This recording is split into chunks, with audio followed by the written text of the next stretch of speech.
interesting because also in Slovenia we concluded large project, and it's interesting, the acronym of this project in Slovenia was NEDO project. Everybody, well, of course, there is a long title, but it was interesting for us that this was a kind of acronym also for Slovenian partners. And I'm really happy that we are now in the middle of discussions how to continue, of course, in different fields. But allow me to say a few words why this large demonstration system, whatever we are introducing new technology, of course, one is fundamental basic research, development of fundamental technologies. But when we are putting together large systems, you know, we need completely different experiences. So when we started discussions how to start a big project in Slovenia in the field, the main subject were at that time smart grids, which are of course used in power systems. Power systems are one of the largest systems that we ever made, spread over all continents, and it's really difficult to have good control over such a large system. So we decided to do that together with a Japanese agency. Why? Because, you know, we didn't have at that time problems with technological solutions. The problem was how to start using these solutions in the live system. Those who are familiar with the operation of power systems, you probably know that operators of power system are not really keen on making experiments in their system while they are in operation. So we have to be very careful how to introduce these new technologies. So the main idea is, of course, to go with these large demo sites, because we have to build, put known technological solutions. What's the characteristic? Usually these solutions are available, but these technologies in the first phase too expensive. So we definitely don't have good business models in the beginning when you introduce any kind of new technology. So that's the main goal, how to make technology less expensive. Then, of course, it's important that we have a demo site where technology providers can test their equipment under different conditions, different compared to those within certain lab facilities and so on. I remember when I started working in the field of PV system, how to introduce, how to increase the penetration of renewables into power system.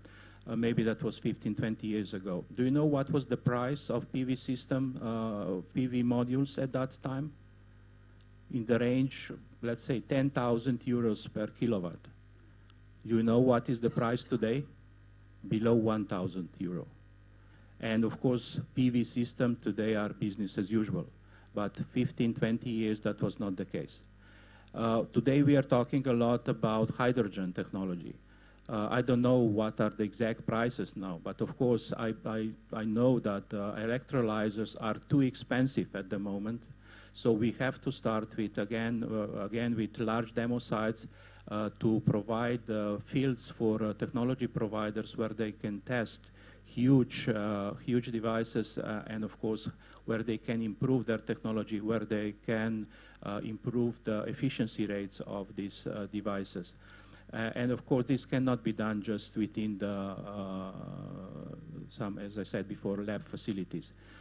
So it's very important to put together on one side certain financing. I mentioned before, this is not a project that can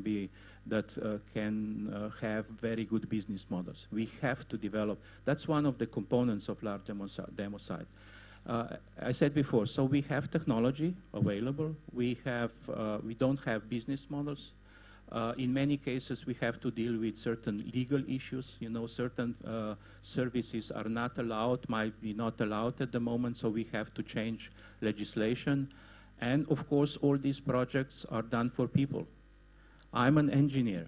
I was surprised. I was involved in many demonstration projects, and we provided certain solution service. At the end of the day, somebody would ask us, Are people really willing to use these new technologies, these new services? As an engineer, I was surprised that I failed with my project because of sociological issues.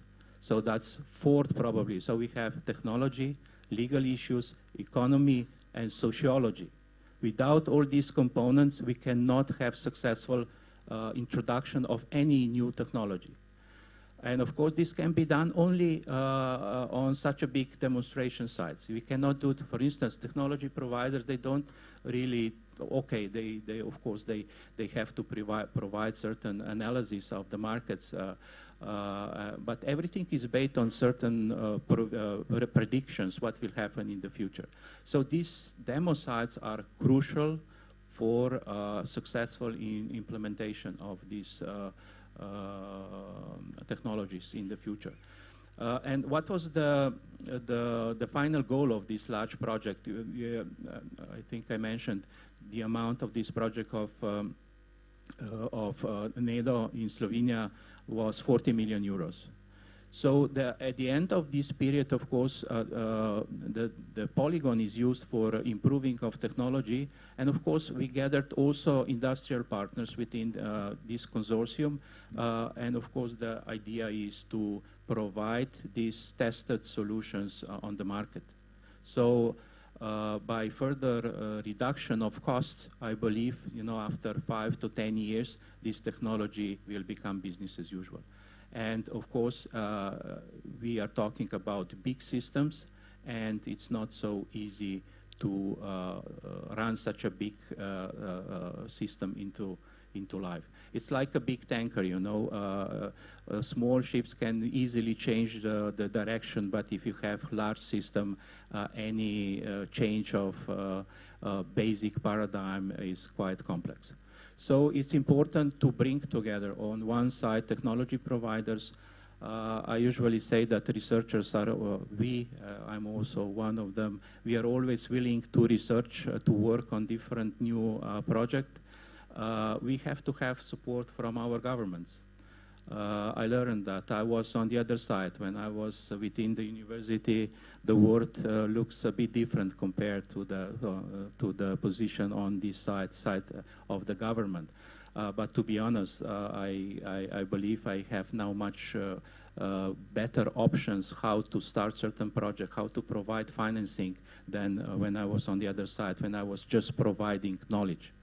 So it's important that we bring together industry, academia, policymakers, and of course the main aim is that after 5 to 10 years we will have viable solutions with good business models. I mentioned before the initiative of hydrogen technologies. We started, as I mentioned before, discussions with our Japanese colleagues. Yesterday, I had very successful meeting with your minister, Indian minister, responsible for power and renewables. We had longer discussion about the introduction of or penetration of renewable resources into power systems. I explained the idea about large demonstration project in the field of hydrogen technologies. And we had longer discussions or exchange of experiences from the countries, but the final conclusion was very simple. Let's do it. Very simple. I have to thank at that occasion to the minister, in that way, I could not do that as director of the university, believe me. So we have knowledge, but of course we have to put together all the relevant stakeholders that are important for organization of such a demonstration project. Yesterday I also mentioned that it's not enough to work only with one ministry. For instance, I'm now responsible for higher education, science and innovation. Yes, maybe in the field of fundamental research. I'm the, primarily responsible for fundamental research. When we go to applied science, to innovations, we have to introduce industrial partners. I have to start conversation and discussions with my minister responsible for the economy, for infrastructure, even for defense. Minister of Defense is our important partner when we are trying to increase the amount of money used for research. I could add, of course, also the health system, many other ministries, so we have to work together. One ministry is not enough. The problem of governments, I learned that in Indian government there are almost around 70 ministries or something, maybe not all completely independent, but it's a large system. We have only 20. But small Slovenia has 20 ministries. So it's important to have good coordination between ministries. And when I was talking yesterday about the reorganization of our research agency, we introduced new innovation pillar. And it's not only the question of the successful transfer of knowledge from academia to industry, but in that way we are now providing one hub for research in the country. Through this hub, through this innovation pillar, also other ministries are launching different projects, different calls, and what is the most important issue? We are doing that from one point. Before, the practice was each ministry should organize their own calls, and of course the other ministry was not really aware what the others are doing, and now we have much better coordination. We will have one research hub where all research projects will be launched, and in that way we can much better coordinate. What's interesting, for instance, if we talk about hydrogen technologies, I know today if we have certain funds available, and I will invite all ministries. And, you know, Minister of Defense, Minister of the Economy, our ministry, we will put together all ideas, and then we can provide one common call with different sources of financing. And in that way, we can reach much better synergies when we are introducing these new ideas. So it is important to have good organization at the level of the government. Of course, financing is important, but I usually say that on one side we have our scientists. I call them scientists because they usually say, give me as much as possible money and don't ask me what we'll do with that money.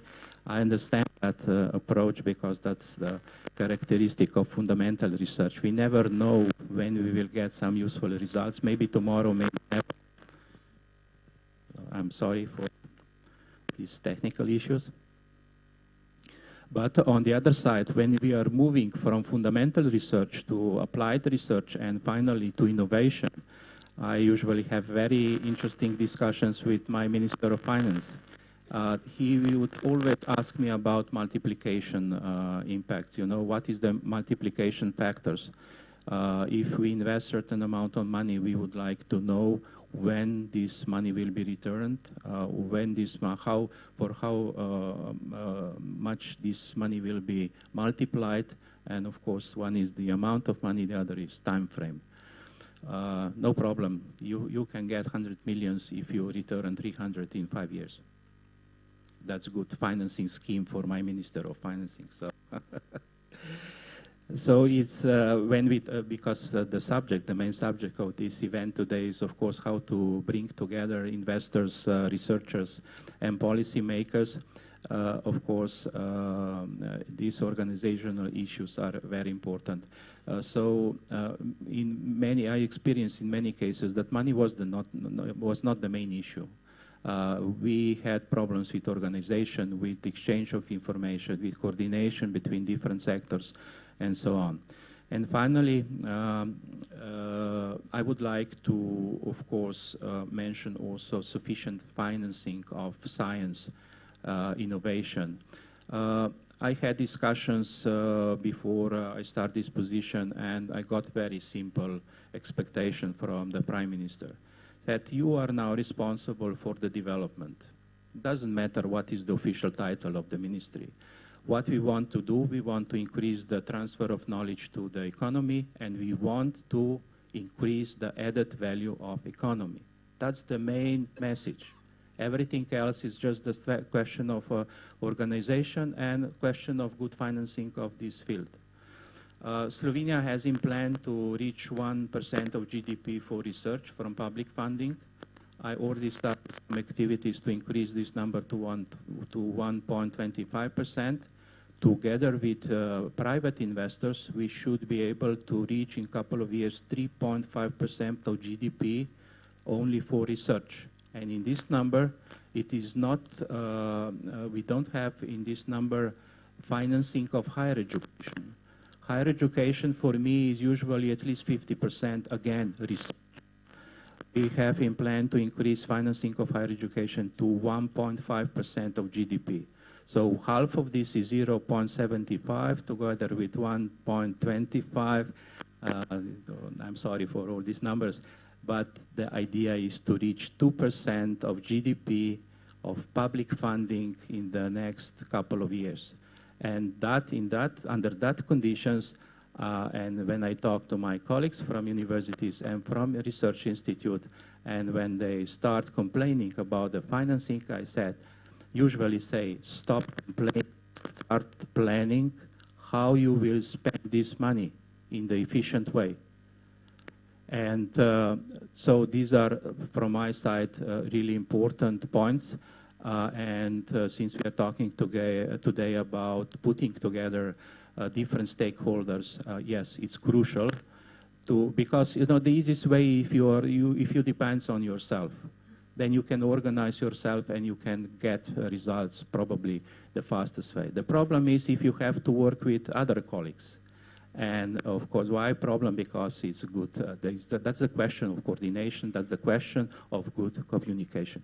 So I'm convinced that this event is an excellent event, and that what we are starting today, we will continue in the next years. And again, research innovation is global. These are global issues.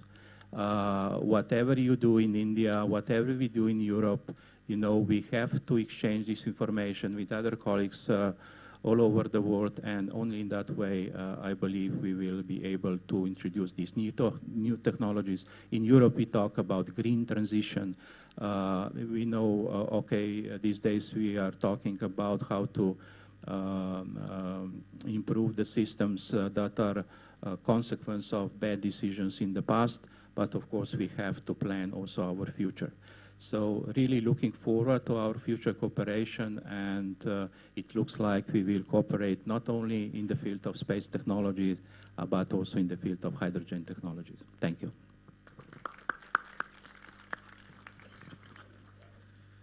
Dr. Papic, thank you for those words. And governance is also same worldwide. Minister Gadkari yesterday said, and like you have alluded, working with some of colleagues is difficult. And Minister Gadkari said, I'll still pay you, don't come to work, but get out of the way, right? So I guess that's the overall message that we're saying. So thank you to the esteemed colleagues on my right and senior luminaries. Now I'll move to the left, the money side of the equation, right? Let's see what inspirational messages we get from industry and investors. So just an opening, very open, broad-based question, starting with Ruchika, then Srikumar, and then Shiva in that order. How do we make the confluence or the Holy Trinity effective, operational, efficient, and get it moving? So the Holy Trinity of money, policy, and technology, right? So your experiences, comments, suggestions, that's an opening question, and then we'll move on with the debate. Thank you. Oh, that was too loud. Yes, the three pieces are all working. I think how you make them more effective is to make them work together. And there have been remarks on that front by the rest of the panels here. A lot of time there's good grassroots innovation, small solutions that are solving a unique problem, but there isn't clear pathway on how to monetize them. And to me, some of that monetization comes from government procurement of those technologies. I think the public sector will have to lead on procurement of technologies that would address the dire impact of climate change as it affects air health, water health, soil health, and therefore agriculture, food supply chains, and the economy at large. I'm seeing a lot of these solutions come out of incubation centers set up by governments. I'm seeing them come out of early stage VC funds, acceleration programs funded by foundations, but many a times they just stop there. They do not get the guidance they need to commercialize. So therein, I would call on venture capitalists, academia to start supporting some of these solutions to help them find commercial pathways. Of course, as I said earlier, government should be the first adopter of tech and try to manage payment flows, because a lot of founders tell me, yes, we have this contract from the government and we'll be able to sell our technology to them, but we don't know when we'll get paid. And for an early stage small founder, it's very important to get that money early in order to be able to manufacture the product, to resource adequately, and to even test and improve the solution. So I think some of that with government procurement and managing payment flows is important. Commercial pathways, as I said, guidance and mentoring is important. But in some cases, these solutions will end up being niche, and unless they are then adapted for wider deployment. And therein, again, a lot of intervention and hand-holding is needed by the investment community in the early stages and not in the later stages. So for science-led innovation, the call to investors is to start engaging early and support these entrepreneurs as they scale. Thank you, Richard. And I'm delighted you mentioned that point. The journey of what we call CITIS started in 2017 with exactly that issue. We were still in the Namami Gange mission. We get monthly delegations, right? Hosting delegations from various countries coming in. And every time they come in, the challenge really is the government is not buying a technology, the government's buying a solution, right? So for technology to become a solution, there are other intermediary steps and entities that have to come into play. So that's one big gap that we found. The second was, of course, the procurement. Companies fall in a chicken and egg trap. The government says, show me that the technology is working in Bangalore, not in Berlin, right? And by that, they're asking, tell me the Indian price points, right? So example of power, it's 10 euro cents a kilowatt hour. In your side of the world, it's 3 euro cents a kilowatt hour in our side of the world, right? So how do those companies bridge that gap with the same PV system, right? So the answer was, as Dr. Papich mentioned, and as Mr. Shokumar mentioned, the first commercial demonstration projects, right? Commercial projects, not lab-scale demonstration projects. So we set up what's called the ETV program, Environment Technology Verification Program, in 2017. And I'm delighted to say that that program is more than 50 technologies deep now. So exactly that point, we handhold them, take them through the commercial process, but most importantly, work together on the first commercial demonstration project where government and investors come together. So now that program has become big, and that's the launch of the CITIS initiative. So thank you for bringing that point up. So.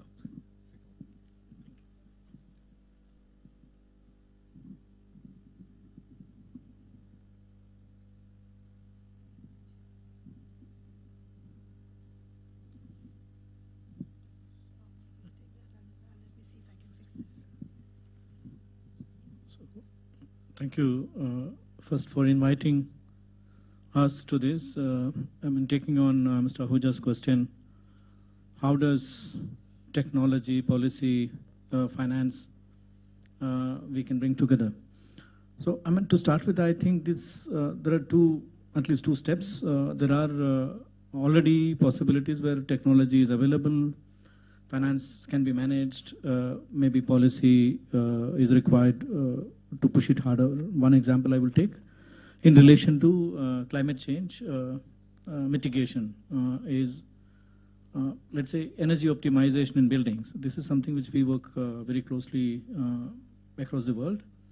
Buildings consume around 30% of energy on an average around the world. It could be more or less from country to country.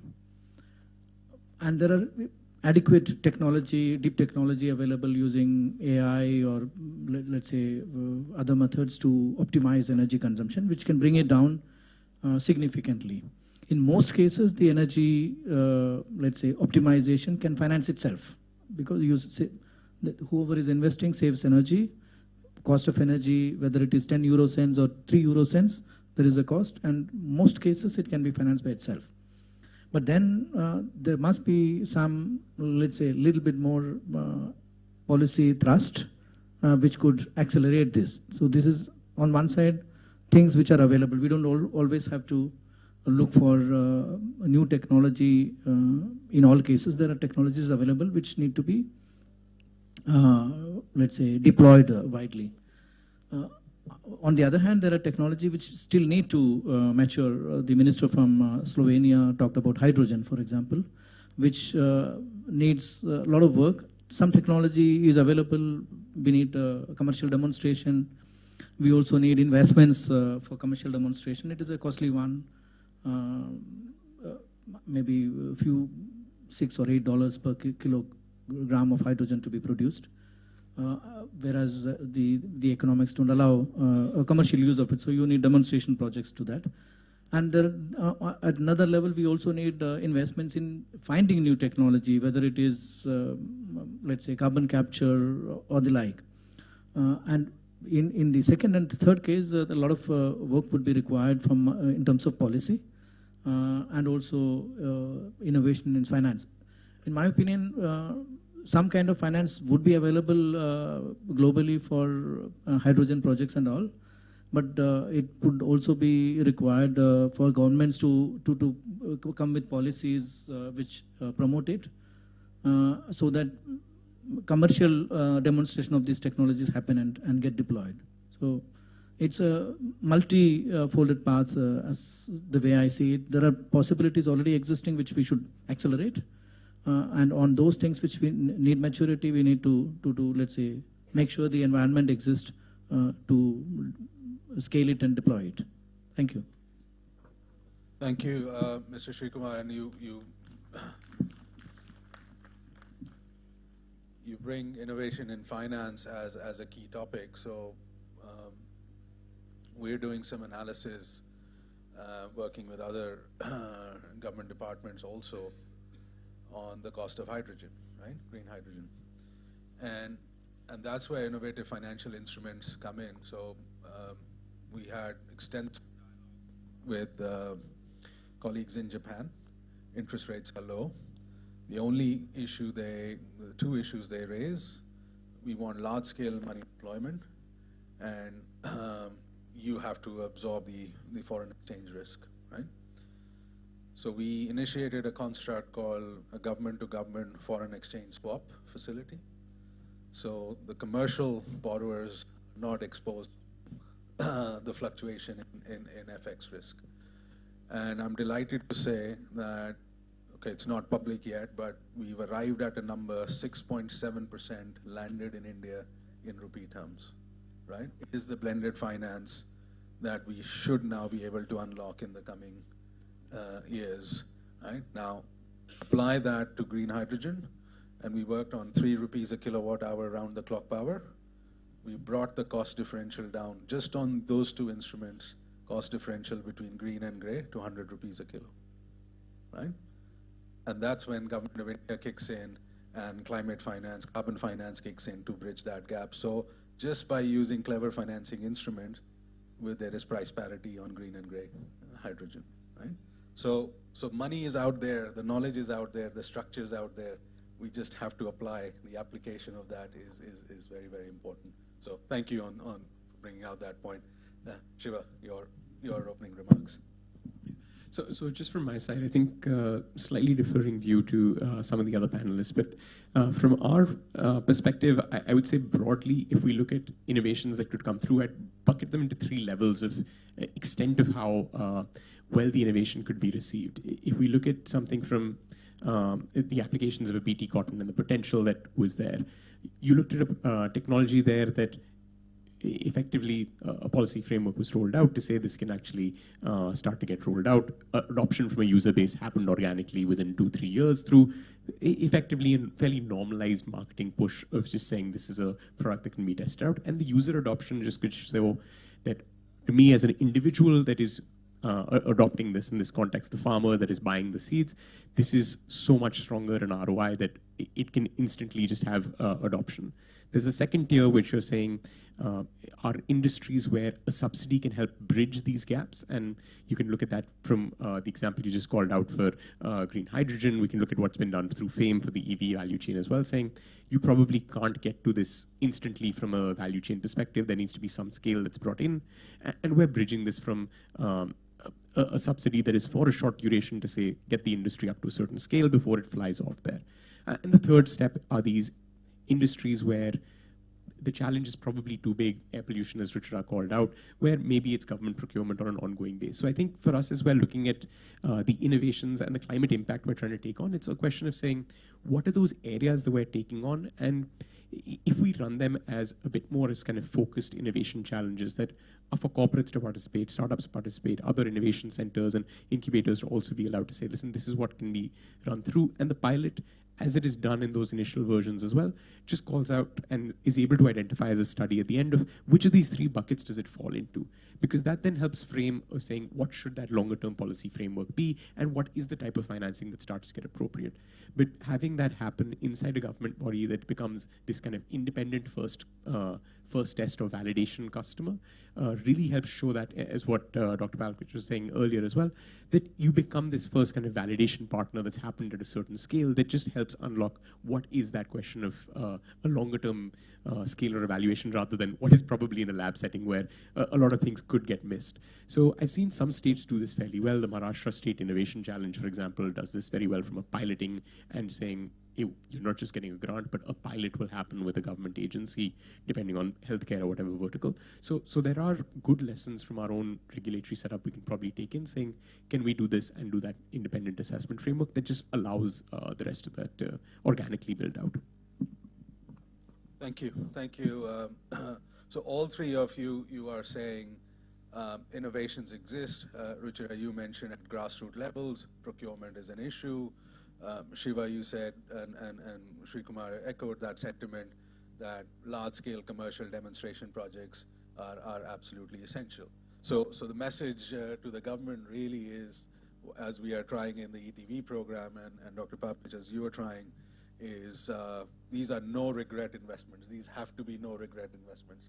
So sometimes the challenge a lot of the investor community and industry and innovators face is when you're asked, hey, can you guarantee me this will work, right? Or show me where is it working elsewhere, right? And that's the challenge that we have to. I'll add here, because when you say no regret, it should be no regret for the officer who take decision also. Because after 30 years, 40 years down the line, there are people who are saying that no, usne move fail ho gaya, iske piche pakadna. No, anyway, actually one of the things which Mr. Gadkari also said yesterday was that we officers are paid to take decisions, and my policy all through my life was that if you are taking good decisions with good intentions, there should not be any problem. So that's why probably in so many years of ETV, we have really taken up the first commercial venture this year. The three commercial projects of the ETV has finally happened in the last 1 year only. So this is no regret business is there for the offices also. It should be there. Second point, you were talking about government procurement. See, government procurement has government rules are meant to tackle these 5 or 10% people who indulge in malpractices, and to cover to take care of them. The whole system has been put that nobody can do anything. So unless somebody is really bold enough or putting his reputation of many years of service in stake and go ahead with their procurement, nobody will generally do it. So that's the challenge, but if it is actually demonstrated in the field and found successful, then probably the little bit bolder government official can take a decision. Otherwise, giving things fresh from the market and say that, okay, this is a small startup, I look that guy like this guy, so I'll start supporting, would be very difficult. So your point of government leading procurement would be slightly difficult if it is a fresh thing. If a startup, yes, somebody has to show it in a smaller scale, and then probably we can go step by step. The commercial, when you're talking about large scale from 1 to 1,000 would be very difficult. So somehow you have to build it up to 50, then 200, then a critical level is there where the government can say, okay, this seems to be good, so we'll take it. I mean, that's the way it can go ahead. Thank you. So Dr. Mr. Ashok Kumar is saying there needs to be a financing continuum, right, and a risk continuum. So you cannot jump from a lab scale demonstration to a straight commercial project which is worth hundreds of crores or tens of crores or millions, whatever the figures you use. So how do we create this continuum of risk management? Essentially, is what the question from the government is, right? Richa, do you want to? Yes, and I'm very tempted to respond to what you said. Yes, there are practices and procedures to have the right checks and balances. Yeah, and they were put in place for a reason. But I think for certain imperative themes and in certain bounded quantums, there can be deviation from practice to enable certain things to get off the ground. Because I would say that the ways we've been doing it, time and again startups tell me, look, my biggest procurer would be body A or body B, which is a government body, but the commercial investor says, I don't know if you'll get paid. Even if a contract is signed, it's payment flows. That's the point I would respond. This is a very, very important point because again, I'm talking from my principle, my philosophy in life, I would ensure that the payment happens very, very promptly. This is a very important point because thinking that government will take many more years to pay, the investor actually loads that in the cost itself. So I tell that if you can assure the payment, they will not load it, and then you will not have to worry about the higher cost. So it's a chicken and egg syndrome. But as I mentioned, maybe maybe through technology and much more transparency through digital means, etc. Probably we'll able to overcome that. Payment should, I always support. I support this very, very, very essentially that payment should be made promptly. And but that brings about to the second. Another important problem of this the investors, not investors, the people who are offering things to be procured. So let us, as a country now, decide that I will not compromise on quality. Can we do that? Why should Indian, so we always say make in Japan, make in Japan. Why can't we say that the product of India, whoever is I'm coming, so if I fail, let me take the blame for it. But I will offer good quality. Why should we should have jugaad and say that something is done, kuch ko karke de denge. That our investors should be also be, not investors, the people who are supplying services and goods should also say that I will not compromise on quality. If that is there, if that is a belief the government official gets in, definitely they will also support you. And you can ask many of the people who have worked with I have been working on that principle and things have been successful that way. Because I believe that some people can deliver quality products. They will deliver quality products. You only have faith in that and they substitute. But then sometimes you give a package and say that this is something which is A, which when you open up it becomes B, it doesn't help. Thank you. Absolutely. And I think, they say a person's biggest strength is his or her biggest weakness.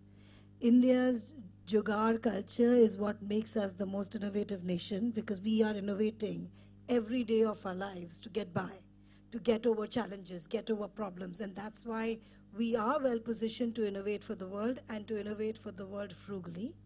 But it's also our weakness because our ability to innovate and get by means there is this temptation to cut a corner. And I totally agree with you that we need to get away from cutting corners. Let's get it right, never compromise on quality, because the world is now expecting that from us, and we need to step in and deliver. So absolutely agree with you there. And to answer your point as well on the financing continuum, I think it's also important for all stakeholders to think about what kind of capital is appropriate for which stage in the innovations journey. There is a time in the innovations journey when philanthropic capital from CSR foundations is the right tool. There is another time in the innovations journey where commercial equity capital is the right tool. There is another time in an innovations journey where debt capital is the right tool. It's not a one-size-fits-all at all times. And I think being thoughtful about that can provide the continuum of capital and innovation needs from seed to commercial scale. Richard, thank you for that point. So there are so many facets of capital provision. Even a guarantee structure, a guarantee instrument itself can unlock a lot of the money. So we did that in the hybrid annuity projects, where the government, there was no appetite in the market, and the lenders were saying, no, sorry, we don't know if the government of the day will be there in the next term or not. So NMCG created an escrow mechanism, right? And that started to unlock a lot of the capital, that we don't have to wait for 2 years or to get paid. We'll get paid instantly. But I think the point Mr. Ashok Kumar is making is the reverse also has to be true, that government needs assurance. So if we want assurance of payment, the government also wants assurance of delivery, right? In terms of, so where are those performance guarantees and service level agreements, right? That have to kick in, and that's where I think there's a slight I'll just lack add of. one more point here. See, the HAM model which Sandeep was mentioning started off in 2017, where, I don't know, I'll just give 1 minute on the HAM model, where the Namami Gange has come out with this model where you give, the concessionaire is paid 40% of the capital cost when the project is completed, and the remaining 60% cost is spread over 15 years. And in that 15 years, he has to maintain, he or she, gender to be very gender correct, he or she has to maintain it for 15 years. So this model has worked on initially for the first maybe 4 or 5 years. We didn't have much players, but I'm very happy to say that in the last couple of tenders which we have floated, I have had 19 vendors, 19 to 20, 10 to 19 vendors coming for a major water sector project is unheard of in India. So this is a confidence the concessionaires have in Namami Gange, because we release a payment in time. We see that they are not put to any harassment. And second, as a part of the HAM model, we always place 2 years or 8 quarters payment in the escrow account. So the vendor or the concessionaire is aware that money pada hai wahan pe, so we will get it. So it is 8 quarters money we place in advance. Now this is with the sovereign government of India guarantee, and now we are looking at World Bank also trying to say that we cover with a different guarantee from the World Bank also. But very strong guarantee system has ensured that the investor, the confidence of consumers in coming to it. But now I have a problem now. Here, this is a problem I face now. So in this problem, we find that the concession has started to game the system. So this is a problem. No, it's like we are trying to catch up. Now we have in this concession in the model HAM model, we have capital cost and the OPEX cost involved. Now I'm finding the last few tenders, the OPEX cost is 10%, 15% of what change. They say that, oh, we'll get solar power, we'll get that power, this power. But how will I be assured that after the expending the capex, you will not run away? How will you ensure that the top load, front loading of the expense is not done?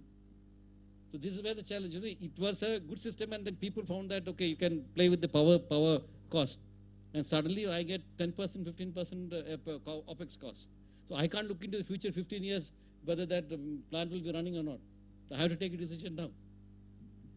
That's the challenge which we are facing. Anyway, these are some of the things which we should work on. Thank you. Good problems to solve, Mr. Kumar. I'm just conscious of time, so I had lots of more questions to the panel, but let's take some comments from the audience, and then we'll direct it to other members of the panel. Who has a burning question on finance or policy, or how do you bring technology innovation to market? Could we get microphone?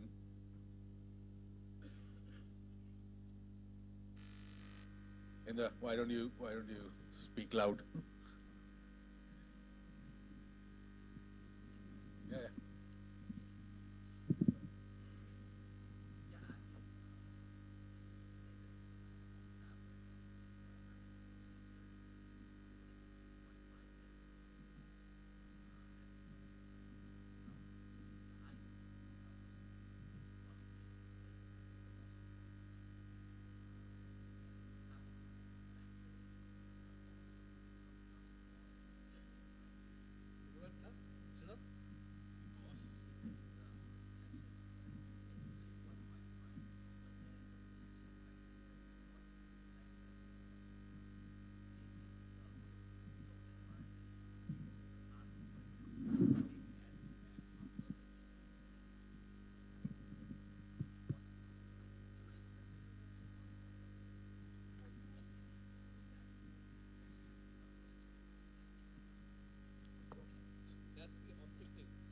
So so you have to kind of quantify it, right?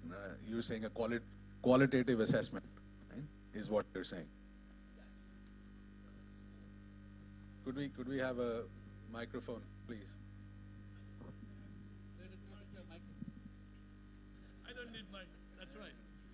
I just wanted to add to Ashok Kumarji's, in our the ham model bit, we need to have a clause which is not there, which is in the most of the World Bank clauses is there, is called as unbalanced bid. And when it's an unbalanced bid, you can check whether it's a capex up 15, 20% and OPEX low, and that's typically what they do. And because of that, the people, what they have done in particular clause, because I've seen that while reevaluating, is they sometimes put, I'm getting energy from here, energy from, and they may not get it, or sometimes they said, I'm going to generate most positive energy, so my total net value will be lower, so I can come lower on the cost. And that changes the scenario. And that's why if you look at it, most of the top people within the industry has not been able to apply or not been able to compete in the market properly. So is there perhaps I can go to Sri Kumar, right? I mean, Siemens, you one of the leading engineering companies. How do you address that problem? Right? We are also an affected party many times. Sure. But there are methods which I have seen. I don't remember really the full form of it. Quality-based bidding system. QCBS, correct. Where we have participated in large bids for smart grid, maybe metering systems and all, where it works quite well. It's also important how you frame it. You know, I can follow Mr. Ashok Kumar's point that if you have quoted some figure which on the face of it looks to be not workable, that you will not be able to operate a plant at that cost for 7 years down the line, there must be a method to prevent such things. Recent examples which I have seen are also for the load dispatch centers being constructed by the grid operators.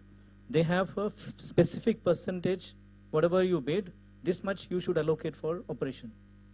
You can't offer less. So there are methods in this country itself which are followed, which can, let's say, which can be used as good practices. But they are few and far in between. So we need to look carefully which ones. But there are existing good practices which can be. But interestingly, people like us, consultants, there is a QCBS, but not for contractors. So it's kind of surprising that why consultants on a QCBS basis when it's only manpower they are providing, whereas you guys are providing or contractors are providing both the machinery, the equipment and everything else should be QCBS in that.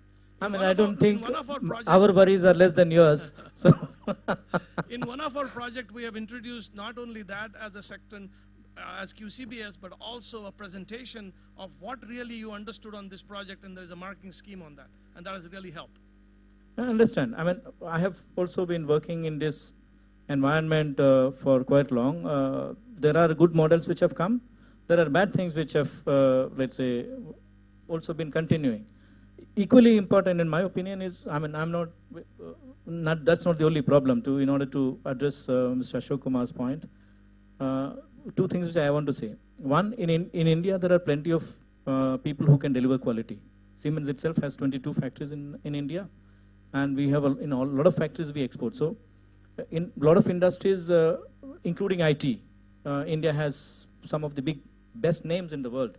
So, I'm sure even if Indian customers accept Jugaad and let's say not really good things, there are quality conscious people around the world who are accepting. So it's not that we cannot produce quality.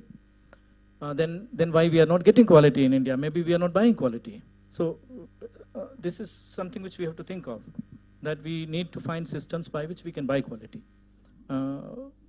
That's for sure. Second, in the government system, my own experience is, the government is not, it's not a homogeneous thing. There are places in government which can buy extremely good stuff, which are extremely, let's say, smart people, intelligent people they have deployed in organizations. There are other parts of the government, the one which is buying the best equipment goes to people who don't know how to operate, and they're not even trained. And so that puts a lot of pressure. So this is also another thing which needs to be thought of when we are looking at innovation, deep technology and all. How do you make sure that it is deployed and managed by people who understand it? I mean, this in relation to smart grid, I have seen plenty of projects failing only because of this, not because technology, because the people who were operating it were not probably, let's say, trained properly. Yeah. No, so that's something for us to debate and come up with. So in many parts of the world, you have a floor price, right? That the lowballing of bids just cannot happen. But ultimately, it comes down to, for a government to take that decision, and I echo Mr. Kumar's sentiment that there has to be some sort of precedence, right? That one has to look at, and there are ways to. I'll come to you, sir, in a second.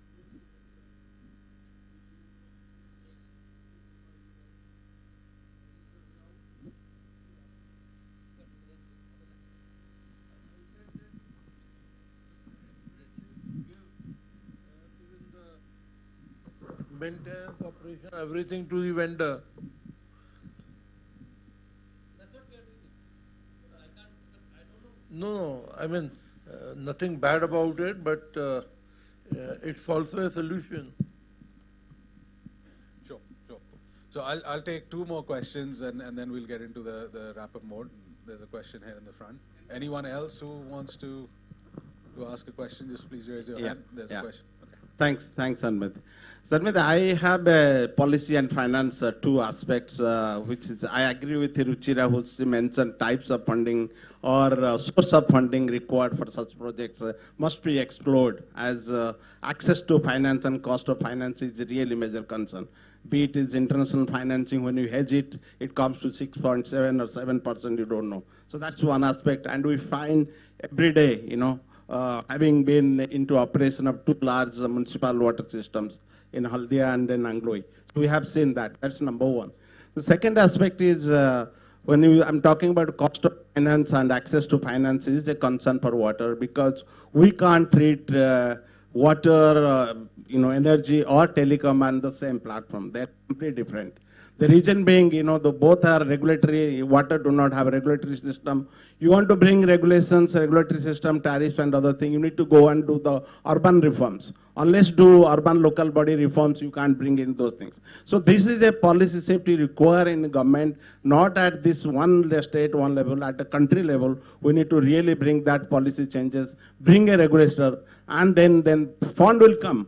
You go to the India, whether you go to NBFCs, large NBFCs, whether public sector or private sector, they're ready to give.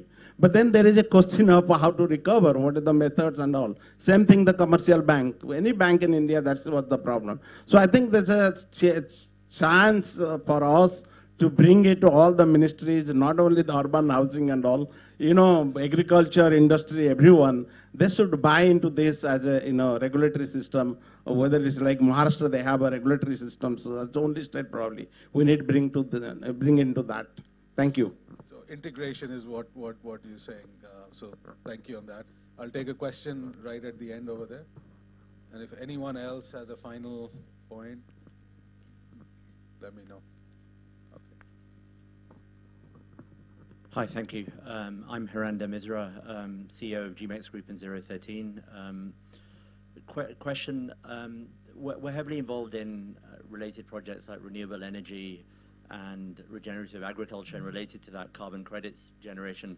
One of the challenges we're seeing is smaller community-driven projects, which could be very beneficial to communities, actually, because they don't have the economies of scale, struggle to get finance because financiers may not get out of bed for less than $20 million, $25 million a project, and let's say 20% IRR. How do we address that problem? And related to that, I see technology as key here, because even if you look across India, whether it's waste to energy and other projects like that, it's very distributed. We're involved in a lot of projects across Africa, but there's no one-size-fits-all solution. So how can technology play a part in that as well? Thank you. I'll probably come to Shiva and then Ruchira. How do you scale? Yeah, from our side, we have been looking at those areas, and it's a question of saying where are those pockets where you can get to some level of scale, and not from an absolute location, but level of replicability, and looking at technology solutions around that. So we have been looking at, for example, regenerative agriculture, and looking at solutions there of saying how can you actually have a technology model that can be then used. Well, the first location, or in absolute sense, is expensive. The capex you've incurred there of saying we build up the software, we build up the partnerships to actually get the APIs, etc., to build out, to allow the progressive locations to be a much lower cost, and where you're saying the variable cost is then being able to justify saying how you can replicate this to much smaller locations going forward. So identifying those pockets of saying these are the models where there is enough scale in the market, not just in India, but looking at the global south, where the models can probably be replicated, is an area that people have started to pay some interest. It's early days for those models as well. I think from the ones we've seen, we haven't seen the first level of certification of those programs still go through, so it's still early from that segment of the market, but it's definitely an interesting segment of the market that has started to draw attention. I don't know if, Ruchira, you had a different view on those. No, totally agree with you. I think two thoughts came to mind when you were talking about the two problems. One is about some of these projects being subscale, and capital providers saying, I need something that allows me to put 20 million to work. But there are bodies and there are methods in the market for the smaller projects, right? There is a reason why incubation, acceleration, seed funds exist. They take larger pools, they aggregate, and they disaggregate and distribute it down to the people who deserve it after much screening and evaluation. So those structures need to be supported for sending the bigger pools of capital to the smaller projects. It's already in place. The structures exist. I think more is needed. To your point about solving a problem in one corner and then finding a different problem in another corner, I'm a believer that there is always replicability, but there's actually a lack of awareness on which place, which demographic, which other country has the same issue as yours. There are shared problems across nations. You need to, there's a lack of awareness and there's a lack of cross-linkages. In a world where we wake up and read news about wars, technology will unite, because nations have shared problems. But we have to do the hard work of finding who has the same problem as us, and then saying, we found a solution here and this could work for you, and vice versa. So we need to build those tech bridges with other markets that have the same shared problems. Thank you, Richard. A very, very inspirational thought, and that's something that we will talk about tomorrow's final session. That how do you diffuse technology, right? But I'll leave that point to the final valedictory session. On talking of shared problems and creating shared solutions, so Slovenia and India started working together 4 years ago, when our then Honorable President Kovind visited the country on a state visit and was hosted by his counterpart. And we signed a collaboration agreement. You have huge issues of floods in Europe. We have huge issues of floods over here, right? Okay, at the ground level, there is issues of developmental and managing risk.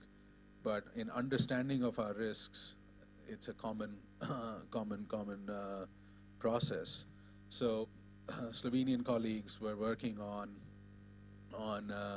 how do you understand the flood incidences and look at historical data, right?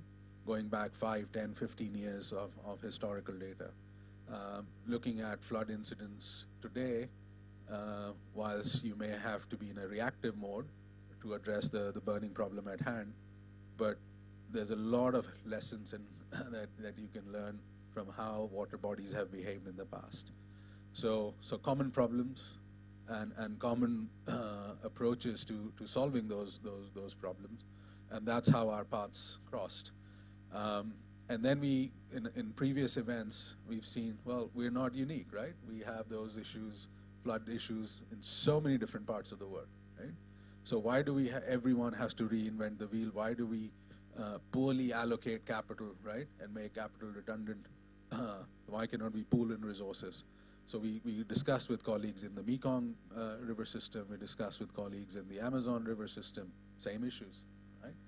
So Gange initiated a model project, which is a very, very high impact project, where we are developing. So IIT Kanpur is putting up a 30,000 square feet space. The buildings come up already, and we'll get the center operational, a global center for mapping and monitoring river systems using very advanced satellite technologies. So through Slovenian counterparts, we are having access to the entire European satellite agency network, ESA's network. We couple that with ISRO's network and bring the American satellite agencies also to the mix.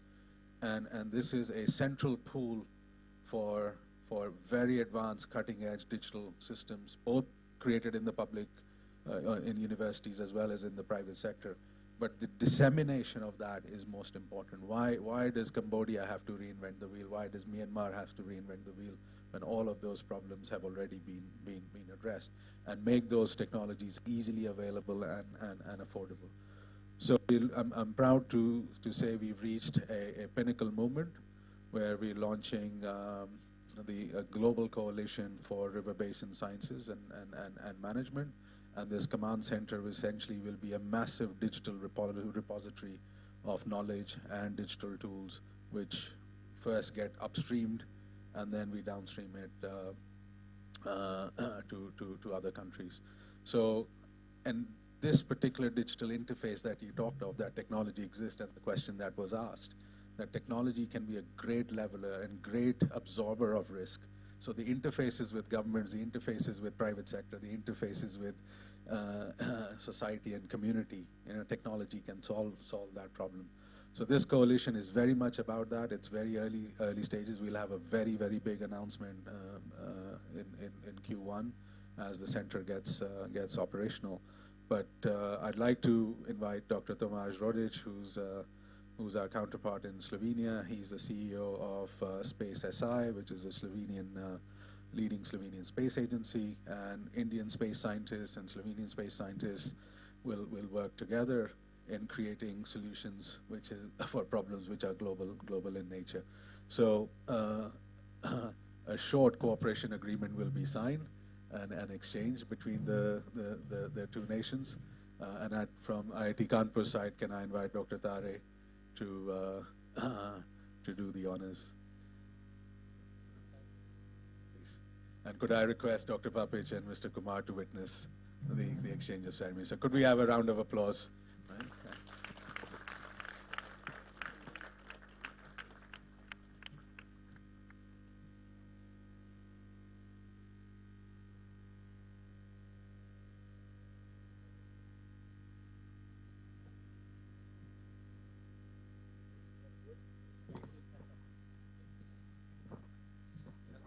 Hello. Thank you for the last word. I only want to thank you for the trust. And we just brought a symbolic piece of Slovenian hardware that we would like to give to our colleagues and friends from Gange. So please take, this has been a long journey for Slovenia to get into space with very limited resources. But now please use our satellite as it is yours or the India. And as well, we will share it globally on the river basin sciences and technologies.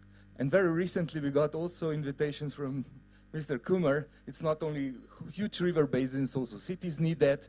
And actually, I would like to give you this. So please use it also for the cities. Thank you.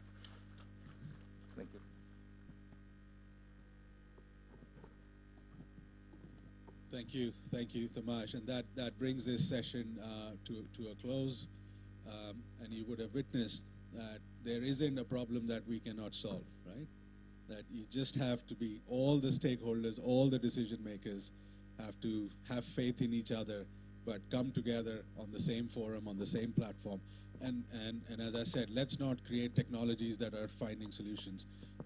There are problems, and we need to work backwards. So, because the solution is an integration of policy, tech, and finance, not just technology alone. So that's the very idea of CITIS. That was the very idea of this particular panel. This is the first step in a long journey. The climate debate is here and now. I don't have to tell any one of you why that is important, but I think the solutions are here. So let's back each other, back ourselves. To find those answers. So can I have a final round of applause for all the panelists? And just mementos to the panelists, as we got one from Slovenia. We should also do the honors of these. Firstly, to Ms. Ruchira Shukla. So do you want to say what? Dr. Tariq can say what it is. This hamper you see is a very innovative intervention from Namami Gange. We are collecting products from the self-help groups, women self-help groups on the Ganga basin, and trying to market it. So we have started a center at Delhi Hut. So please visit the Delhi Hut Center, where we are getting products of women self-help groups, right from Sundarbans in West Bengal up to the north in Uttarakhand. They have produced small items, dhoop or these agarbattis based on the flowers. We have got good Ganga Jal there, Rudraksh there. We have also made, because Ganga basin has lots of varieties to offer. It has very unique cuisines. It has very unique artworks. It has very unique weaves. Moradabad is on one of the banks where you get brass products. So there are places where in Kannauj you get beautiful scents in this area. So we have mapped out the entire tangible and intangible heritage of Ganga and trying to showcase this in Delhi, because Ganga did not flow through the Delhi side, so people in Delhi were not aware of what's happening in Ganga, because it has an unfortunate cousin Yamuna, which is very dirty. So we are trying to clean up the Yamuna. In probably maybe a year or so, we should be getting good Yamuna flowing. But Ganga is reasonably clean, so that's why we thought we should bring that to the people of Delhi. So this is one of the hampers. It's based on the products of the women groups from the Ganga basin. Thank you. Thank you, Mr. Kumar. Next one to Mr. Sri Kumar. Yeah.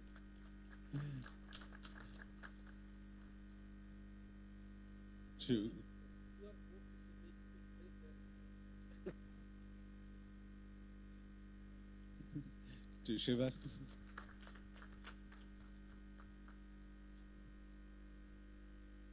And last but not the least, to Dr. Papich.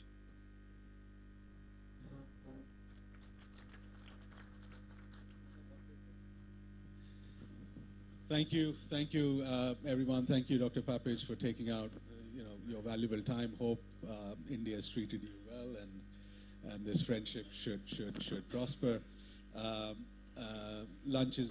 Coffee is now served.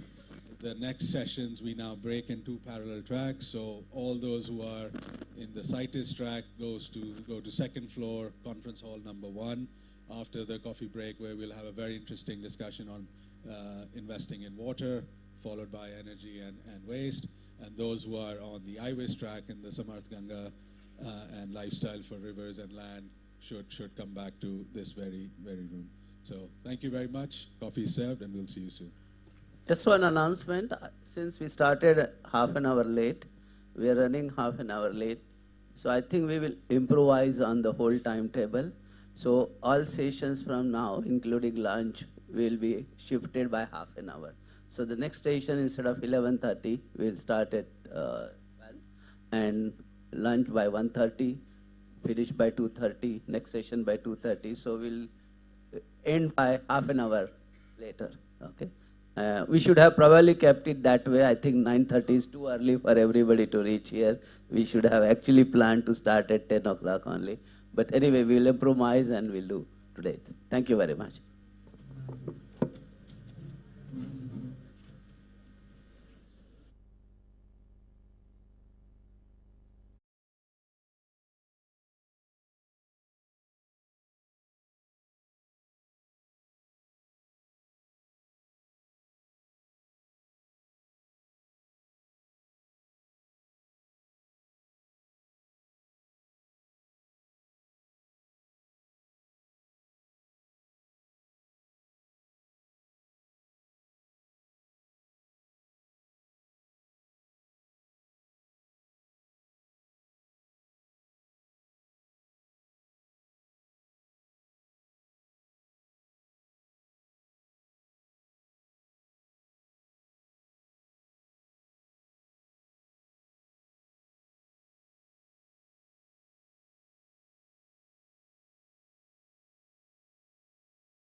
Dr. Venkatesh Datta, is he around?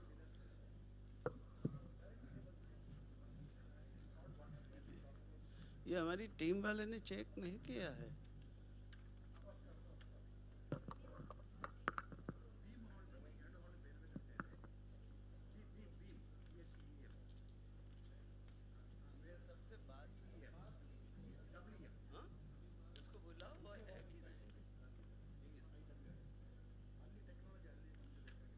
इधर आ.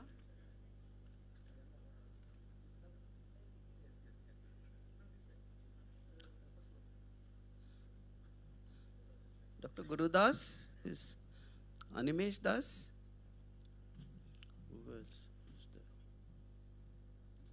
Yes.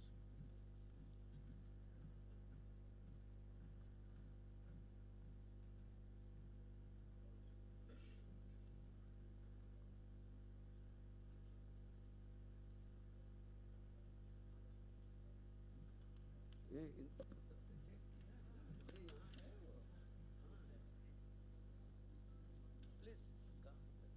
Huh?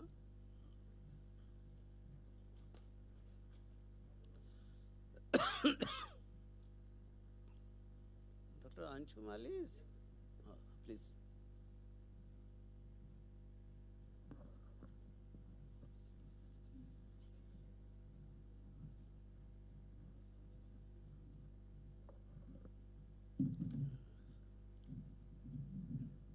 Please.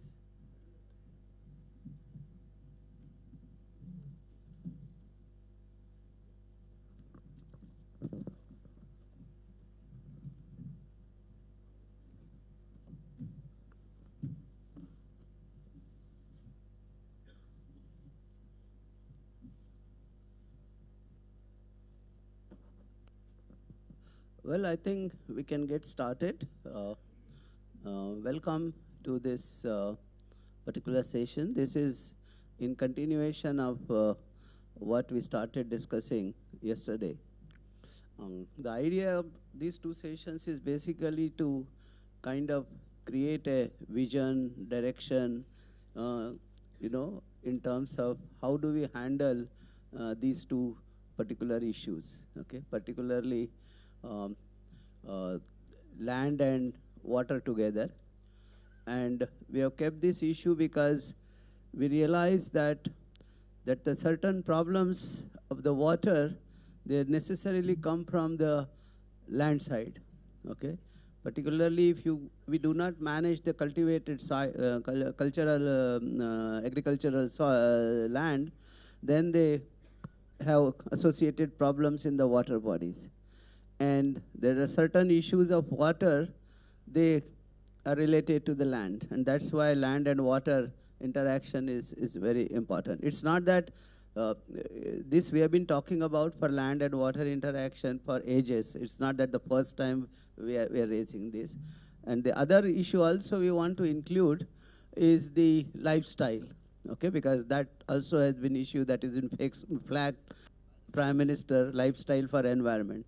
Now how we can bring that to the water level, that is the river level, that's why we are calling it lifestyle for rivers and economics of rivers. Okay. So these two sessions are anyway interlinked, so we can, if there are mixing of the issue, no issue on that, we can continue. So we have the people. So some of the issues that I want to flag, of course, it's a much larger, and there are n number of issues that are involved. But we'll start with one or two issues which are very burning problems for us, and what kind of vision that we have on that, and what kind of strategy that we can have to address this. Two specific issues that I would like to discuss is, what do we do with the crop residues? Okay, that's a very important aspect that we need to deal with. What is the best use of the crop residues? Of course, for certain crop residues, there is already an ecosystem that is available and is in operation and working. Okay, there are certain things for which certain crop residues for which we have very serious issues. Like, for example, what you see this part of the country, Haryana, Punjab, and Delhi particularly, for 1 or 2 months, because we have adopted a kind of practice which gives us some kind of residues, crop residues, which we do not have an ecosystem which can operate very well. How do we address that issue? And where should ideally it go?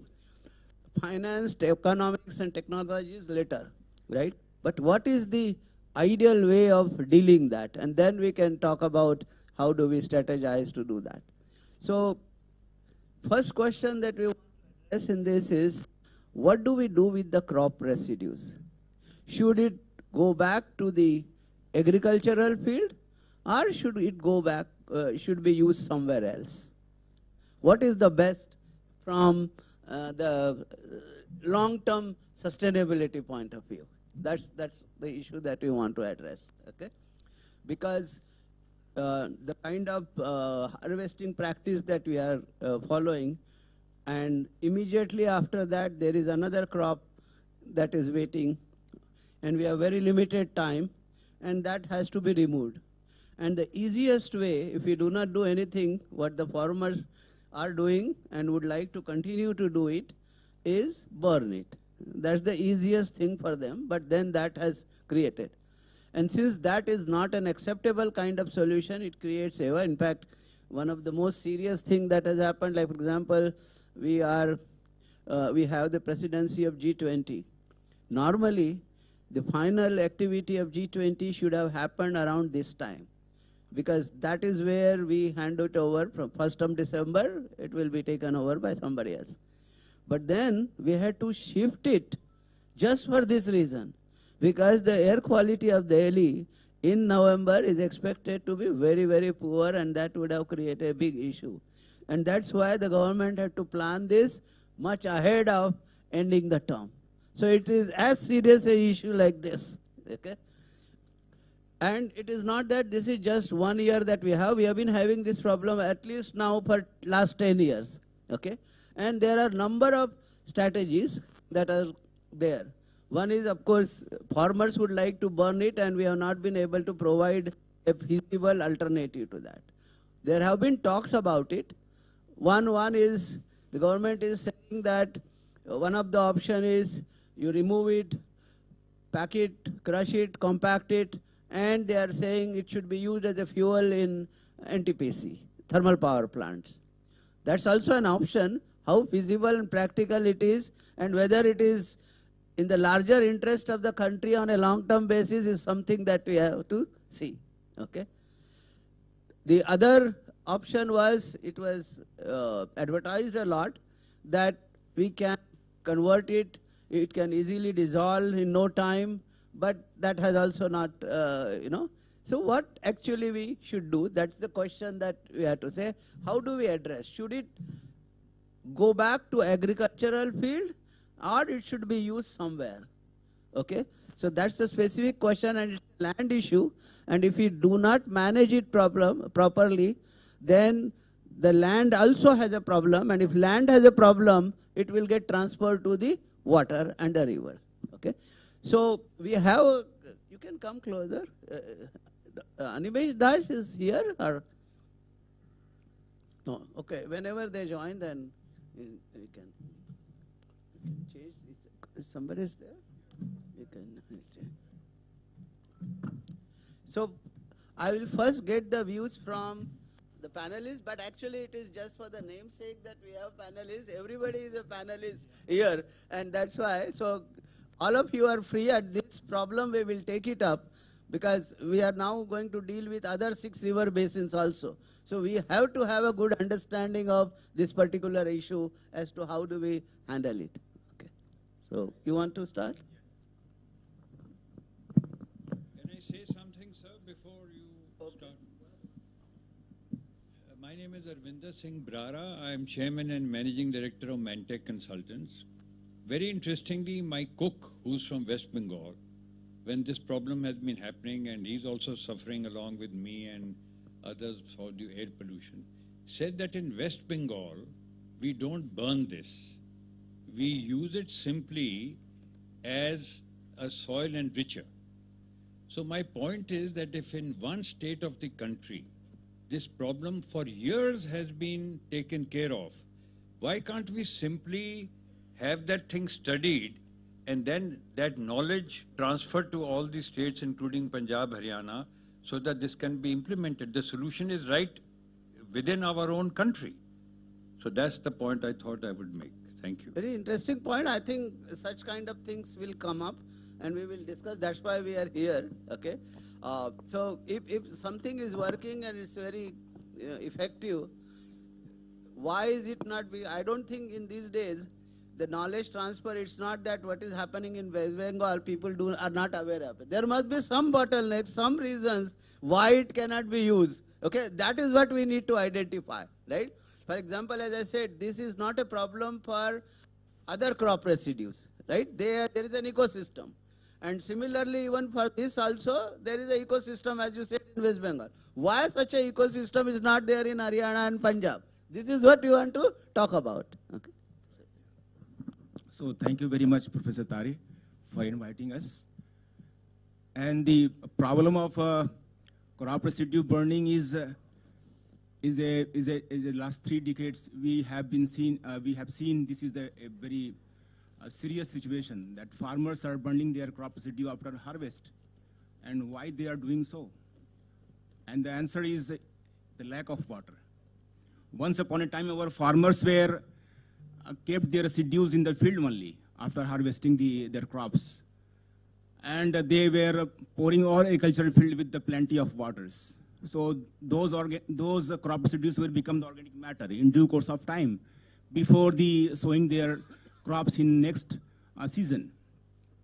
But due to the lack of surface water, especially the streams, nalas, which were flowing from hilly terrains and coming to the field and approaching their flat terrain, in those situations, they were using all the surface waters for developing those crop residues into the organic matter in the soil itself.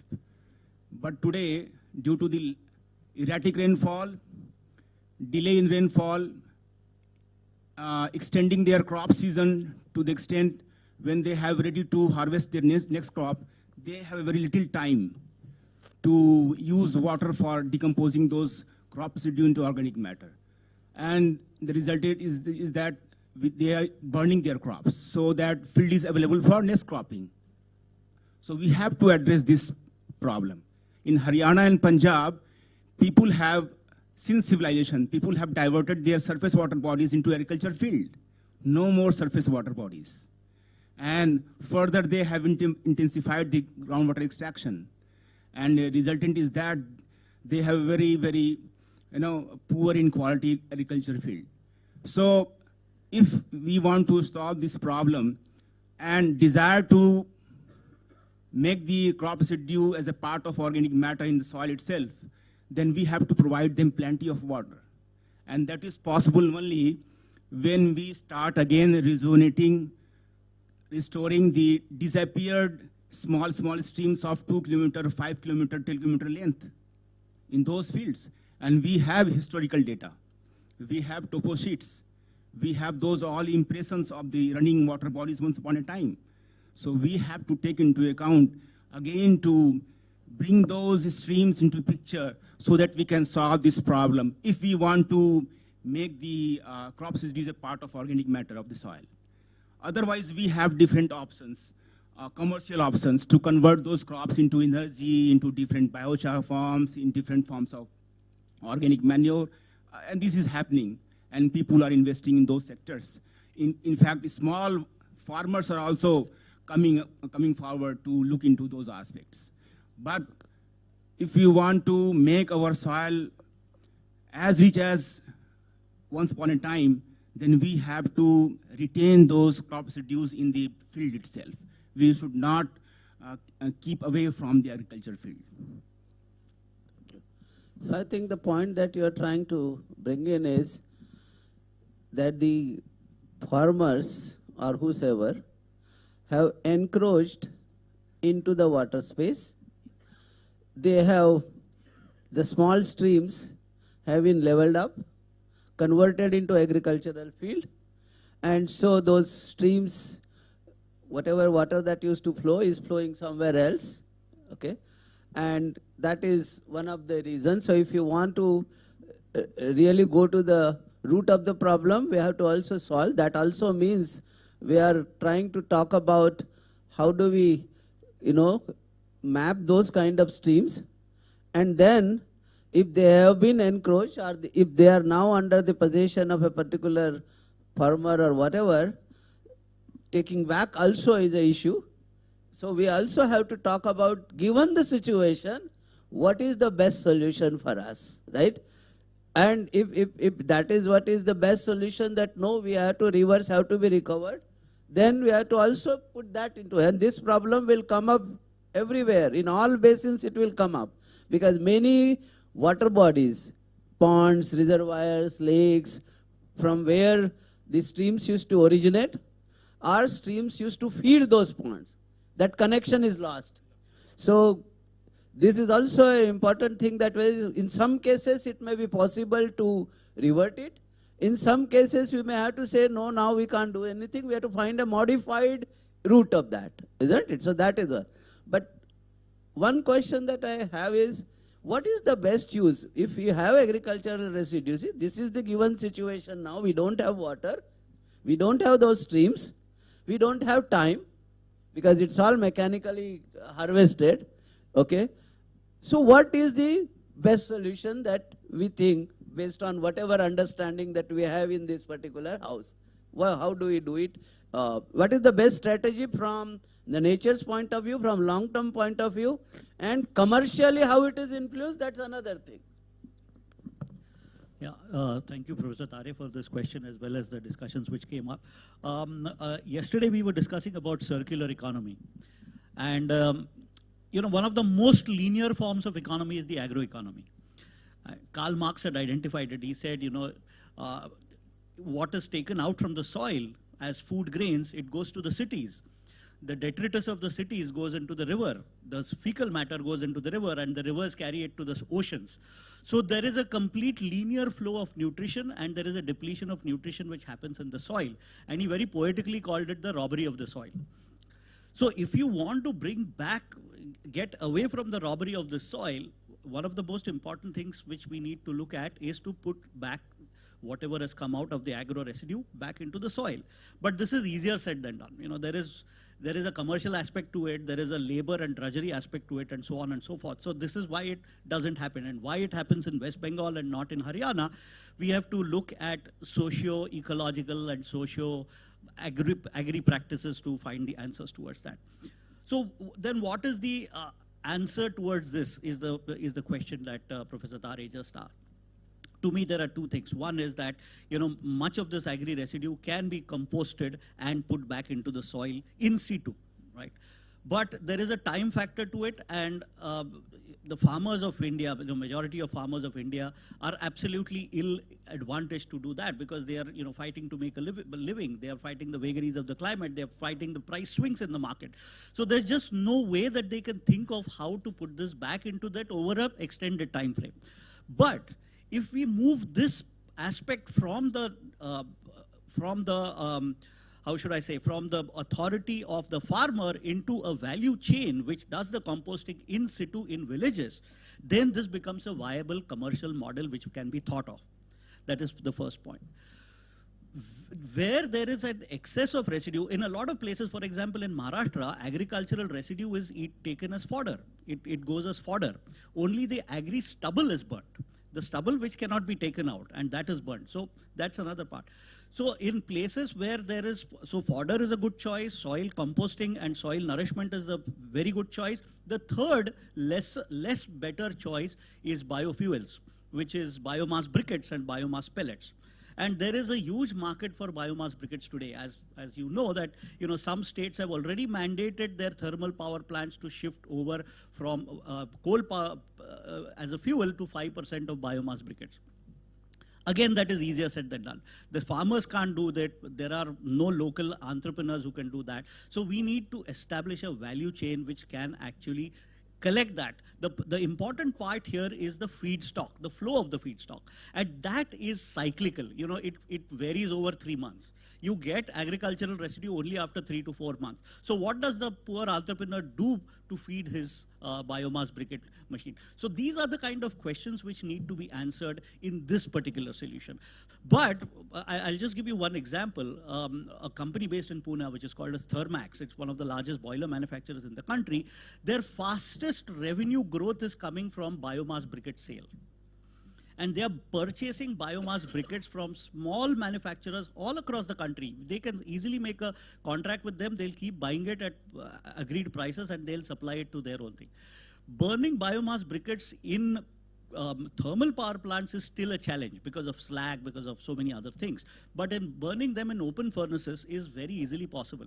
In cities, for example, you know, in Konkan region, you know, in Maharashtra, there are almost about, we did a study, there are 1,400 trucks of timber which go from Sahyadri mountain range to cities. What is this timber used for?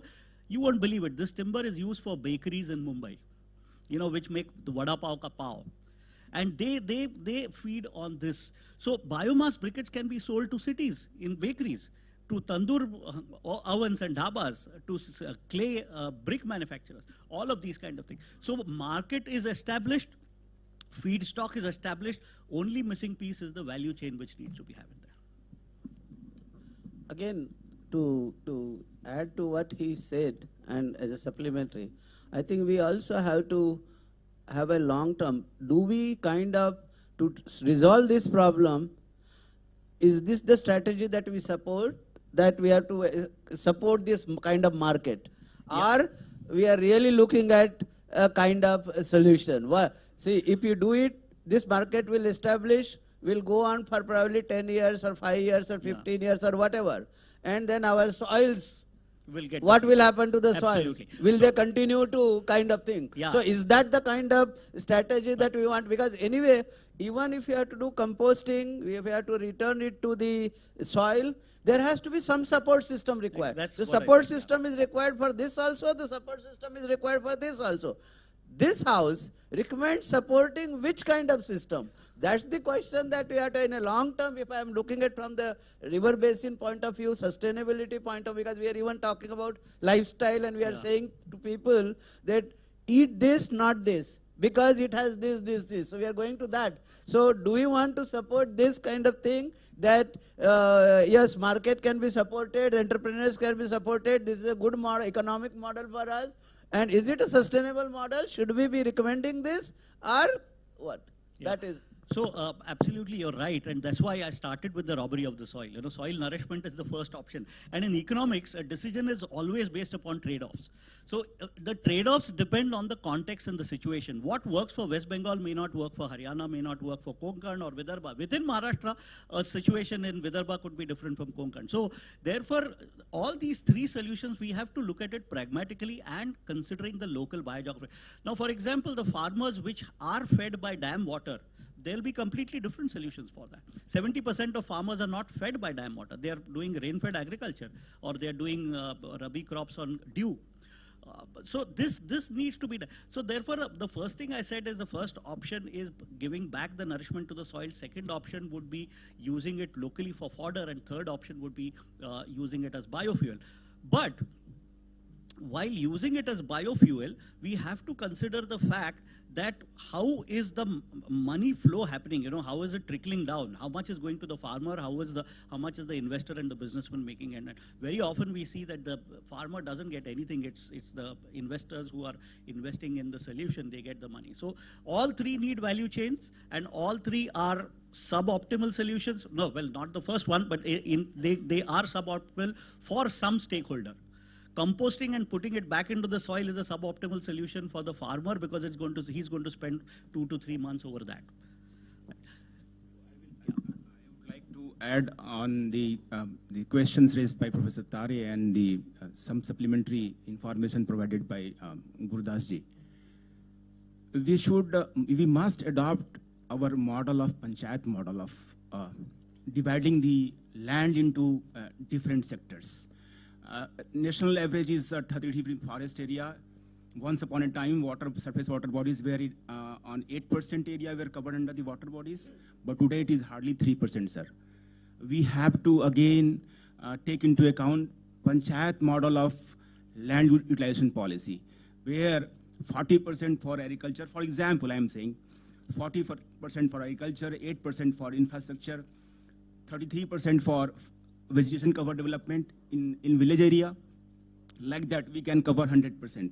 So if we adopt this model, so we can achieve the national target of 33% forest at national level and 8% of water bodies, surface water bodies at national level. So we have to start from the smallest administrative unit, that is village, which is a part and parcel of the panchayat administrative system.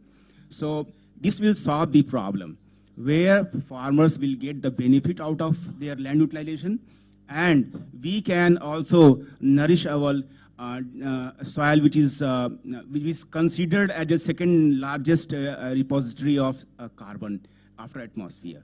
So we have a certain targets. Climate change is also the part and parcel of, that should be part and parcel of the panchayat model. Thank you, sir. So I think, sir. Yeah,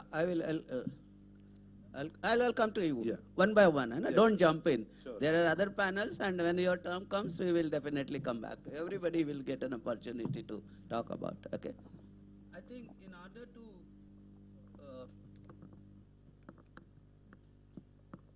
hello. Yeah. I think there are two parts of the question. What should be done, and how it should be done is the next level of question.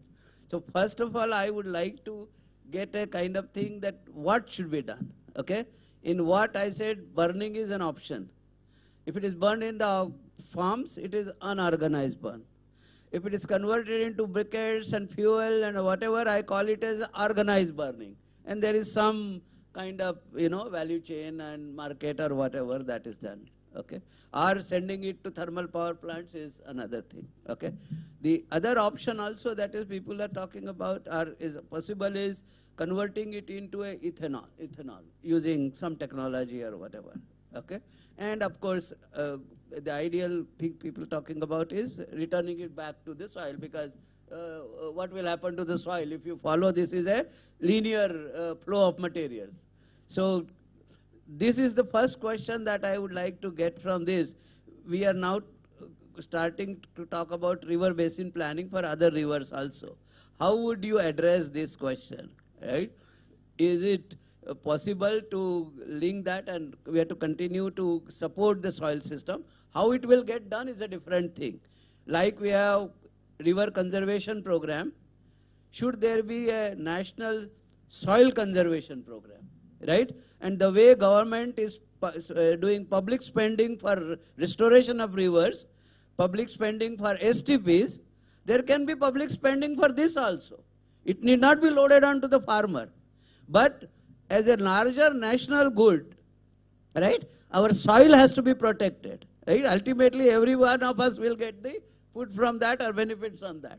So that's the larger question that we have. What is the thing that should be done? Do we recommend a suboptimal solution to kind of solve an immediate problem, or we look at it on a long-term perspective, because we are talking about sustainable solutions? Okay. So, madam, would you like to comment? Then we will take, and then of course we will open. Okay, sir. Thank you. I recommend that the national soil conservation program should be there, because it is ultimately soil which gives us the food. And a good quality of soil will give a productive yield. And also a contamination-free agricultural yields. So I recommend national soil conservation program should be there, like a national river conservation program. And regarding that agricultural residues, residues burning, that depends on the state specific. It is in Punjab it is burning, in Odisha it is not burning, in West Bengal it is not burning. So what is the agricultural yield and how can it be managed? Agricultural residues and how can it be managed? That has to be thought of. Now the thing is that how much it is agricultural residues are being generated and what can be optimally used. In Odisha it is being used for this cattle field, as a fodder, and for roof thatching, and mushroom farming. Like this, there are so many uses are there. Now we have to explore these uses. Besides the using the agricultural residues left in the soils for as a lands in the agricultural lands for the soil enriching facility, enriching. Besides this, we have to explore the marketing potential also, and we have to see the whenever we are seeing the marketing potential, we have to see the farmers' gain also. So that is my. The question is, what do we do with the agricultural residues, for which there is already an ecosystem? It's a different thing. Okay, many crop residues are used. Only certain crop residues, because they are large in quantity, and we have to get rid of that in a very small time, and we have simple solutions, not acceptable solution, but simple solution. What should be the best strategy? Should we not allow this and support them? Obviously, they are not able to do it. But first, what is the kind of thing that we would like to do? Is burning okay, organized or unorganized? Using it as a fuel is okay, or no, it has to be a soil material, it must go back to the soil, whatever way. How it can be done, we will address that at the second stage. I think the framework should be robust. You know, nature is the best medicine. And we are already talking about nature-based solution. So something which is used, reused, and returned back to the nature. That is the circular thing. And the way you are using it and reusing it, there are so many things where technology definitely can contribute. For example, you know, like kettles do not like the paddy straw because of cellulose and silica matter also. So you have to amend with something which is good for the cattle. For example, jaggery, you know, husk, or from pulp, fruit pulp, if you amend with vitamins and other, you know, good material. So there are convergence possible where waste material from one industry, food processing industry, can be mixed with the, you know, such agricultural residue, and can again be fed to the cattle. Second thing is the composting. Composting, there is no organized ecosystem. It is happening in a very clustered kind of ivory tower. Few pockets are there where composting is being done. But you have to degrade the cellulose, and if you chemically treat it, becomes the synthetic cellulose, the rayon, synthetic fiber. So cellulose, if it is chemically treated, it becomes rayon, which is a very good product for, you know, our clothing industry. So how do we bring that sort of knowledge where there is a demand already, you know, like we need a lot of pulp, cellulose for, you know, for our clothing industry, and pulp for paper and pulp industry. Now, who is going to do that? That is a big question. How we are going to bring the crop residue to the industry where there is a value addition. So that kind of ecosystem we have to create, because, you know, we have seen in Punjab, the harvesting is delayed and it is coming to the peak of winter, where if you burn it, all the particulate and fumes, and, you know, it comes because there is an inversion layer, you know, air is very stable and calm, and you sort of concentrate the pollution. So we have to find out the adequate capacity, and also the technology, the convergence, and finally some thing like, again, going back to the culture of, you know, coarser grains like millets, ragi, jowar, bajra. We are all moving to the coarser grains. So can we also promote, because they are good for soil also, and they are not water intensive. All coarser grains are not water intensive, so we can also solve that problem. Thank you.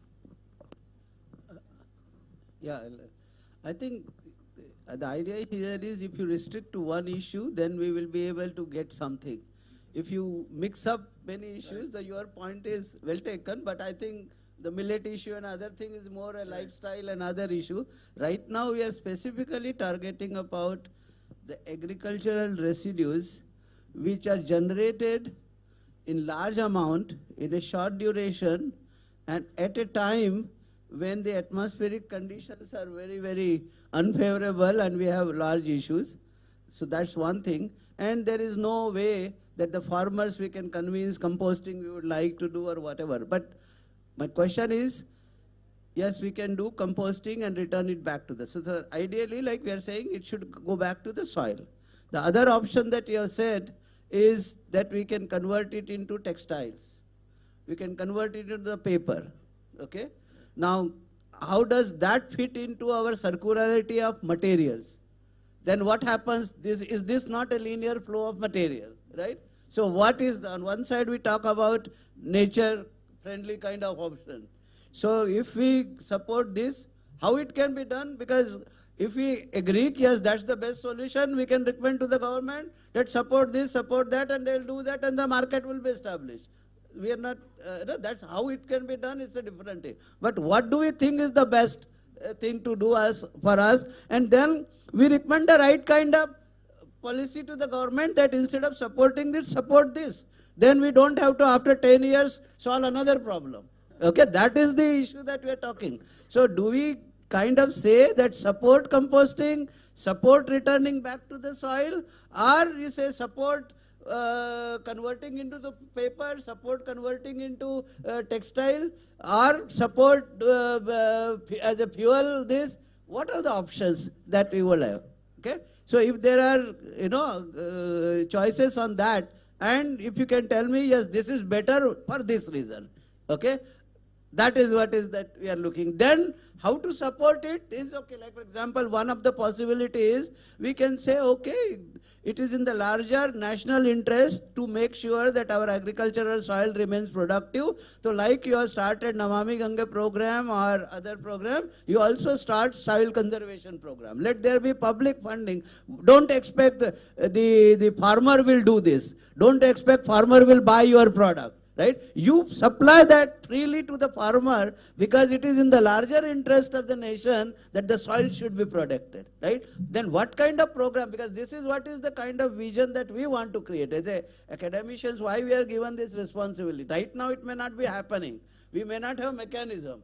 But if you want to create a mechanism, which one you want to support? For which choice you want to create a mechanism? Okay. Yes, sir. Can you? Hello, my name is Line Blytt. I'm from Norway.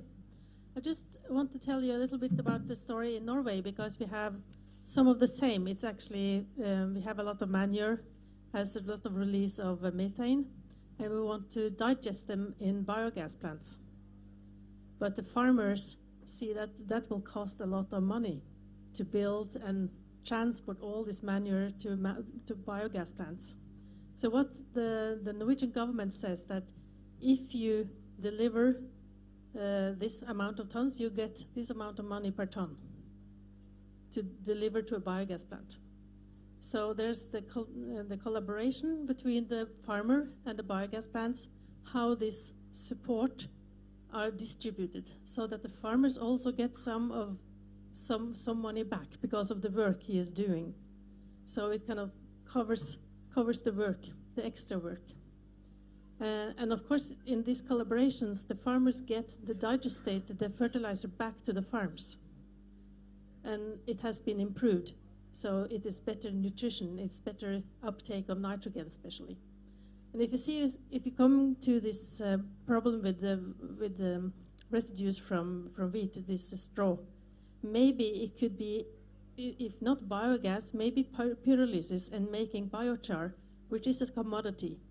So if there's an incentive for the farmers to harvest this and bring it to this plant to make biochar, the biochar company can sell the biochar and the farmers get some money back because of he's giving the raw material. So there's a way of making this value chains. And of course, the biochar may be used back to agriculture as well as soil enhancement and carbon source, which is very stable and will increase the carbon in soil. So there are plenty, but I think you have to, there probably will not be one solution. It will be several solutions.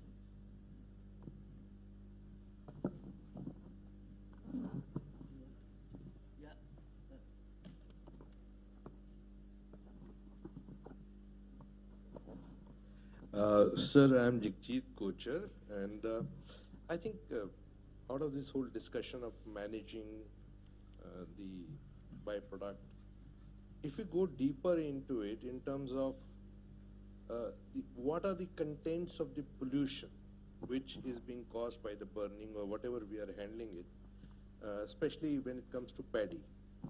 You see, paddy cultivation is done in anaerobic conditions. And because of the anaerobic conditions, the kind of pollution that we are getting when we burn, so there's the impact of the condition and the practices of paddy cultivation, which is having ultimate impact on the environment, what we are talking about. So we are already talking to, we have given a proposal to Department of Science and Technology that it is a proven technology. We can do paddy cultivation in aerobic condition also. And in aerobic conditions, the role of nanobubbles, that's what my company does, it can really transform the whole discussion which we are talking about. So probably in the very near future, once we get the opportunity to prove it on field, we'll have a different discussion about the whole issue which we are talking about. That's what I want to do. Yeah. So I think we are getting number of options, and ultimately we have to look at whether any of the option is not at all acceptable, okay, or is acceptable. Then how to promote it is a different thing, okay. But first is, on a long-term basis, which are the choices that are acceptable to us. Then how do we promote it is a different kind of thing. And what kind of policies, what kind of business models or whatever that will come up, facilities that we required is a different thing. So I think one more option that was suggested is, yes, technically it is possible, you can get biogas out of it, okay. So that's also, but then again, we have to keep in mind that yes, we can make biogas, for that also support is needed, right?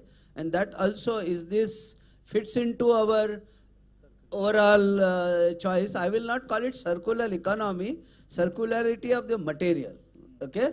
Like for example, what is there in the stubble, we deprive soil of carbon. So our one job is also to find out how we can enhance soil organic matter and soil carbon. So if I support, let's say, this biogas route, will that help me in maintaining soil carbon, soil organic matter, or it will adversely affect? If I support this route, that is textiles or use of for paper and pulp or whatever, then will that support the soil? If I burn, will that support? If I do compost, will that support? So I think this is what is the larger issue that we have. We may have number, and then other option is, there is possibility we can use biotechnology and convert it into ethanol. And yes, that is also a need. We need a fuel for ourselves also. So out of the several options, right, which one which are the options I would say are not, should not be recommended or should not be supported. I think that if we find out, then whichever options are to be supported, we can then figure out, have a discussion on how to support that. Yes. Sir, actually I would like to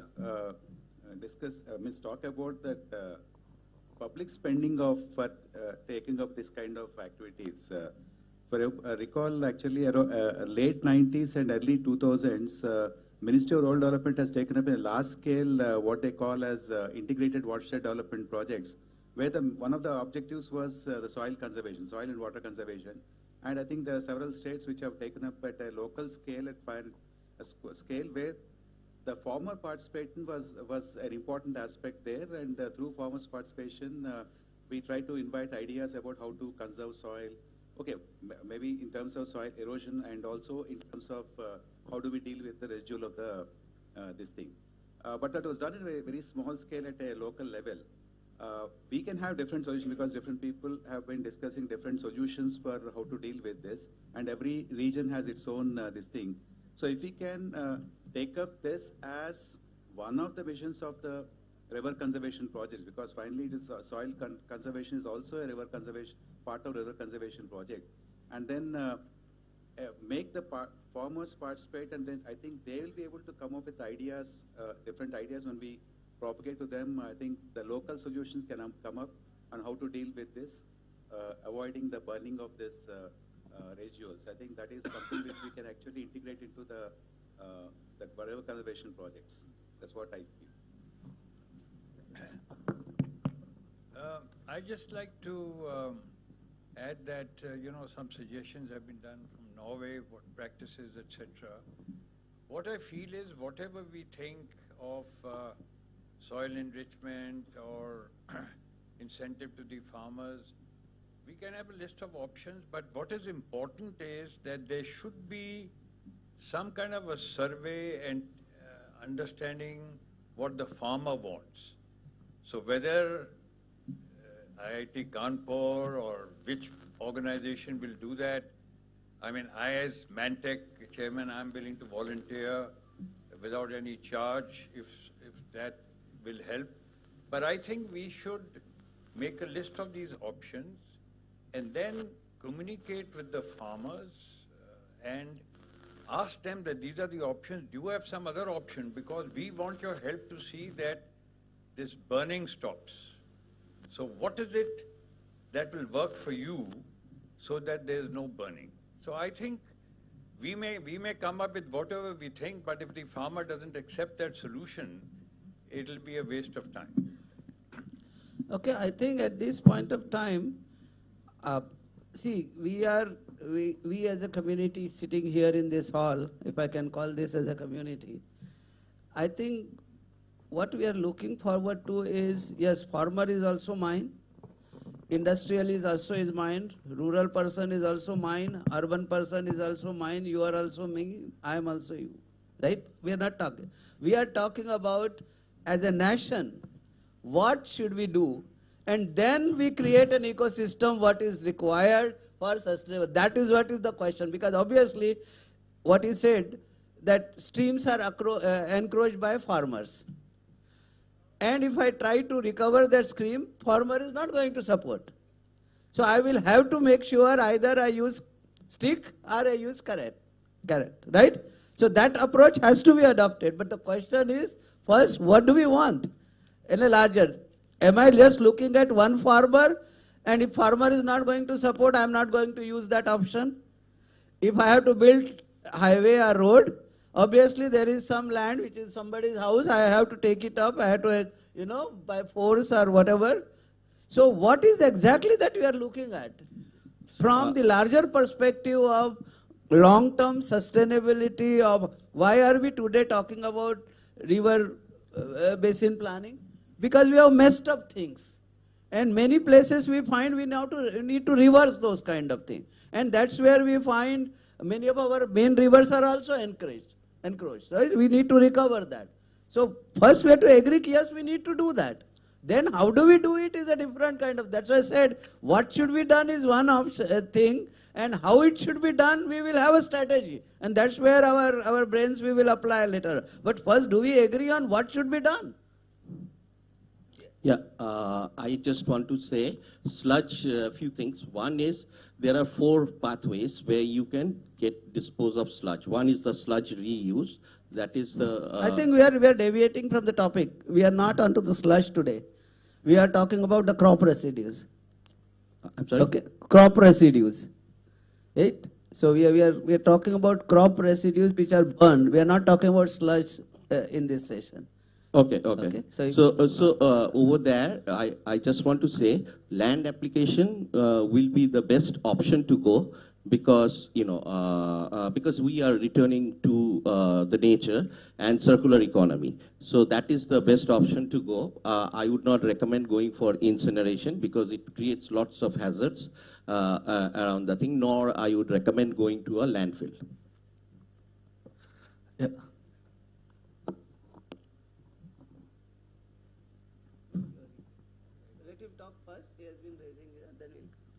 Yeah, hi, my name is Mohit, and I just want to bring up a few points. So we have been talking about, yes, certain solutions have been proposed herein, right? What we should do. Now, it has to be a combination, right? We are saying circular economy, then those dots we have to connect as well. It has to be a circular cycle wherein it has to be a balance between whatever residue we have. Some has to be retained within the villages so that it can be used as a fuel, right? And then some has to be consumed as a industrial practice or wherever you want to use as a biofuel, right? So it has to be a combination. You cannot have one thing because one, you need money. Unless there is a revenue generation, no farmer, as ma'am said, right? Nobody is going to spend their time, effort in basically storing that stubble or transporting it, right? So you have to have a revenue source generation. So that's where either industrial or any unit has to be brought in. Second, if, as Mr. Gurdas said, right, we are just depleting the soil. So we have to bring the enrichment back into the soil. That's where you require the stubble to be retained, to be stored and converted into organic matter and reused. That can be also done, one of the suggestions that sir gave here, that you have to first connect with the farmers. Unless you connect with them, what all options that we are exploring, we are not going to have a solution. We can talk about here multiple things unless we connect with the person, right? They are the end user or the end suppliers, right? So we have to connect with them to understand what they want, and unless we have some source wherein they are rewarded in terms of either money or, as you said, land or water, whatever, it's not gonna work.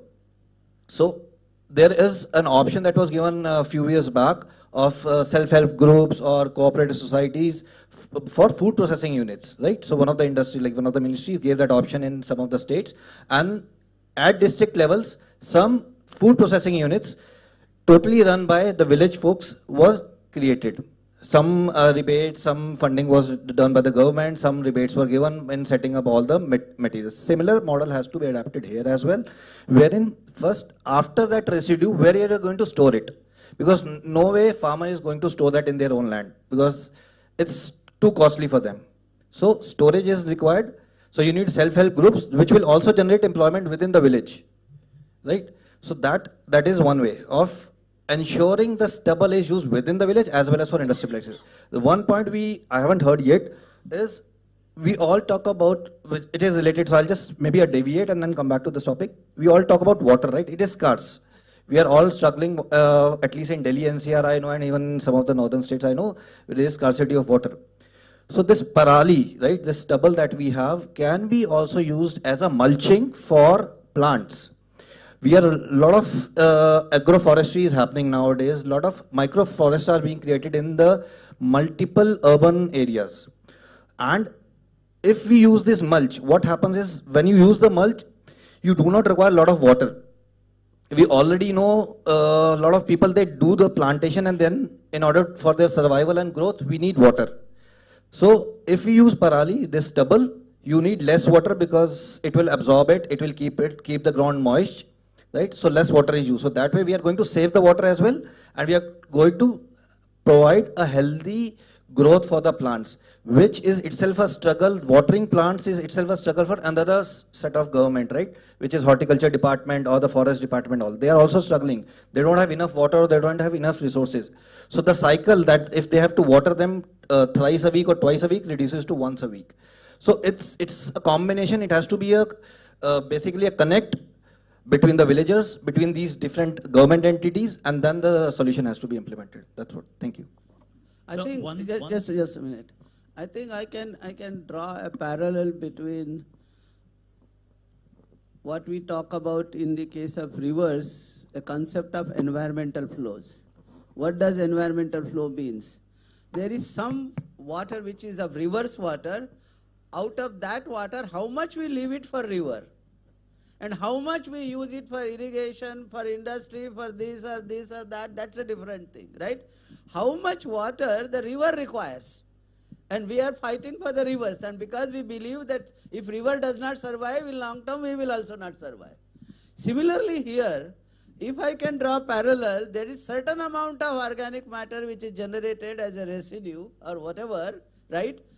How much right that the soil has and how much it can be going anywhere else. I am not saying we will restrict to one option. So can we, again, like that's a concept of environment. So how much of organic material or whatever this is should flow back to the soil, and extra if it is there can be redone so that we do not kind of rob the soil, right? That is what is the question. So obviously there will be options, right? I'm not talking about that only one solution will fit and how it gets supported, but then we have to arrive in a scientific way. What are we talking about, right? Okay, how much should go back or how much minimum should be returned to the soil so that my soil remains productive? That's what is that we are talking about, productive soil.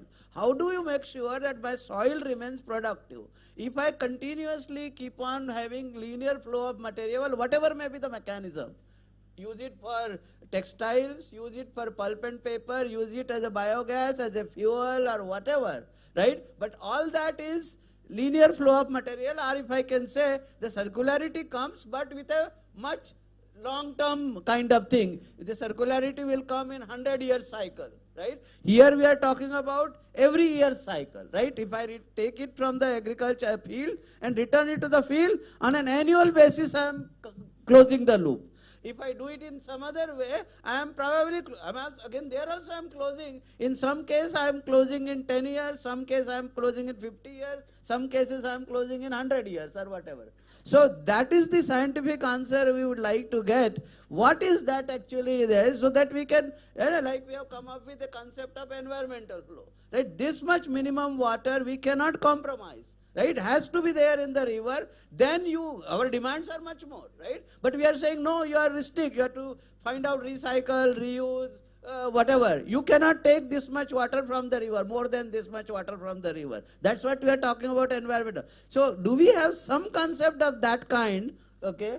Do we need to bring in some concept of that kind so that we can then have a long term? Then whatever is extra, what do we do is a different thing, because then the demand and that will decide. First I'll come to Kisbones and then I'll come to you. Thank you. I do not think that it will be possible to define, just like it is very difficult for environmental flow to define exactly, also for soils and stubble and so on, what is the exact amount or the exact methodology. Because the variety in crops, the variety in soils, the variety in climate, the variety in cultural practices are so big. So my recommendation would be not to try to focus, especially as a central government, on something that you want to control, rather to specify what you would like to stimulate. And then leave the controlling and the implementation to the local situation. An example is the European Framework Directive. The European Framework Directive does not tell the European countries what to do, but what to achieve, right? How they do it, that's up to the local situation, to the local, if it is a controlled water body or a natural water body and so on. So they have to do the details. But if as a central government you can say soils should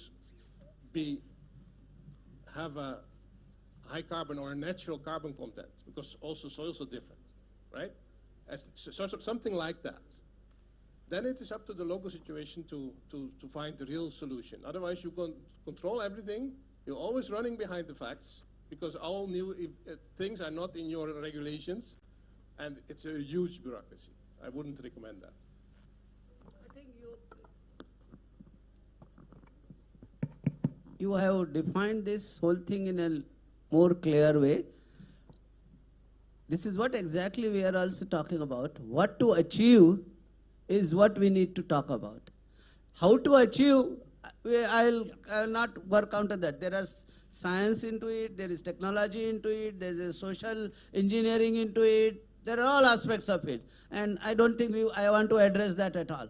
What to achieve? Even in environmental flow also, we are only talking about what to achieve, not how to achieve. Okay? So when we talk about environmental flow also, we still have disputes on those numbers, right? Somebody says 50%, somebody says something or whatever, and we have no agreement on that. But what we have agreement on, there should be an environmental flow in the rivers. I think that's the only agreement we have. Next step we have is, yes, we to some extent agree how to assess that environmental flow. To some extent. There also again, there is this thing. But agreement is there that there should be environmental flow in the river. Okay? How it should be assessed. So same thing I am talking about. Yes, the way we talk about environmental flows in the river, it is not same everywhere. Every stretch of the river has different environmental flow. So also here, the way you're talking, every soil type, depending upon climate, weather, soil type, that will be different. But should we start talking about that? Okay, because this scientific community, this is what we need to give a long term, what to achieve. So if I can have, like for example, for rivers, every stretch I have, this much flow should be there, and so on and so forth. We are not saying it should be same everywhere. Even for quality, we are not saying the same. For example, in estuaries, obviously I'm not talking about the same quality as I have in the mountainous region, right? So everywhere, both quality and quantity concept is different. But we have an understanding, yes, I need some quantity and some quality water in every stretch of river, which may be different. So we can even come out here also, and that becomes what to achieve. Then how to achieve is a kind of different kind of thing. Yes. I am fully agree with the context he has talking about. I am watching the soil framework developed by European Union, and recently they have published it in the public domain also. So it is a very good content. It has very good content that is exclusively dealing with how to develop the fertility of soil in long-term basis, free from pollution, and how it can address the United Nations 3 very important issues of biodiversity loss and climate change and pollution. So in the same line, we can have also a soil policy dealing with every aspect, because in your policy, it is also a very good space has been given to microbial fauna and flora, which are very important for developing soil fertility and continuing the weathering of big size particles into soil size particles of clay, silt, and clay. So they are very important. In our country, we are experiencing a lot of erosion, soil erosion, only because we have lost their connectivity with the vegetation cover. And the river surface water bodies were very helpful in developing the soil. But today, we are experiencing one day a flood, next season we have a drought. Drought in monsoon season is a very, very different issue. That what we are expecting a very good rainfall in good water. Yes, yeah, yes. So soil, yes. So yeah. I agree, sir. And we have to have a soil policy like European framework have developed, and that is a very good document for us to go ahead with this framework. Sir. Yeah, so just a couple of points, I'm just trying to put together, like Keith said, what do you want to achieve from the stubble burning issue? So I think at least 4 things have come up. One is soil nourishment is what we wish to achieve. And how do we wish to achieve? There are various pathways to that. Second is, stubble is a non-revenue produce in the farm. How can you monetize that? And that will directly connect with the national scheme of doubling farmer incomes, because every non-revenue produce that he is producing, if the farmer can make money out of it, there is possibility. The third is our climate targets. Right? So what are we doing with this issue of stubble burning on the climate targets? Can we reduce the use of coal and increase the use of biomass briquettes? Because when you burn coal, you are actually releasing carbon which was sequestered 65 million years ago. But when you burn biomass pellets, you release carbon which was sequestered last year or this season. So we are being carbon emission neutral in that case, in that scenario. And the last one would be the mulching part which he said. So now how do you reduce the water by using the agro residue as a source of mulching? So I think these, at least minimum these 4 things we can achieve through the agri-burning issue. Sir. Air quality is the climate target. Can anybody give the mic there? Sir, shall I speak?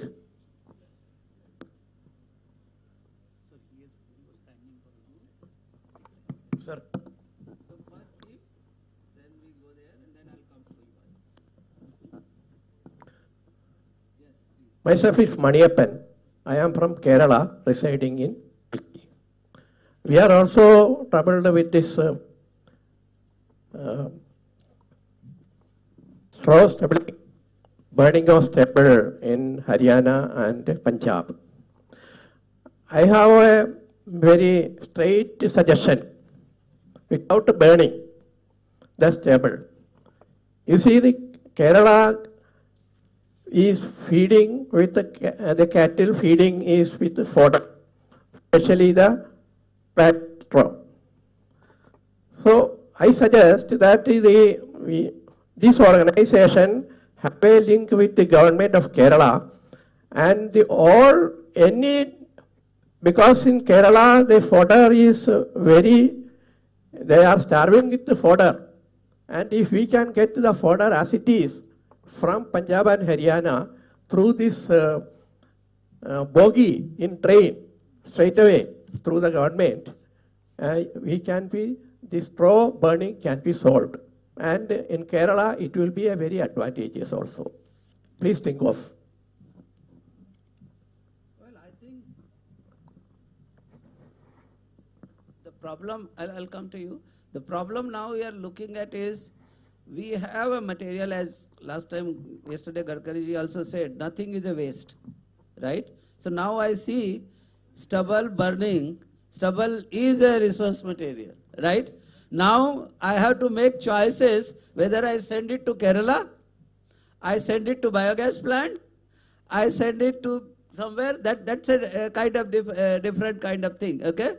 But how much right that the soil has, that this is only excess that I can send anywhere else, not more than this.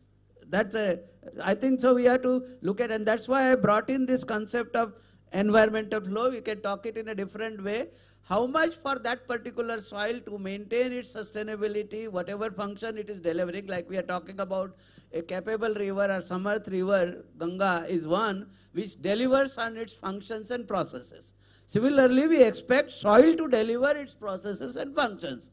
And every soil will not have the same process and function to deliver. So depending upon the soil, its requirement will be different. But we want to sustain it, right? So that's the concept that we want to bring it, and I'm sure slowly and slowly we are coming to that. As I said, right now, I am not ignoring any of the option, right? Whatever is excess, then let the market decide on that. Okay, this is how it happens. If I have extra water, which is, I can take it from river, then whosoever pays or whosoever is more critical, we will supply there. That's a different thing. Yes, madam. Hi, my name is Nandini. I'm at ISER Tirupati. I'm a biologist. And I wanted to make 3 points. One is that a lot of these rivers flow across really large regions, and these regions have very different biodiversity and ecosystems in different parts. Like the Kaveri, which starts in the Western Ghats, has thick rainforests around it, but by the time it reaches the delta of Tamil Nadu, it's a grassland ecosystem. Several programs across the world look at farm certification, and farmers get points for growing native species on their land, sometimes with organic mulch as the base, like people were saying. And so this can be integrated into a biodiversity concept, and that could be region specific. And so the farmer gets some kind of certification points that could increase the yield or price point. We meet carbon targets in terms of tree cover, but today the carbon for climate is being extended to carbon plus biodiversity for climate. So in some sense, it's a little more holistic if you take into account the local biodiversity and microecosystems along the rivers at different places. Also, I wanted to say there are some really novel technologies out there. There is a company, I think, based in the US that takes the biochar concept to the next level, that is using forest leaf litter and creating it directly into oil and injecting the oil through reverse mining technology deep into the earth. So these are very novel, untested ideas, and maybe in the future we could look at combinations of different things that could help with mitigating biodiversity crises as well as carbon issues.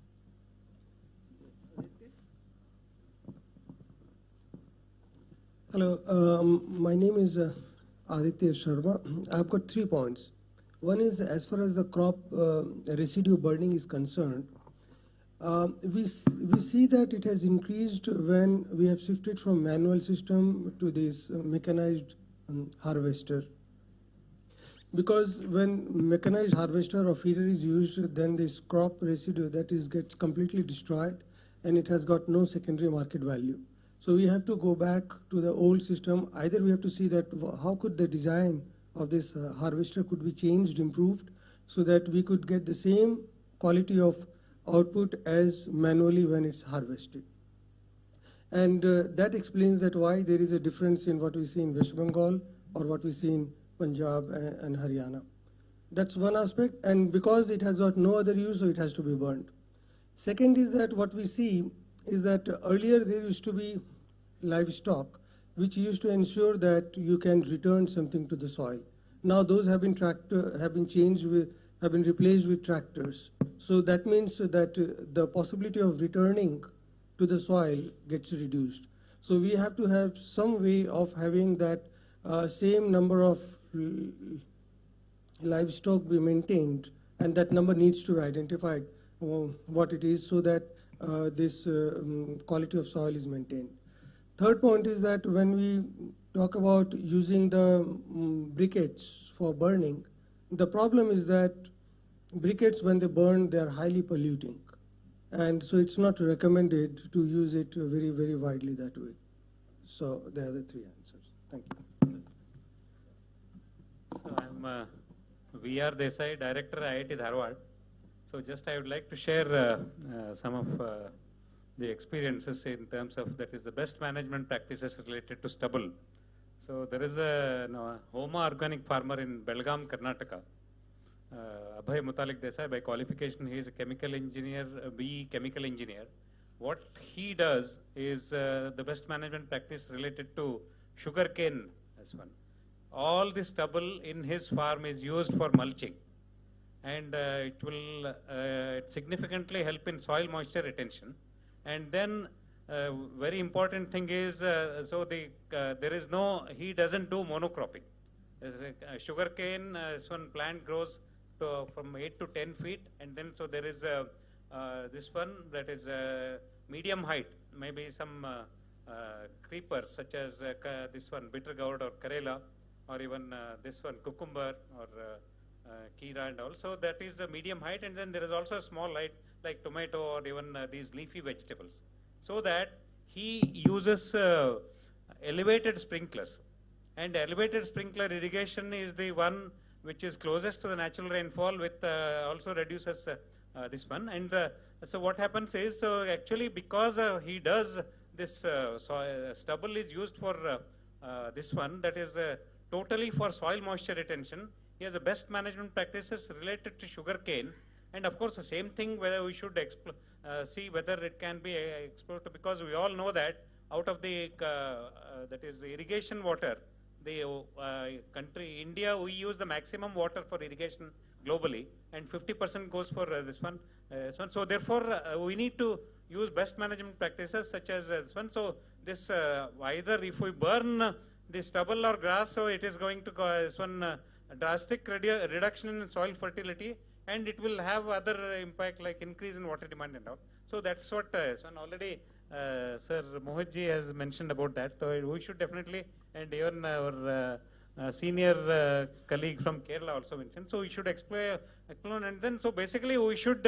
It is a time to see that the stubble burning should be made a criminal activity. That is the one. Dhanyavad. Thank you very much. I think we are almost coming to the end of the time slot. We will continue on this topic. We will continue on this topic. We are not closing on this topic. We'll continue, and I will put one more issue related to this, okay, in the second session, and we will continue to discuss on, because whether you talk about this session, Samarth, Ganga and productive land we are talking, or we are talking about lifestyle for river and economics of rivers, they are all related to each other, okay? Because if you are talking about mulching in some way or the other, or what crops to go, what crops to eat, they are all related to each other, and ultimately they have influence on river and river economics. So we are trying to get a larger perspective on this. And as I said, right now my focus is what should be done. And I do not consider this as a, yes, right now burning is a problem, we are looking at it as a problem. But for me, it is a material. What is the best use of that material? That is what we are talking about. How much of that material the soil has the right, if we, like for river, we consider that the river has the first right on its water. Only excess we can take it out. So this is what to say. If what you're talking about, whether in the form of compost, in the form of mulching, we are saying it is the soil's right to take it first. Okay? Whether it is you take it from this soil and put it on some other soil is a different thing. It is something similar to you take water from one river and put it into other river. Okay, that's a different, how do you do that is but right now we are talking about how much do we need there, right? And how we can then talk about it is a different. We'll continue on this. So I request all of you to please join again on this so that we get a kind of, it's more a brainstorming. We are not taking any decision on this. And ultimately, once the whole summit is over, we'll try to summarize what is the thing. We are neither taking this call or that call or this is good or this is bad or whatever. We are trying to understand the issue so that we can put it in our perspective plan or whatever that we are talking. So we'll come back again, and I request all of you to please join us so that there is a continuity of the topics and the points, and we don't repeat the same points again. Okay. So thank you very much for being here, and I request you to please join us at 2:30 after the lunch right here. Thank you.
But we could have shifted to other. एक तो social justice वालों ने हमको बोला कि day 2 में हमको वो चाहिए conference hall, तो उन्होंने ले लिया हमारा.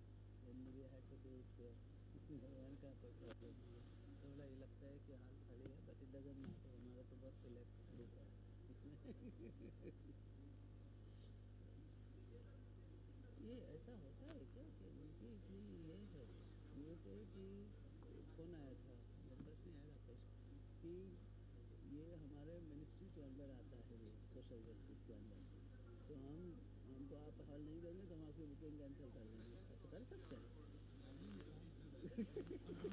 तो फिर भी हमने कहा चलो हमको पॉसिबल था ना हम बोल दिया कि ले you can use it but this is not done ना ऐसे है कि हमने 2 महीने 3 महीने पहले से बुक करके रखा था और आप बोल रहे हो कि हमारी दादागिरी हम कभी भी कैंसिल कर देंगे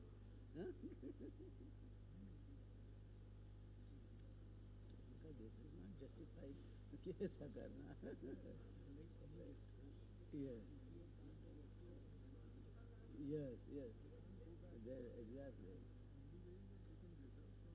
हाँ yes yeah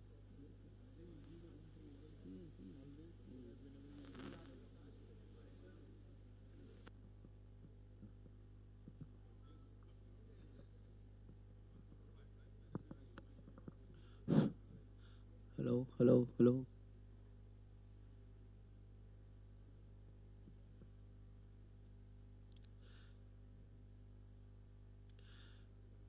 Good afternoon. May I have your attention, please? Yeah.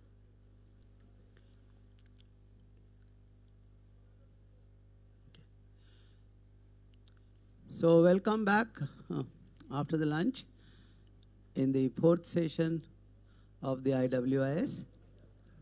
We are discussing on 2 themes. One is the Samarth Ganga and productive land, and life for rivers and economics of rivers. Both these subjects or topics are interrelated, and that's why we are taking the liberty to, mix up the issues. In the last session, we discussed on a very specific issue. The idea of bringing up that specific issue was to come up with a larger understanding of the whole issue. And I'm very happy that a new concept is kind of coming up, like we talk about the environmental flow for rivers. There is also a concept that the soil also needs, like river needs its water for its functions, so soil also needs its produced for its own function. So how much right the soil has and how much can go elsewhere is something that we need to talk about, okay?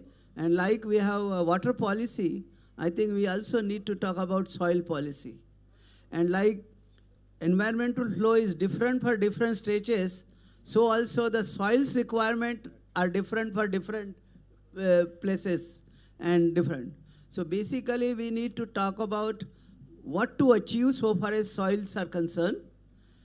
How to achieve, of course, is a much complicated issue, but first, if we know what to achieve, then probably we can make a strategy in terms of how we can, which programs we can use, what kind of mechanisms we can use, for what we have to develop market, for in which we have to do public spending and so on and so forth. So that can be slowly worked out. So in this context, I will put another issue in front of you, but it is all related to the same topic. And if we can have a convergence on that or some understanding out of that, that will help us greatly in developing the next version of the Ganga River Basin Management Plan. Also, the river basin management plans for the other 6 rivers that we are talking about now. And the government is ready to take up that exercise with the help of the national and institutions on the lines of Sea Ganga. So the issue that I want to focus is that we have NGT norms for effluent discharge or sewage, treated sewage being discharged into water bodies. There is also an MOEF notification. People are thoroughly confused as to whether to use NGT directions or use the MOEF norms. And depending upon where whatever, I would not say suits, people can defend, they use that particular thing. But the larger issue is, and particularly what NGT norm specifies is the nitrogen and phosphorus standards, okay? The question that I want to have is, do we really have to treat nitrogen and phosphorus to that level? Forget about whether we can achieve that standard or not, or whatever, but what is the purpose of removing nitrogen and phosphorus? To my understanding, nitrogen and phosphorus are essentially because if you release that into water bodies, it leads to the problem of eutrophication. That's what I have been, told and I have learned, okay? Now, if you look at our kind of scenario, even if I say I stop discharges of sewage and remove all nitrogen and phosphorus from water, effluents, treated sewage, will I resolve or will I be able to solve the problem of eutrophication of my water bodies? Okay, because there are many other sources of nitrogen and phosphorus which are there, okay, which go into our. And second thing is, even if you see in Europe and most of the other places, there is an issue of eutrophication. In our country, in our kind of weather, the kind of suitable conditions that are there for eutrophication, if you go to Europe, are just 1 or 2 months where the temperatures, but for us, all 12 months, we have that kind of weather, okay? So for us to take care of the eutrophication, just by stopping, the nitrogen and phosphorus coming from sewage, are we going to resolve this issue? So that's one question I would like people to comment on that. And the second thing is, if there is a eutrophication that is going to happen, the growth, aquatic growth going to, can we take that to our advantages? And whatever expenditure that we do for removing nitrogen and phosphorus in the form of additional treatment that we need to give, instead of making that expenditure there, can I use that for harvesting water hyacinth or aquatic growth and use that biomass in a meaningful way? Where is the, because I cannot stop that. No matter whatever, even if I stop completely sewage going into the water bodies, even treated sewage I don't let it go, still I cannot stop that growth in water bodies. In that situation, what should be our strategy? Should we go for excessive removal of nitrogen as per the NGT norms and spend so much additionally? As it is, even the present level of treatment, we are finding it very challenging. So do we have to go for the next level? Instead of that expenditure, I use the natural water bodies for the removal of nitrogen, because when you have water hyacinth or growth, then obviously that also serves, and then I also produce biomass, and that can, in an earlier session we said that we need biomass for various purposes, okay? So that is again, so can I use that and use that material for mulching or making compost or making biogas or whatever options that we talk about. So instead of removing nitrogen and phosphorus in the treatment plants, I use the natural water bodies, and eutrophication means full coverage of the water body, right? So I can always regulate that. I can allow only 5%, 10% of the things, whatever that we fit, all right, that growth, and excessive I keep on removing, and I spend my money, I spend my resources and energy on that. Is that a viable option? Okay. These are the two things, and then related to making the soil, because I need material, like morning we came up with, that it's a material. right now we don't have a solution because I want to get rid of this in a very limited time. But otherwise, it is a useful material, and that's why I burn. Okay, but it has a material. It is useful in many ways. That's what we looked at. Okay, so I would like to have some kind of discussion, brainstorming on that, so that will help us to come up with some kind of strategy as to what, and then we will also be able to guide the MOEF and also the NGT in terms of whether we really need to go for such level of treatment or we can do otherwise. Okay, so Anshuman, would you like to start on that? Thank you, Professor Tare.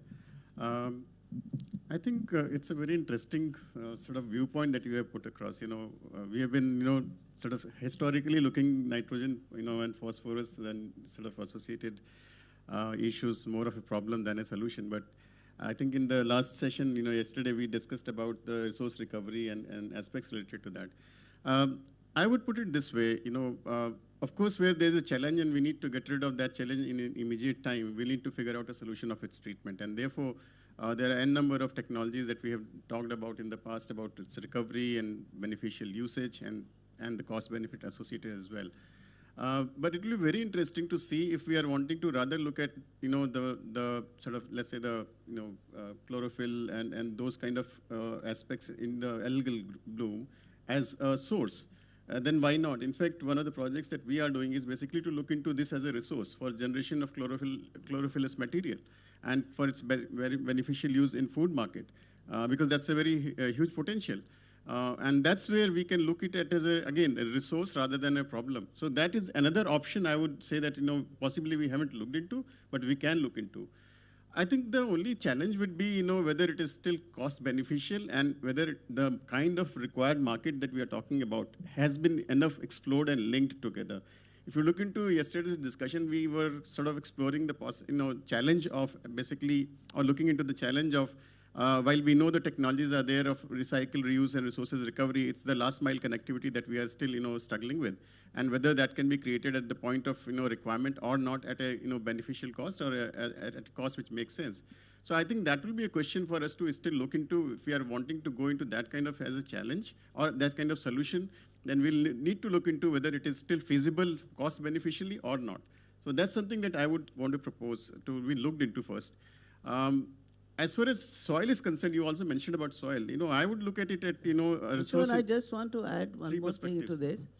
Suppose even if you stop nitrogen, phosphorus coming from sewage, what do we think in our kind of situation, can we really have this problem solved? This eutrophication, algal growth, water hyacinth growth in water bodies.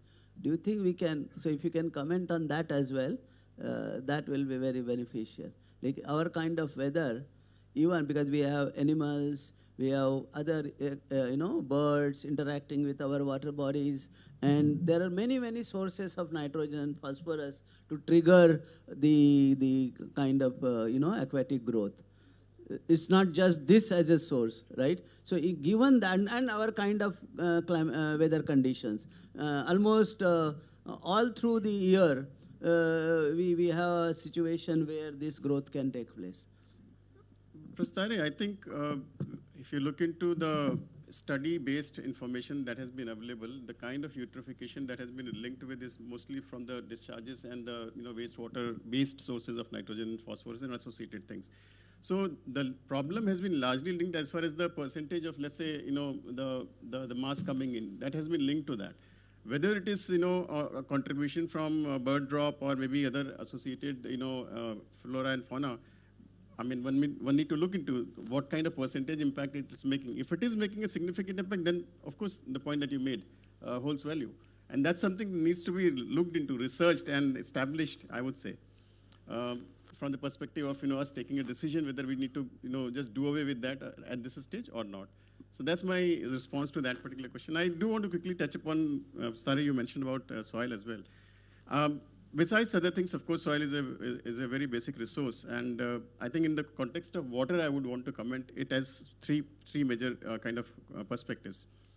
One is about that this is also a very, very important filtration system. It's a natural filtration system of the, kind of nature that we possibly have ignored to look at it as, now we are talking about riverbank filtration, but it is something that has been naturally present.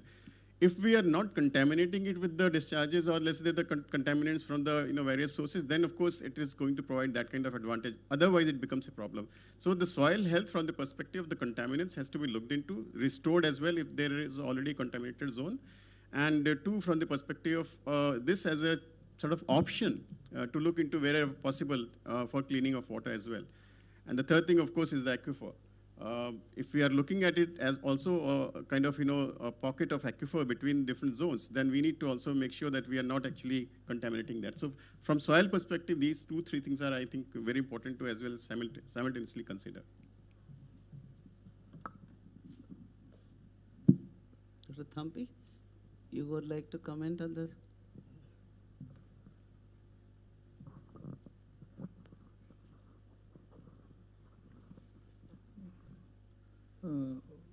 Good afternoon. Regarding the questions that were posed, I would first try to mention some of the observations that I have over the past few years. See, as yourself as well as Professor Anshuman said, nutrient discharge into water bodies has been associated, through many studies, it has been proved to be causing eutrophication and related problems. If you look at my observations in many of the river systems in Kerala, I think in olden days, the basic river cross-section, if you try to look, it had mostly very small vegetation, not very big vegetation. And otherwise, flow was almost unobstructed. But now, if you look at the cross-section of very many rivers in Kerala, you will find that very big plants, I should say, close to trees, are seen in the river cross-section. And mostly it is attributed to nutrient availability in the riverbeds. So, and not only that, earlier days, I think the local bodies, since economic activities are all very less, and this discharge of sewage into rivers was not that common, whereas now almost all local bodies, urban and rural, they are discharging sewage into the river. So, I think there is some contribution definitely to both water quality as well as the river as such, I should say, because that carrying capacity of I should say in some places the vegetation growth is such that it is actually having a severe bearing on even on the carrying capacity of the river. Maybe I also agree with you that the norms prescribed on various water quality parameters sometimes are very conservative, and I think mostly borrowed from Western literature. So maybe we may relook at some of these. We may adopt a little more liberal approach when it comes to the limits that are set, but then prescribing no treatment at all, without proper study, I have my own reservations on that. And that is one thing that I wanted to tell. And the same thing applies even to this amendment to soil. When you try to build soil health by many of the measures which we propose, because ultimately the topsoil is, the recharge to the aquifers is taking place through the topsoil. So that should not lead to a situation where the groundwater quality is impaired. Maybe again we may have to look at it and at region specific. Maybe we may have to adopt region specific approach, because in very densely populated areas, for example, if you take a state like Kerala where the whole state is very densely populated, I should say. So the soil medium acting as a filter means the restraining effect of soil on the pathogen movement. I think we have come to a limit where that limit has been crossed. So most of our groundwater is said to be contaminated by bacteriological contamination is there. So from that perspective, and not only that, over the last maybe 5 to 10 years on many rivers, during some seasons, there has very severe algal growth has been reported, and that to an extent that water quality is very badly impaired. So with all that observations, I feel that it may not be straight away wise to advocate no treatment, but then what level of treatment to be given and whether etc. Those will have to be properly backed up by some studies before we make any specific recommendation. I think that's my observation.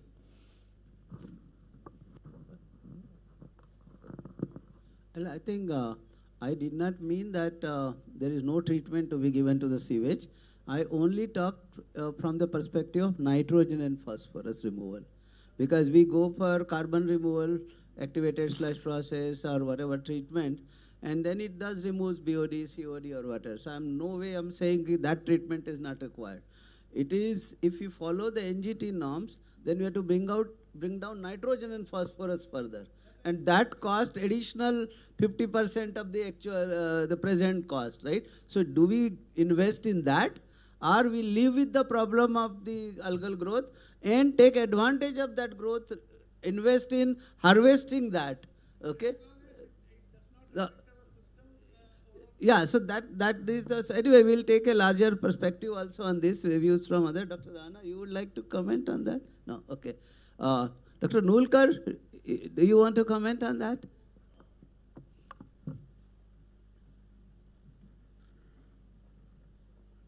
No, I agree on the point that you made about the cost of treatment versus the benefits accrued from it. But looking at the other side, allowing an industry to grow on water hyacinth is something which I am a little wary about. So water hyacinth is, one is, yes, it is biomass, it is photosynthetic capacity, adding all of that. But it is destroying a lot of our biological diversity, especially the aquatic flora and fauna. That is something which is happening. And unfortunately, so we have been working on this project with ICER, Pune, and some other agencies on one of the things which has been successful is that if we can identify the nurseries of hyacinth, then we can stop it there. So if you start going upstream in a river, there is one point where you don't see any water hyacinth. So there will be the nursery breeding ground of the water hyacinth, and that is where you have to contain it. So containment, like you said, is a very viable process instead of removal, because removal, every urban local body is spending literally crores of rupees every year to remove water hyacinth. So water hyacinth as a biological invasive is an ecological problem more than an economic problem. So that's my only contention.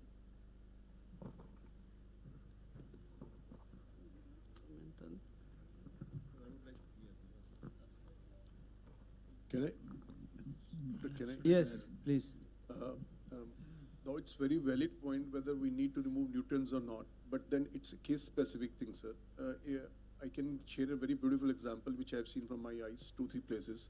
Like if you talk of STP water, if going to the lakes, like Dal Lake at Kashmir, the whole Dal Lake has been spoiled just because of presence of nutrients into it. So many cities like Bhopal, again, when sewage treated water is going to the lakes, they're spoiling the lakes, the beauty of the whole things and all. So similarly, water bodies are treated not only to conservation of the water, from the beauty aspects also. So nutrients are definitely causing a threat to the existence of the beauty of all these ecological bodies which have been created. Tomorrow, when we are planning to recycle water for the industrial applications also, believe me, industries will never buy any water from you. I have seen so many CTP plants in many states wherein they claim that after the CTP plant, the water is now fit, but no industry is buying it. Because they know that the cost of operation is going to be, again, very high if I buy this kind of water. So sometimes it's need-based. If river is flowing, it's a wide river, have got plenty of flow throughout the year, yes, we can do without nutrients also. But it's something like case-specific. We cannot generalize it like that. That's my observation.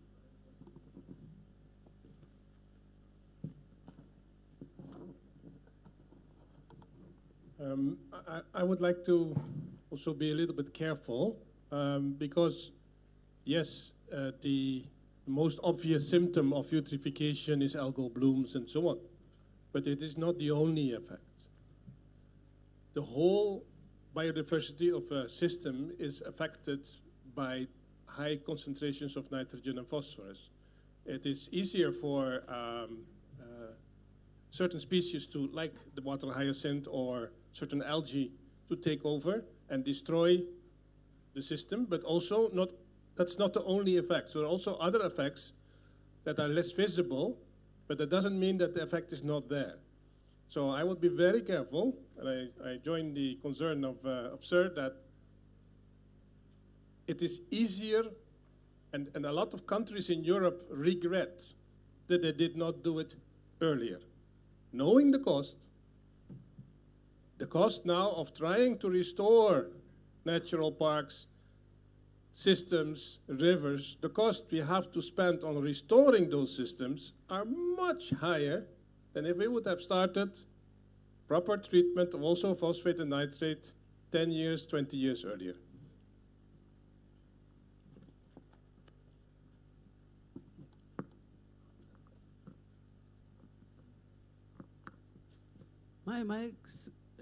My supplementary question to all those who have commented is also this. Considering our kind of weather situations and the other lifestyles and interactions vis-a-vis what you have in European condition, are they different? Or we are in a very different kind of situation? Do we have to necessarily follow what happens there? And that kind of norms, even if we follow, will we be able to, solve that problem?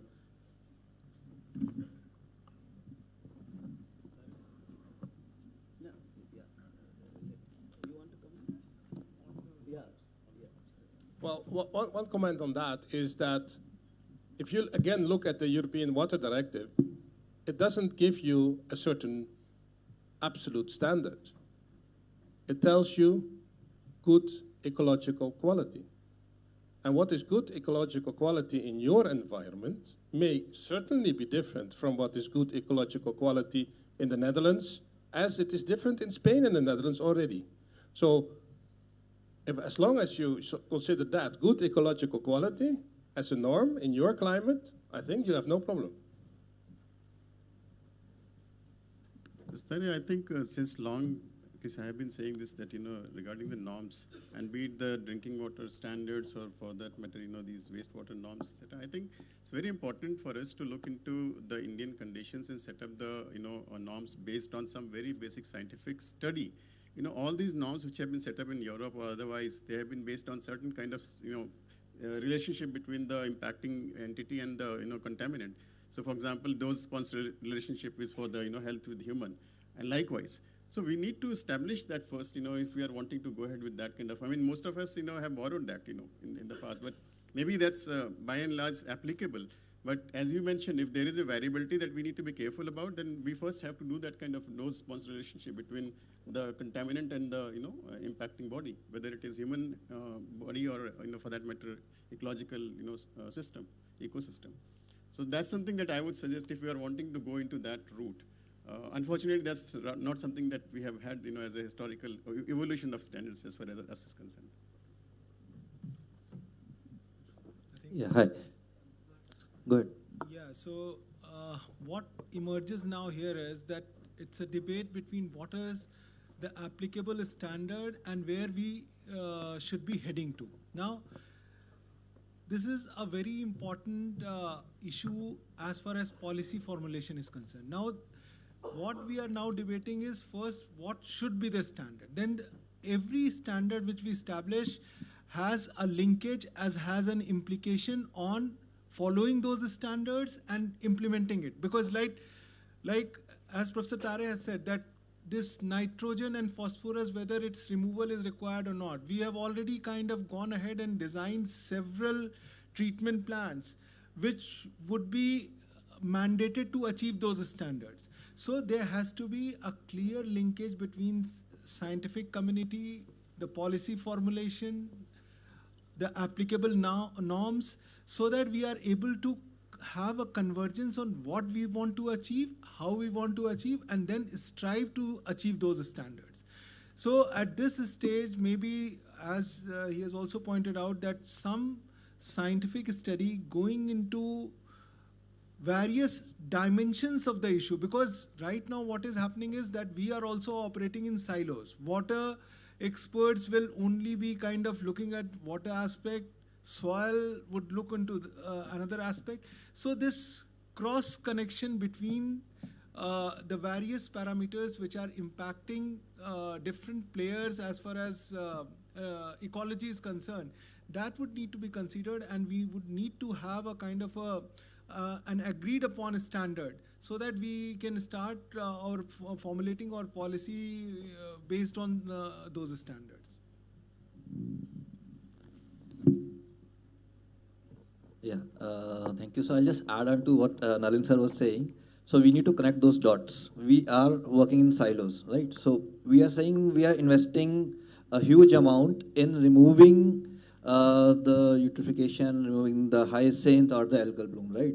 However, we need to also look into where we are investing. There has to be a return on that investment. If it's not happening, then we need to look out for alternate sources. So return, as he said, you have already application in food industry. You have application as a compost, hyacinth, if you take it out.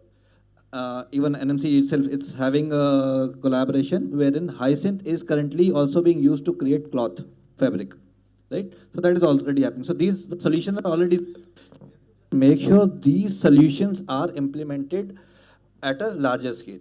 It should not limit to if somebody has come up with a solution, 1%, 2%, that person should be enabled by, okay, create a training center, let him enable and create 10 more or 100 more such people who can do that. And the thing we started was the river basin, the water, right? Now, entire river basin, currently we are targeting 5-kilometer area around all the rivers, like whether it is Gange or the other rivers. As sir you said, we need to understand what kind of soil is there, because the solution, as he said, it varies from each demography, topology, as well as environmental conditions. Certain things may work out if, talk about Gange in Uttarakhand, may not work down in the Bengal. So that also has to be considered. Wherever we have that problem of eutrophication, wherever we have hyacinth, take it out, use that to create a product. The solutions are already existing. We just need to ensure that need to be promoted more, and that support needs to be provision to have a large scale application and conversion of hyacinth into the product. That's needed. Second, once you have done that, already so many treatment plants, as you said, are already in place. So that will already reduce. If the treatment plan is in place, it will start reducing the problem statement over there, right? You have a treatment plan installed in certain places. In Varanasi is there, Bihar is there. So the problem is solved for that particular location. It will vary. Now coming on to the small, with the soil. If we are targeting through Earth Gange and through other initiatives, the village soil, right, the agricultural soil, we are pushing for organic farming, natural farming. That's where the problem lies. Till the date, the farmers continue to use chemical fertilizers, that particular water from the farm will continue to flow into the soil, into your water, or into the nearby water body. So that pollution will keep on happening unless we create a model wherein the utilization of chemical is reduced and those farms are made self-sustainable by creating the ponds there itself. We already have so many ponds. Almost every village used to have a pond. So that thought process need to be taken back. We need to revive those ponds. Every 3 to 4 or maximum 5 years, every pond generates enough sludge. That sludge can be, which will be organic matter, can be reutilized and put and given for at no cost to the farmers. So the cost of whatever fertilizers, chemicals they require is negligible for them. So you are creating an economy within the village. So the high cost that we are putting for treatment plants is no longer required. Why? Because the ponds themselves are taking up the water. That water will have enough nitrogen and phosphate that is needed for a particular farmer for his farm. Will have enough sludge also to take care of it. and that water will not also go on and pass on to the river water bodies, that larger water bodies here. So you will require less treatment there. So it's a long-term solution, but unless this circular economy is or circular model is developed and all the dots are connected, we will, if we leave something, the eutrophication will stay. Thank you. I think I'll also reinforce the idea that water hyacinth is something which has been studied so well. It's a boon if you use it in a circular closed loop system. If you don't, downstream it can harm so much, and as someone said, crores of rupees are being spent by the government of India in eradicating it rather than. So it cannot be generalized. It has to be taken case by case. Where is industry wants to use as a preventive mechanism for final entry of the nitrogen and phosphorus, it's the best solution. But they have to be extremely careful in not allowing a drop of the water hyacinth to go downstream. It grows very fast. It multiplies like anything. So once it cannot be eradicated easily. So one is that. Second is, I think, when I would like to suggest that hyacinth has to be used for economic development. If you create that entire ecosystem around that, local people having a livelihood by harvesting on a timely basis and having monitoring control systems. Thailand has extremely well organized in creating products out of water hyacinth, grown in fresh waters, mostly. We should be careful in using it on wastewater, because it has the potential to absorb a lot of these heavy metals, and ultimately what the end product is ending up, if it is coming back to public health systems, it's going to be a negative thing. And as Anshuman mentioned, chlorophyll and all, I would be extremely careful in not using the extraction of chlorophyll and algal things from the freshwater system. We should be careful, though it is a resource which should not be contaminated. Option of heavy metals. So what I gather from the comments which we have received is that what we need is an integrated approach to this problem, and that is what we are trying to do in National Mission for Clean Ganga.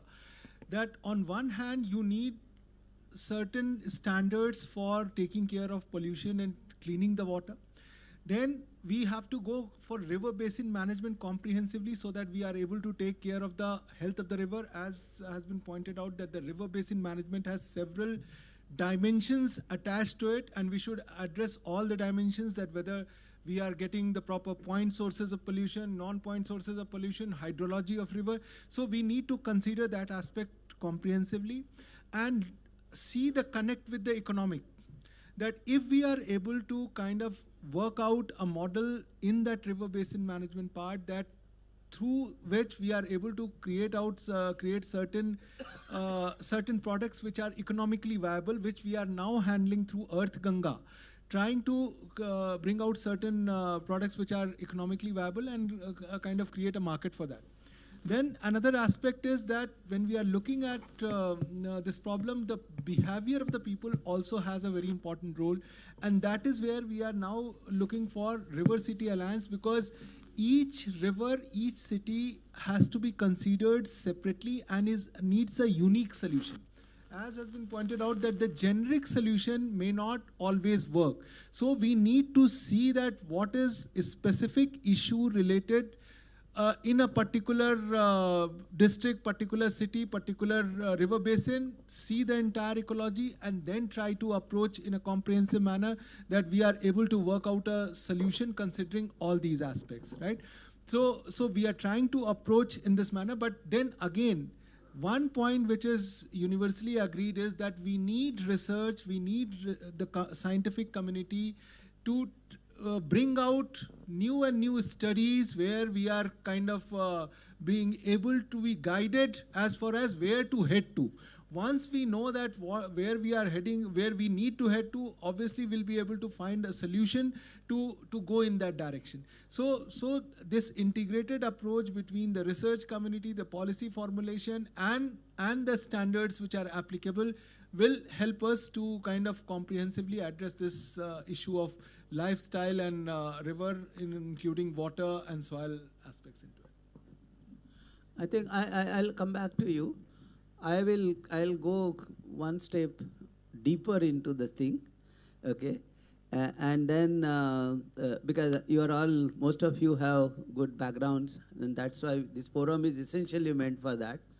Now, if you look at, if you want to remove nitrogen and phosphorus, nitrogen particularly, in our treatment plants, and related that to the earlier session that we talked about, we are talking about cycling of materials, right?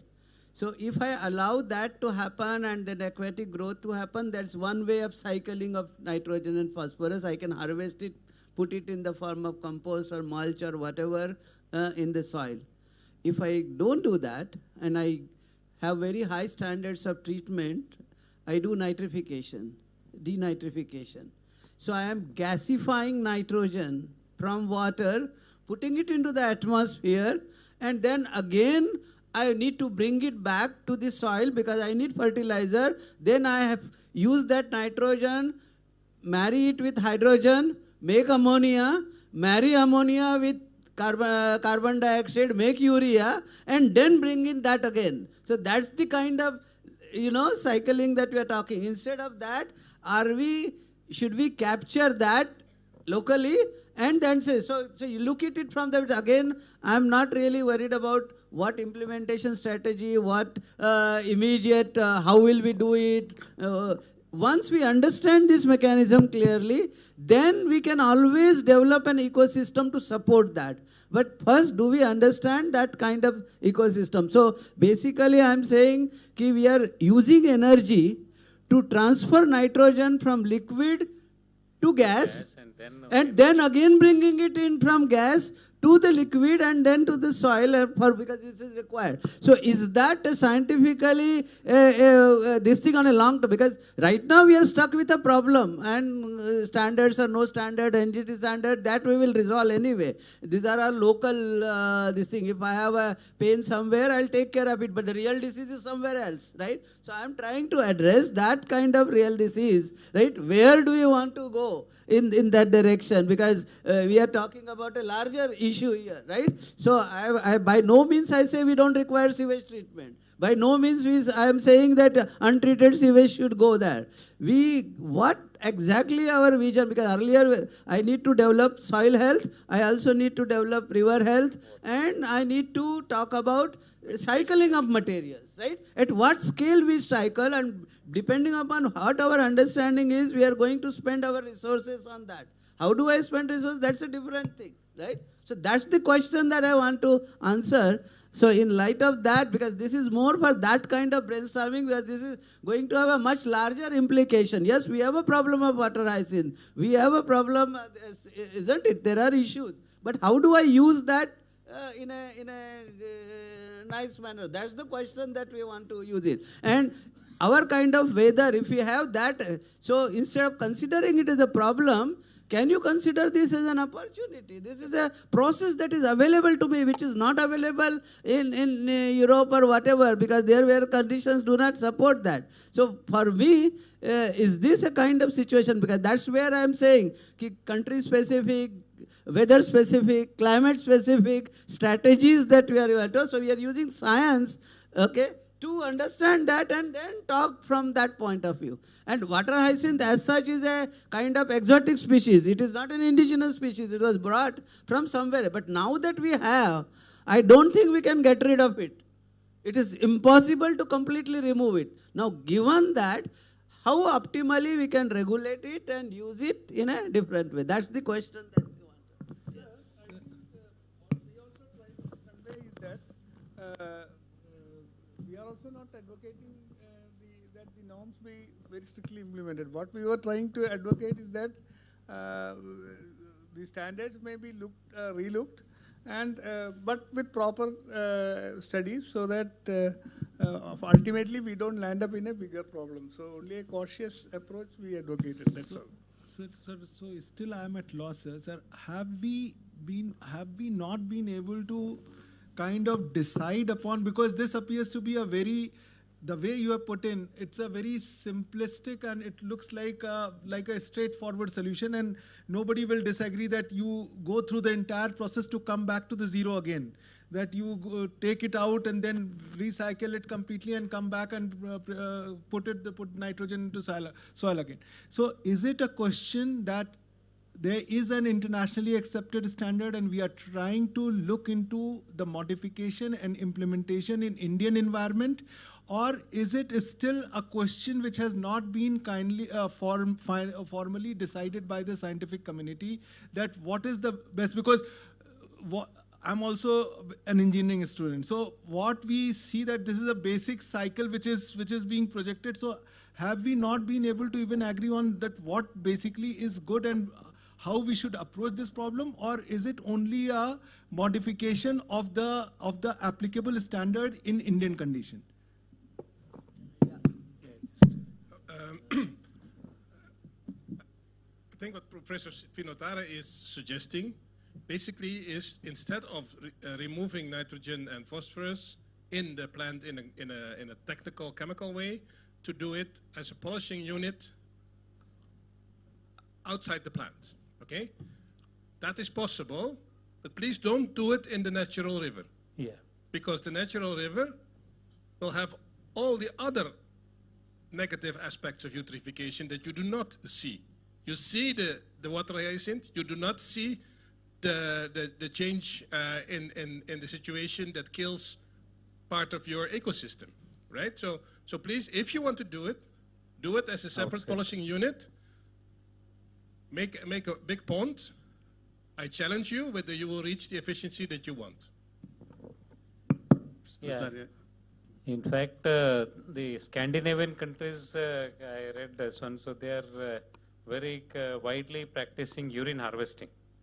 The South African city of Durban had an excellent urine harvesting program a few years back, so it was as effective. Only thing is, they did not take into consideration all the stakeholders, such as the chemical fertilizer manufacturers. So what they used to do was, out of urine, they used to create struvite, a solid swan, and which can be readily used as a fertilizer, that is urea substitute or swan. And in fact, in South Africa, it is equivalent to the Indian Aadhaar card. A person, male or a female, can use his or her that national identification card and then swipe it and then use it in the public, that is urinals. And based on the quality and quantity of the urine which he or she discharges there, he or she would get a credit in South African rands. So this was so effective. Only thing is what they did, the lacuna was they did not consider, they did not take the stakeholders such as the that's chemical and fertilizer manufacturers. So therefore, eventually, unfortunately, it died. It did not died while in infancy only. So therefore, I know. See, when I was a small teenager in my own village home, we used to have in the cattle shed in the there used to be the floor used to be this one. So basically, see, the thing is, rather than this one becoming reactive, so that I would consider this treating this nitrogen phosphorus in the river or any other one is more reactive rather than that. So as our distinguished my predecessor one, he said, so we should do it outside this one so that it will be it will be proactive and then we will be more preventive in a strategy rather than reactive. So that is my submission. Yeah, I think, I was also wanting to look at it, from the perspective of feasibility. One is the possibility. Possibility is there. I mean, we know the water is, so much on earth, but, the problem is if we are wanting to bring the seawater to a particular point for drinking, and it's a huge cost. Whether it is feasible on ground, it's not actually. So therefore, all the challenges. Likewise, if we are wanting to look into that as an option, as Keith mentioned, do we have that understanding as of now to take a decision which is feasible on ground, both from the perspective of benefits against the impacts and also from the cost perspective? Unless we understand that, I mean, even thinking about that as an option possibly would be a challenge, at least to me.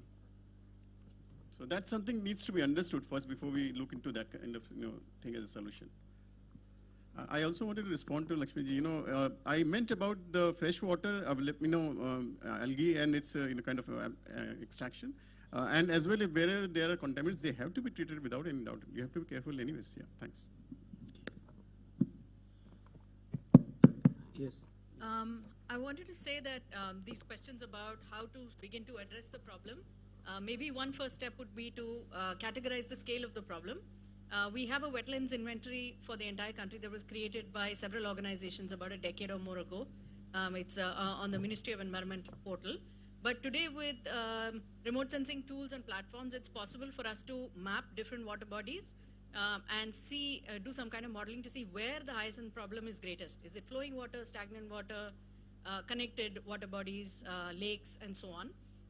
And then we can use environmental and microclimatic variables to model the growth of this by using past imagery. So we can look at the growth and what the growth has responded to. Is it simply population growth in the surroundings, or is it a climatic variable? And we can predict this into the future and maybe find priority areas to tackle and not tackle places that are problematic first, if they're only going to come back soon. So maybe that's a step that can be done. I'm not sure about the solutions, but at least to know where to go to start this process. I also wanted to say that while we have a lot of studies that talk about the negative effects of eutrophication, we don't fully understand the ecological impacts of eutrophication on all kinds of biodiversity. In recent years, there is some press articles about the flamingos in Bombay, in Thane Creek. A few decades ago, there were only a dozen flamingos that used to come. Definitely 100 years ago, there were almost no birds that used to come there. Today, it is in the tens of thousands. And it is a flamingo festival, flamingo run, all kinds of things. It's a huge cultural part of Bombay. But BNHS has released statements saying that it is because of increased sewage and eutrophication that these birds are coming there. So I think that we don't understand how eutrophication affects biodiversity in its entirety. So maybe those are also things that we need research on. Sir. Yes. Sir, I would like to focus on the two aspects. First one, cost, and second one, as you told, the completion of nitrogen and phosphorus cycle by using a less amount of energy. So if we see almost all the technologies available for nitrogen and phosphorus removal currently being practiced in all over India, those are in those plants, nitrogen and phosphorus are removed along with BOD, COD, and that's why cost increases. And nitrogen and phosphorus goes into sludge, and sludge again becomes the problem. So instead of removing nitrogen and phosphorus by the use of bacteria, if we remove nitrogen and phosphorus after the secondary treatment in the STP campus itself, but by using the botanical species, and I am sure that there are a lot of studies available which suggest that many botanical species can remove nitrogen and phosphorus. And if we remove nitrogen and phosphorus by the use of those botanical species, then those can be harvested and those can be used, and the nitrogen and phosphorus cycle can be completed in a meaningful way at the cost of least amount of money as well as least amount of energy. But the only problem is that studies are available. For example, these studies are available with the botanical guides. If we interact with the botanical persons, they will suggest a lot of papers, lot of studies that these are the species which can remove nitrogen and phosphorus. So instead of removing nitrogen and phosphorus in the river, we can create a tertiary kind of system, tertiary pond, and by using those species we can remove and we can recycle them. But this integration between those botanical studies and environmental guides, that is required. So if we go in past, so earlier STPs were mainly the responsibilities of civil engineers. So after that, we slowly recognized that, oh, it is interdisciplinary, and then we started interacting. So the integration is the issue, studies are available. Can I add? So, first of all, I think when we are focusing so much on nitrogen phosphorus, the cost of removing a nitrogen phosphorus in an NAST plant is not very substantial, because when you create anoxic conditions to remove nitrogen, you need not have to go for any OPEX kind of things. It's a civil structure which you have to make once, and I think it not be more than 15% of the overall cost of the STP plant for removing both. Second thing is when we have to recycle nitrogen, which we generate, right? Something I think future can be all these things. Today it seems impossible, but tomorrow, yes, with future inventions and discoveries, many things may happen. But then how much quantum of nitrogen we are generating? Suppose it's a 100 MLD plant. How much nitrogen we are reducing actually? So hardly 20-30 ppm. So if you back calculate it and come out with how much is nitrogen gas produced, for any urea plant, it is a minuscule. It will not be even 1 hour requirement also to produce urea out of that. So anyway, and then transportation cost, then put up the extra investments of storing it, recovering it. So all these are so complex into it. So I think we have not come to a stage till now that we can think of doing so perfection. It comes part of the perfection. Right now, main challenge is that how we can save and our water bodies by contamination of all these sewages which are generated. That's my perception. All these issues came up, and if you, we had prepared a report on what is the strategy for us to do the water quality alteration from sewage to drinking water, okay?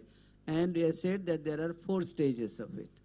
One is you can do it in what we call it as electromechanical kind of STPs. So our conventional activated sludge process, SBR, or whatever that you talk about it, I call it as electromechanical kind of STPs. The second, this thing is the kind of treatment, if suppose that effluent goes into wetlands, artificial or natural. What Kisbon probably mentioned was, we can even create artificial such kind of thing if natural ones are not available. So that second stage of treatment for this nutrient removal, whether you have water hyacinth to grow, whether you have algae to grow, or whether you talk about specific botanical, biological species to grow, that will be our choice, right? And I can use whatever. But that's the second stage of treatment. The third stage of treatment goes into the natural water body, whether it is pond, whether it is river, whether it is a lake. Obviously, I would like that river to be maintained like a river, water body to be maintained. There I don't want to mess up the biodiversity or whatever that, okay? That is the third. And then I take that water as a source of water to make my requirements of drinking water, right? So this is the cycle that way. So these are the 4 stages. What we are saying is, no, we should create an economy around selling water. Now, if I want to create economy around selling water, I need to do electromechanically that treatment and produce a water which is of drinking water. This is what is, Singapore model or whatever. So how much energy footprint and another thing that we use it, okay, and then supply that. So is that a right way of doing? So this is what we have said, that it should be fair. But for that, you need to have a non-uniform standards. Right? This is the thing that we are talking about. I cannot apply uniform standards everywhere. And unfortunately, when we talk about NGT or whatever, they are saying that everywhere the effluent discharge standard, as soon as it comes out of your STP premises, it has to have that requirement. Are we doing justice to the whole process? This is what is the question that. Otherwise, 3 years back only we released that report, and that's where we are arguing over and over again that uniform standards all over one standard everywhere will not work for us. Rural situation is different, urban situation is different, urban metros are different, class 2 towns are different, tier 2 towns are different or whatever. But what this uniform standards do is that I am forced, NMCG cannot sanction a sewage treatment plant even for a rural area if it does not satisfy the NGT norms, because they will be charged that your own standards, your own NGT order you do not follow. They cannot charge, but then that cost becomes so high. So this is the thing that, this is why we are discussing this topic, is essentially to create a kind of consensus or some kind of backup so that we can defend on this. This is what we are doing. It's not that we don't understand or it's not known what are the effects of nitrogen, what are the effects of, if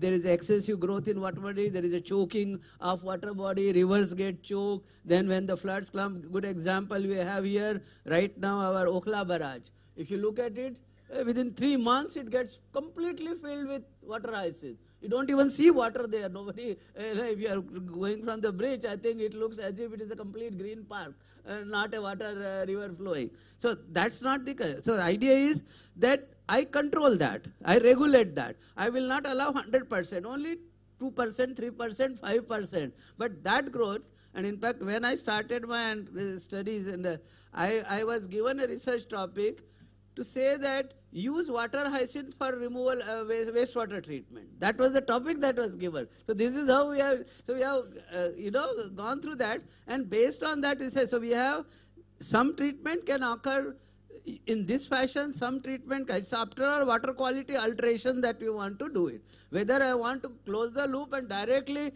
I take my sewage, bring it back to my glass. Is that a thing?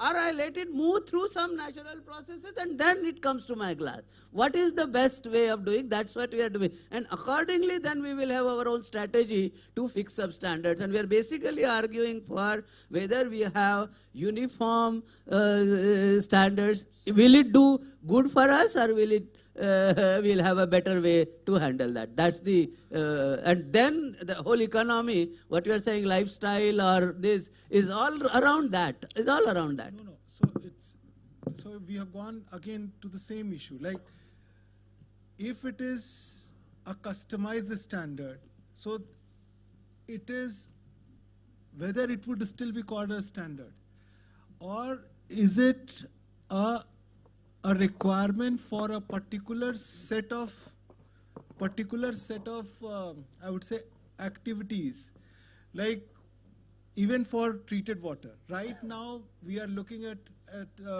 sir, you are very much aware of this Mathura thing. We are supplying treated water to IOCL refinery. Now it's a treated water going for industrial use. We are already in discussion with 23 power plants, so that treated water can go to those power plants and can be gainfully utilized there. So there are certain norms and standards which would fit in that. But then these are not norms and standards. We know that what treated water would be like, and then whether they need that water or not, that's their call. And if they need it, then we can always supply that water and take care of that requirement. Now, whether that water can be made bathable water, drinking water, that's another set of requirement and different set of standards apply. So one is that right now what I understand is that when the water comes out of STP, there is certain well-defined parameters and norms which have been fixed, and maybe I would say at least nationally accepted, which is being kind of implemented. Now if we are looking at, again sir, so then we are going to the same thing, that if we are looking at the customized solution, then the customization of a standard would also need to fit in the overall plan, for which we have to consider that once we have this wastewater, we treat it, and then what would be the use of this treated wastewater? That entire thing is to be planned comprehensively if we are looking on for that aspect. So we need to take that approach very carefully. Either we go for an integrated solution where for each city, considering the lifestyle, considering the various kinds of water demand which that city has, and then work out our water treatment standards so that we are able to take care of needs of large number of those dependent units, because ultimately water is one of the most essential and I would say prized commodity, and going forward we would need the development to be water centric. Like in Delhi, when we talk about Delhi, we have created this huge infrastructure in South Delhi, but when it comes to water, there is a huge problem. So unless we plan our development considering water sources, water bodies, so that's one aspect, that is standard, tailored to the needs of water and needs of different kind of economic activities, and then we treat water and manage it according to that comprehensive plan tailor-made to a particular city or a particular place. So again, yeah, so I.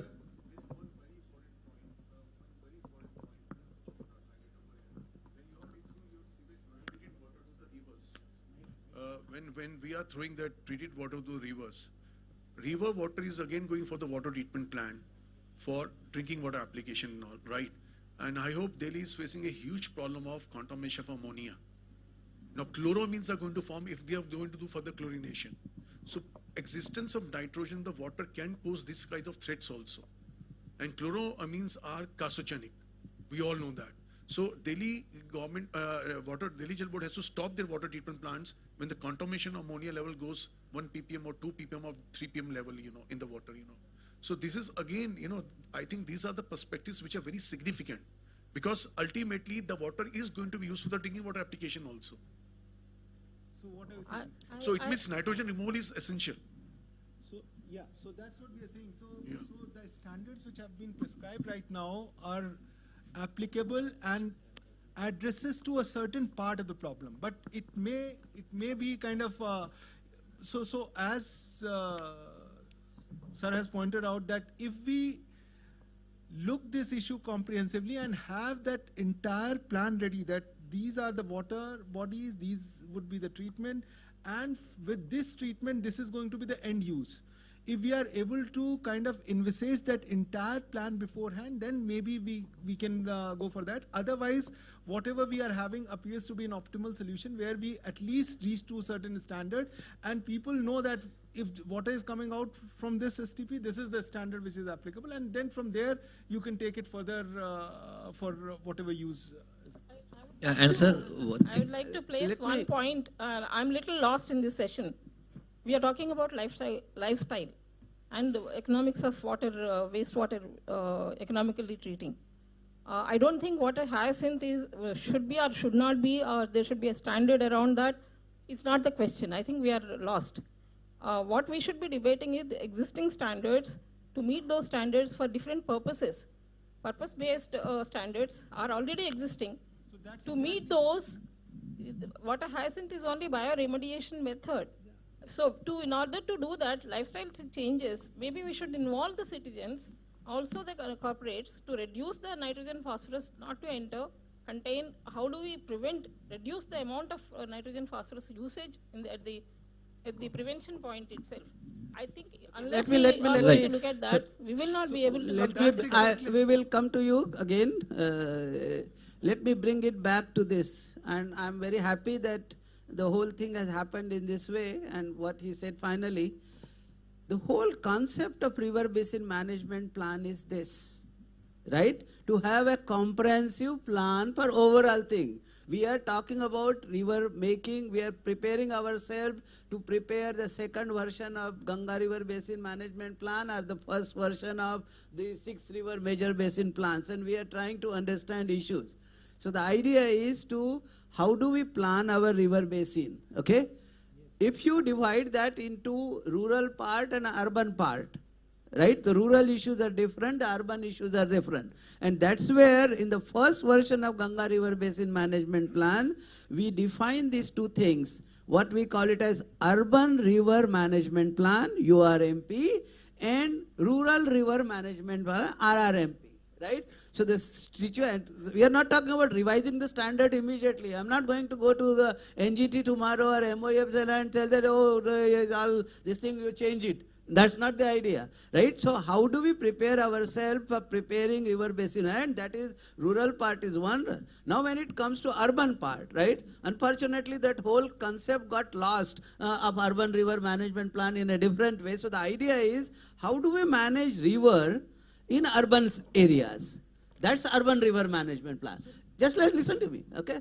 And then when you say river, river means all associated water bodies within the urban area, right? And how do I, for example, we have all these standards and these things. Still the Nazabgarh drain is going to be Nazabgarh drain only. We have no strategy or policy for that. The other one, what is that? Big river? Which meets downstream of Hindan nahi, idhar, upar. Shahadra drain and Nazabgarh drain, right? They have, on their own rights, they are rivers, right? But we are only talking about effluent discharge, system. So there has to be a plan that how water is made available to Delhi city throughout the year. And how do we close the loop of water in a best possible way within the city area, and annual basis when the rainwater comes, it freshens up or whatever. So that's the concept that we're talking. So, and for that, what is the best kind of thing? So this is where I said, you said customized solution. That's what exactly I'm saying. It has to be a customized solution and cannot be uniform standards everywhere. But moment you accept that uniform standard, you are bound to follow everywhere. You cannot sanction a project against the NGT norms, right? That's your constraint, okay? So we have to release that constraint and say, yes, we are going in a larger way, but if you do not do that, then again, and this is exactly the same. We went for interception diversion. Now I'm at a big loss. How do we transit from that interception diversion concept, right? Because we are intercepting and diverting at the mouth of the river, right? Okay. Now there is no this thing that how I'll go and improve my drains. And this is the situation in and any city will get benefited only when the drains of that city are converted into proper rivers and water bodies. Right? If that does not happen, no matter whatever your STPs are, and that is going to put extra burden on the cities all the time, because that's where the question Sir, I think that's where. So that's exactly what I said in the beginning, that we need a comprehensive river basin management and comprehensive URMP and RRMP to address this issue. That is that the entire planning, entire development, the entire processing of the water should be according to a master plan which should be developed, and we are already in the process of developing URMP for 25 cities. We have already done it for 5. We are now scaling up and going for development of urban river management plan for 25 cities in phase 1, and we'll go for development of 35 more urban river management plan in phase 2. So we are already taking up in a big way to go for 60 URMPs which will address this issue, this entire issue of water, that how it should be planned considering the requirements of a city and considering the specific requirement, considering all aspects, the river health, the economic potential, the needs of the people, and all of this put together, the ecology, the geography, the prevailing circumstances, and then based on that we work out a solution and then go ahead for implementation of that. Because planning is the first step, then implementation would have its own challenges. Going for the implementation of those plans will definitely be a kind of a challenge in itself, because it would not be an easy solution.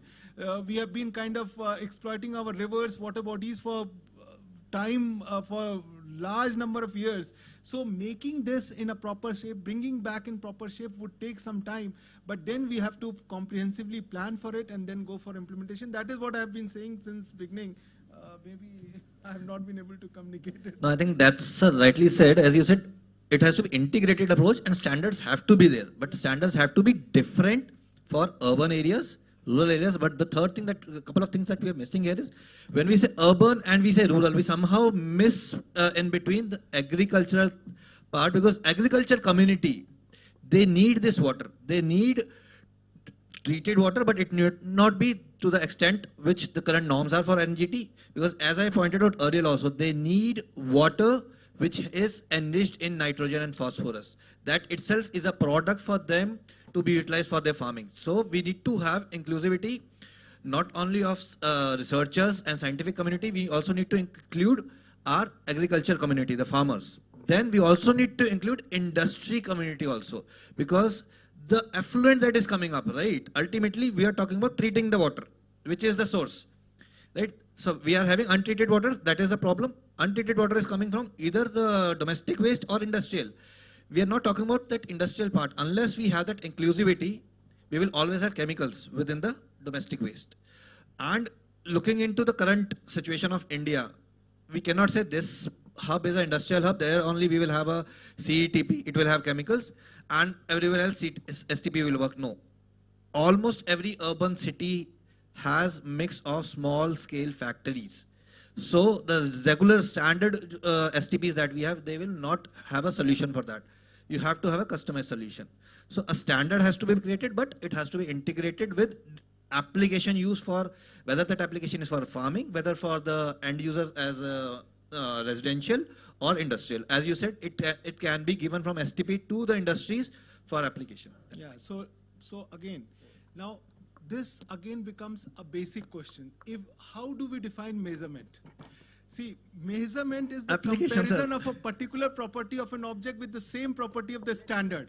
And a standard is one which does not change from, it's a very important. Sir, application, agreed sir, application wise. If my application is we have to create certain sets of standards. Exactly. But then the standard would be there and a standard would be a standard. We can't be kind of saying that let's have a customized standard. Standard would be there, but then we need to have defined certain set of standards depending upon the application which we are focusing. But the standard cannot be kind of, if it is varying, it no longer remains a standard. Right? A very, very simple example, sir. Standard means a water that we are drinking here, like we have a water here, packaged water, which we were using for drinking. Right. Same way we have to have a standard. What is the water needed for industrial use? They need to have different parameters. Same way for agriculture. Please, can you please stop? I do not want to have this one-to-one interaction. Okay, there are very, very different kind of things, isn't it? Sir, I think these are the discussions wherein we come up to a solution also. Just ma'am gave us such a valid point. Means we are having valid points from all together, but to bring up to closure, because what you did earlier is there were solutions coming up and then you reiterated the same problem, and rather than saying, okay, let's focus more on this, let's debate more on this and bring it to a closure. I think that is the need of the hour. We need to bring up to closure also what is the final solution we all agree to. Which I think we are all saying is it has to be integrated approach, but the standards have to vary from the application and the demography. Well, I just wanted to see this concept of urban river management plan. Okay, this is what I'm saying, and we proposed this. It was proposed in 2010. We are in 2023. 13 years have gone, and we still do not have a plan that we can call it our strategy even to prepare an urban river management plan. This is where, and we have invested so much in the STPs and things like that, and continue to do so. So that's why I say where should be the priority, right? So urban river management plan, at least for one city as a template, should have been prepared, and for that there is certain necessary requirement, okay, that we need to have such kind of information or whatever. Okay, that's where I want to say, if you really want to optimize our investment into the whole thing, otherwise there is no point in talking about river basin management plan and preparing this. So it has to be a comprehensive thing. The standards for drinking is different. Whether a person is in US or is in India, he needs the same kind of drinking water quality. There cannot be variation there. But how in a locality the water quality varies, that is indigenous, that is not universal. And we are talking about managing that water quality. And that is where we are saying you cannot have a uniform standards. Okay?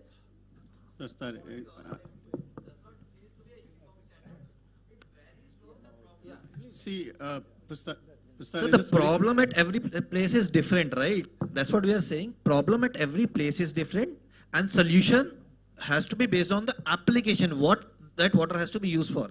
And it will always vary, and that's where the standard has to be fixed, that this particular demography or the problem statement has to have this application and that solution. Yeah, just very quickly, since the debate of standard is extended, very interesting points. I mean, first there are two things, one on the standard I'll come later, but on the integrated perspective, see, we have only discussed a few things. I have restrained myself to go into other sectors, but if you look into the integrated management part, there are many other things which has to be part of it. We haven't talked about climate change, we haven't talked about the risk of, water to the cities and so on and so forth.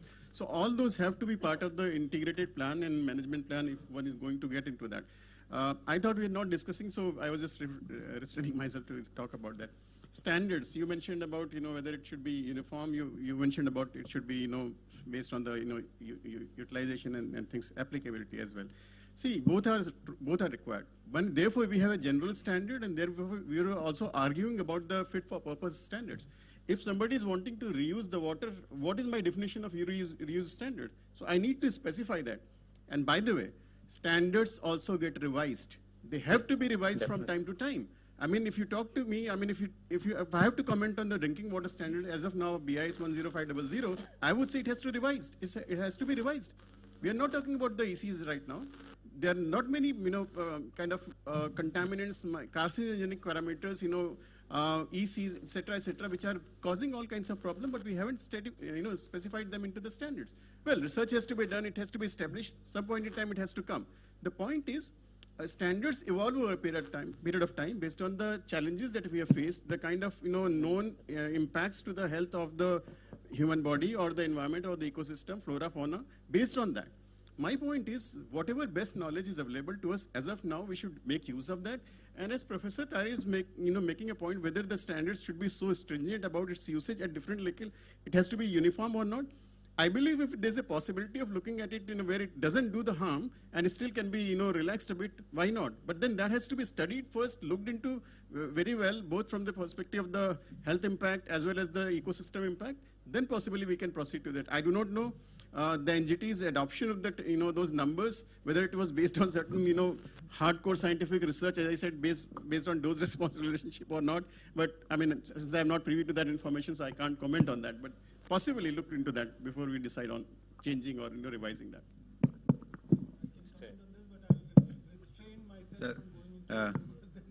So I'd like to add. Yeah, I would like to highlight on two S1, that is, we all know, or many of you may be knowing about new water in Singapore. So they started, maybe I don't know exactly when, maybe around 3 decades back or so. So that is, new water is basically, it is a combination of 2 words, new plus water, and only W is written capital. It is basically, that is treated municipal wastewater. And initially they might have started, I think they started with 2.5%, and now they are close to 17.5%. Please correct me if I am totally off the mark. And then, so this is Singapore. Singapore is a city country on the equator, and then so they have such a stringent law enforcement mechanism that we all know. In fact, maybe some 30 years back, somebody, one child of American parents, so they did some vandalism, that is this one. So they simply, even in spite of the then American president's intervention, so they just reduced the number of the punishment by around 50% or so. They did not simply waive it just because the US president has one. So that is the kind of implementation there. And secondly, I would like to point out here, say around some 8-10 years back, an Austrian delegation had come to IIT Kharagpur, and we all know that for the past almost some 6 to 8 years, Vienna, the capital of Austria, is the most livable city in the world. And I asked a pointed question to one of the professionals based in Vienna, and my pointed question to him was, how clean is the water in River Danube in the city of Vienna? He said, his answer also very pointed, it meets the bathing water quality standards. It is yet to meet the drinking water quality standards. So we all know that Germany has the highest environmental awareness in the whole of world. So therefore, we need to keep all these things in, like say for example, say I am from IIT Dharwad and just 500 meters away from our transit campus, Tata Motors, it is a manufacturing facility, remember, and so it is net zero in not only energy but also in water. They are doing that, so they are totally segregating their industrial wastewater and then treating only to the required degree and then reusing it. And then domestic water, so domestic wastewater or municipal wastewater is made to join, along with the storm water, made to join one of the 3 ponds within that 425-acre facility. And then, so there, one is at the higher level, the second one is at the middle level of elevation, and the third one is at lower level elevation. And at the middle level and lower level elevation of these 2 ponds within this one, they may be artificial or they may be natural, I don't know. But so in the middle level as well as in the lower level, this one, so they have jack wells and then they are generating their own water. So these kinds of things. So the thing is, we need to create this one that is, rather than water seekers, we should be water givers. Rather than so that kind of thing, I am not aware of a single one which is there. So therefore, so like say, as for end, we need to use a lot of Indian traditional knowledge, has a lot of things to offer solutions. I just would like to request this August body to explore this aspect also. Thank you. I think I'll pass on to Dr. Rana to do my job, to summarize, and because he has been there attending and participating in all this. I just want to add one more point here. I think when we talk about urban river basin management, one important aspect that we are missing is, I think, the demand management must integrated with the urban river basin management. If we can segregate the different types of urban water demands, then I think we can also try to define the standards required for each of them, and accordingly see how the water, wastewater, treated water can be recycled for meeting various demands. I think that is how we can define the varying standards for treatment of wastewater depending upon where it's being used. See, unless until we know what is into the urban river management plan, how can we say what is there and what is missing? We have not seen it. It is not there, right? So to say that this is included, this is not included, we shall include that and presume that this is there, this is not there. Okay, I think so. I think we don't have an urban river management plan. We don't have an urban river management plan for any city. No, but that also has to be examined, right? What is the actual the philosophy behind preparing? Then who is going to certify that urban? No, nobody is. We need another standard-setting body to certify that urban river management plan before it goes for.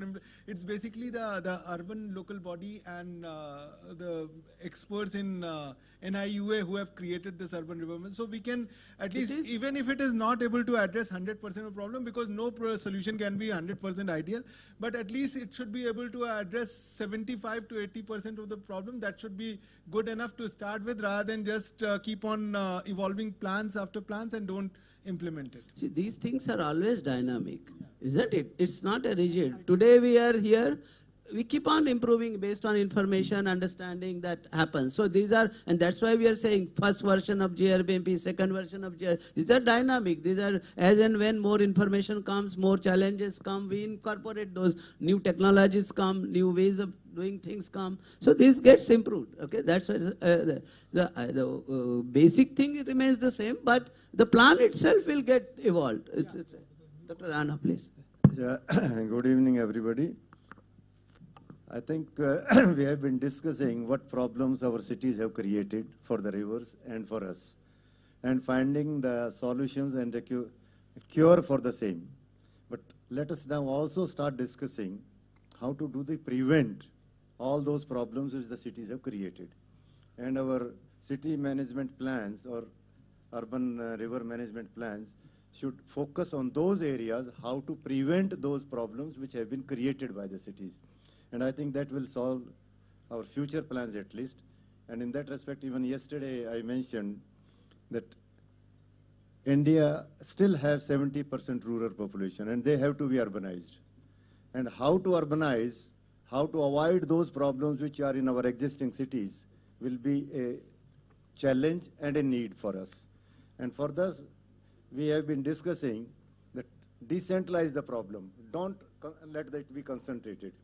So idea was that first we have to even take rejuvenation of our natural water bodies which have been there, which we are destroying. Even nowadays we have taken a project even in Gurgaon through Rotary to revive all those village ponds which have been come in the urban area. So based on the yesterday's and today's discussion, I have done a bit of summary that rejuvenation of natural drains, existing water bodies, creation of additional water bodies. Actually, my proposal is that even in the new cities, in the master planning, we must have 5% of area reserved for perpetual water bodies in the cities, so that we can really implement the decentralized system of, as I call it, micro water equilibrium conditions, so that we don't create the problems for the rivers, rather we solve the problems locally. And then second part of decentralized system will naturally, the recycling and all those things, whether we can use the even duckweed system or whatever for the recycling, treatment, can be solved. All our villages were self-sufficient in this respect. They were not creating the problems. So let us try to have a via media in between. Another thing I even mentioned yesterday, that Dr. Klam's concept of Pura, that how to plan urbanization with rural ambience we create, so that all these are sustainable, new industrial integrated cities. You know, we have to reduce the burden on our metro cities, which are creating much more problems already. And this way, even yesterday was discussed, nowadays the decentralized technologies for treatment, whether sewer treatment or freshwater treatment for drinking, are well established. And they are, so we have to decentralize the problems and create those for the future. And there are various technology, appropriate technology for local conditions, because as we say, somewhere it is industry, where mixed one, somewhere pure residential, so technologies are available for all of them. Now, as I say, for future urban development, new sustainable integrated industrial townships need to be planned and developed, promoting the Pura concept to achieve balanced regional development. It will reduce the pressure on our new cities, and that is the way I think we can manage our relationship between cities and the human settlement, as I call it, whether it is city or urban. So I think a human settlement and river or water bodies balance has to be balanced. I remember yesterday I mentioned about the Bangalore water supply we reduced, but at the same time, HUDCO had financed revival of 5,000 irrigation and water bodies in Karnataka, because we thought that decentralized water bodies were more important than just bringing Kaveri to Bangalore. So, and that was then later on, even ADB came in and financed a further water bodies. So now this is being taken up in Haryana and other areas also, how to revive the old reservoirs or old water bodies. And I think decentralized systems, whether within a city or at the regional level, will be the need for our future planning, which we are doing for management plans. I think in a brief, I close with that. Thank you.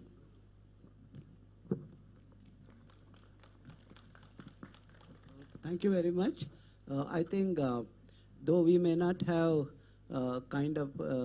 concluded, but that was not the idea. In such sessions, we do not conclude.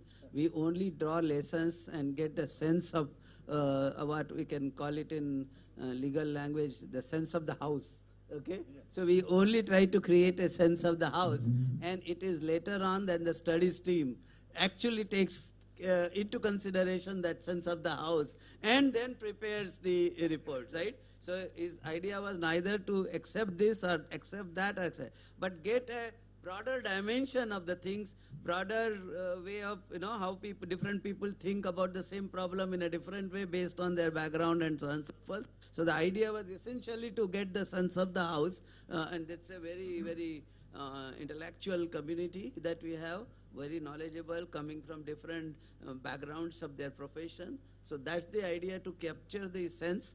And then it is the job of the study team, those who are going to prepare the river basin management plan for the other rivers, consider all these aspects that has been taken. So that helps in developing. So that's the idea of this Water Impact Summit, is basically that we get the sense from the national, international experts, right? Get the sense of it, and then we know our local condition, what is to accept for our condition, what not to accept is, or how to adopt their thing is, what is the plan is all about. That is what we are saying, because all these summits we are doing it is only to keep on evolving our plans, Ganga river basin plans, okay, and the new river basin plans that we are talking. So that's the idea. So even though the discussion may have looked very, very scattered, confusing, sometimes conflicting, coming from different, but I'm very satisfied in the sense that I want. That is what, is very important for us to look at this thing. So thank you very much, and I hope we will assemble again for the next session at 4:30 or so. Thank you.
So namaskar and welcome back to the last session of the second day. This is completely different than the sessions that we had so far. We are bringing a new dimension in terms of creating a digital infrastructure for water. Okay, and to start our work and discussion on it, we will have three very brief presentations which bring in new dimensions of different kinds of information gathering systems. And then we will also look at what kind of monitoring that we need for our kind of situation, and then have a discussion on that. So we have with us Kisbons, and Dr. Tomasz from Slovenia, and Anshumali from this. So these three people will talk about what are the different 10 minutes maximum each one of them. Okay, and then we will have a discussion. So, Tomasz, you want to take over first? Yes. Okay, please. Thank you. Can I have a remote control because I have some slides? So first of all, thank you for inviting me here. I would like to show you a little bit of microsatellite that we have developed, but this is not only a mission. I'm asking for the slides for the... So I'm coming from Slovenian Center for Space Sciences and Technologies. And what we have developed is a satellite system consisting of a rather small but capable satellite, ground station and data processing procedures. The satellite is, as I said, small but quite capable of doing ground sampling resolution up to 2.8 meters. We have launched the satellite. This should be automatic video. So, why is this not working?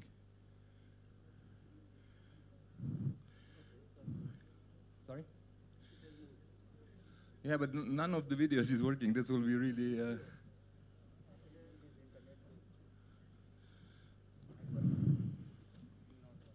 should automatically play now.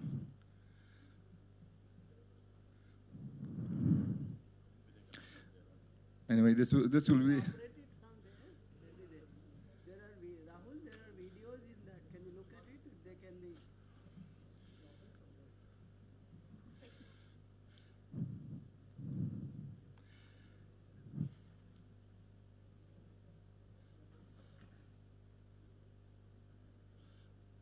Actually, all videos should play automatically when...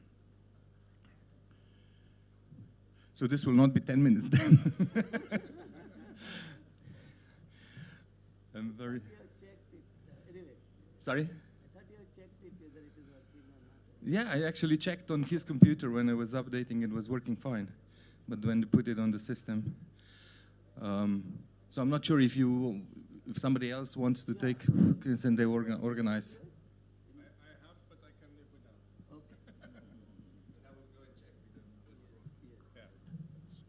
So can you put the next presentation of case bonds on, please?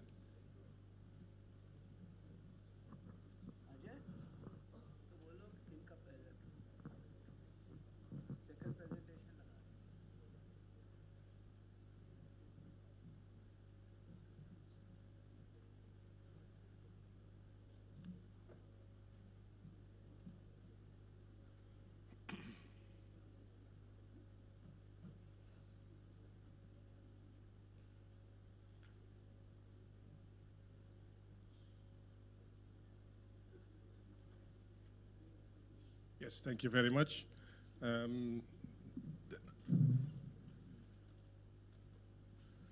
So we all know that there are a lot of methods already available. I would like to share with you two practical uses that we made of these systems, because I'm not a space person, I'm a hydrologist.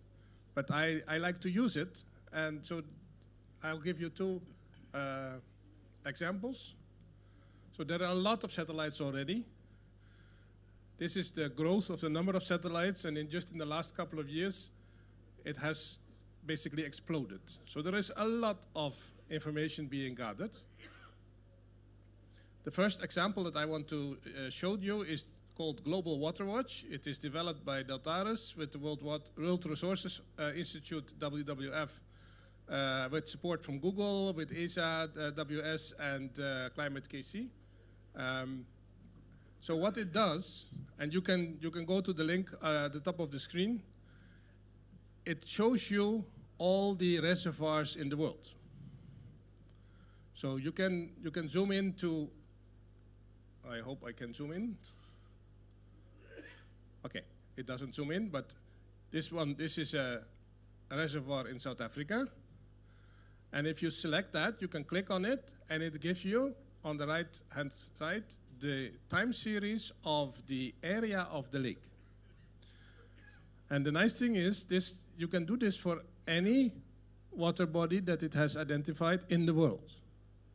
So if you want to look across the border in Pakistan, you can do that.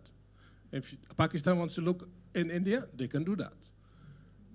Now, this is already interesting, but there's not so much you can do with it, except that you can see fluctuation. But if you have these levels, and you can just download them in Excel, and if you have some observations of your own water body from the past couple of years, and then you can relate those water levels with the observed area, then you have, very quickly, you have this area depth volume relationship. And if you have that, and you combine that with the real-time monitoring, you have a very quick tool to monitor the stored water in all your reservoirs instantaneously, basically. There is a time step, of course. It's not every hour. It depends on, exactly, I don't know, it's about 5 days probably. Every 5 days you have it. So this gives already the possibility to see whether the actual water available is distributed the correct way, if your reservoir is emptying as you expect it would do, or is something else is happening. So this is a very quick, already operational monitoring tool that is available to you at this moment.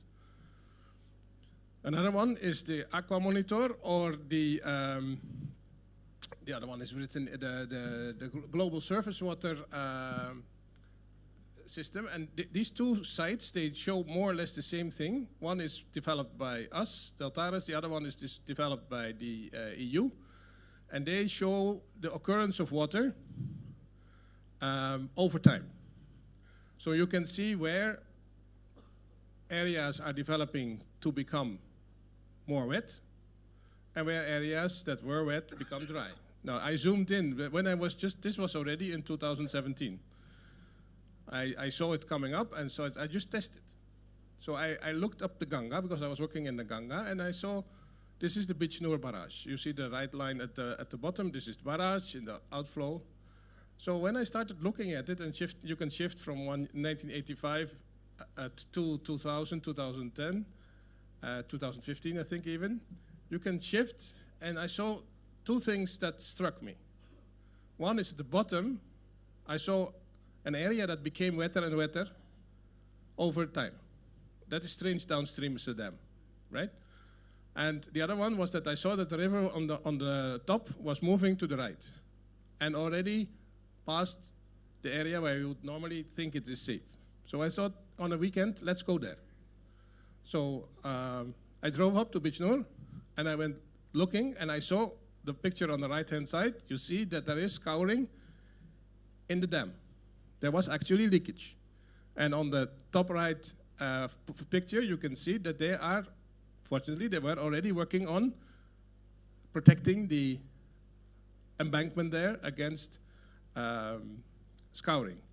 So by just looking at the picture, never having been there, in about 5 to 10 minutes, I already found two issues which proved to be real issues that were happening there.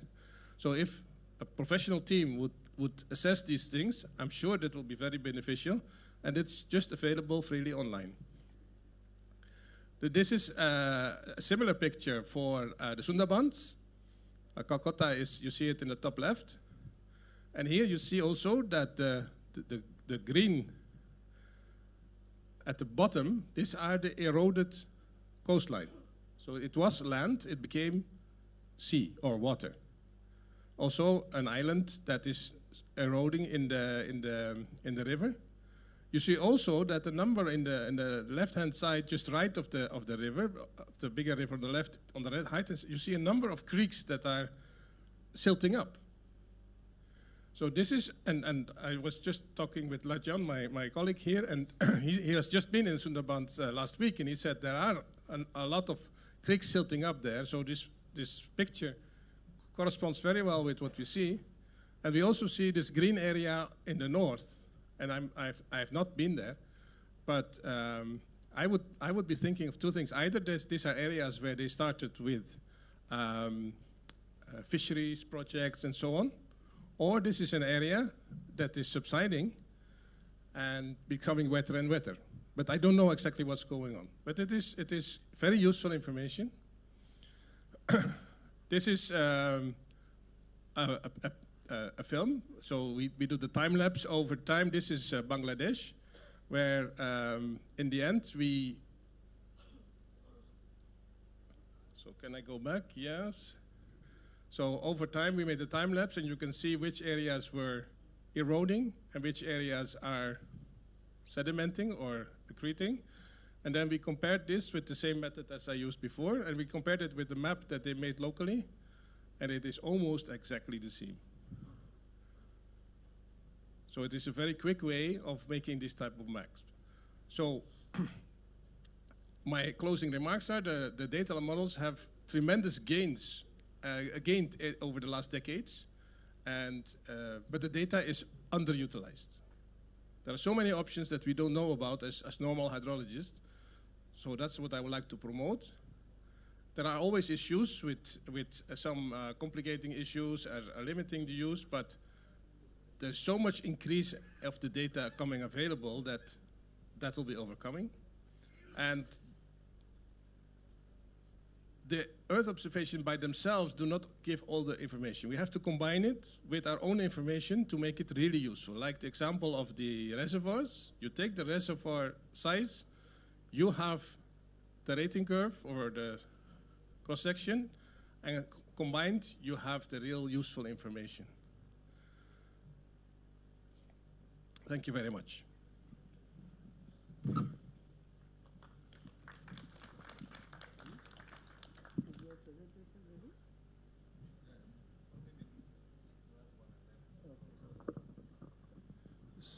So can you open my Ansumali PPT?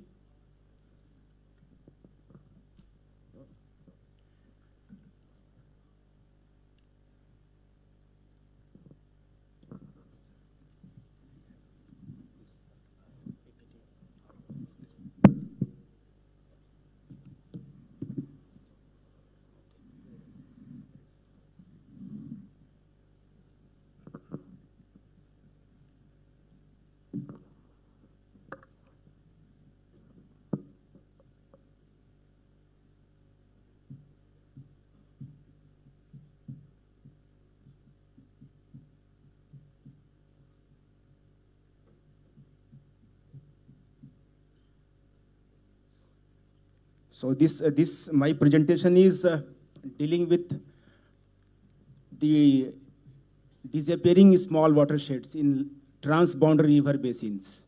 Ganga is a transboundary river, and if I am studying a river, main trunk of Ganga river, which is 200 kilometers from main trunk of the Ganga river, this is also a Ganga river because it is small and feeding fresh water into the Ganga ecosystem. And these are the very important for the deposition of fresh sediments. Once upon a time, this river was perennial, but now it is. And this project was funded by my institute, how to protect the natural boundaries of river. And what should be my intention is to how to allocate a piece of land for rivers.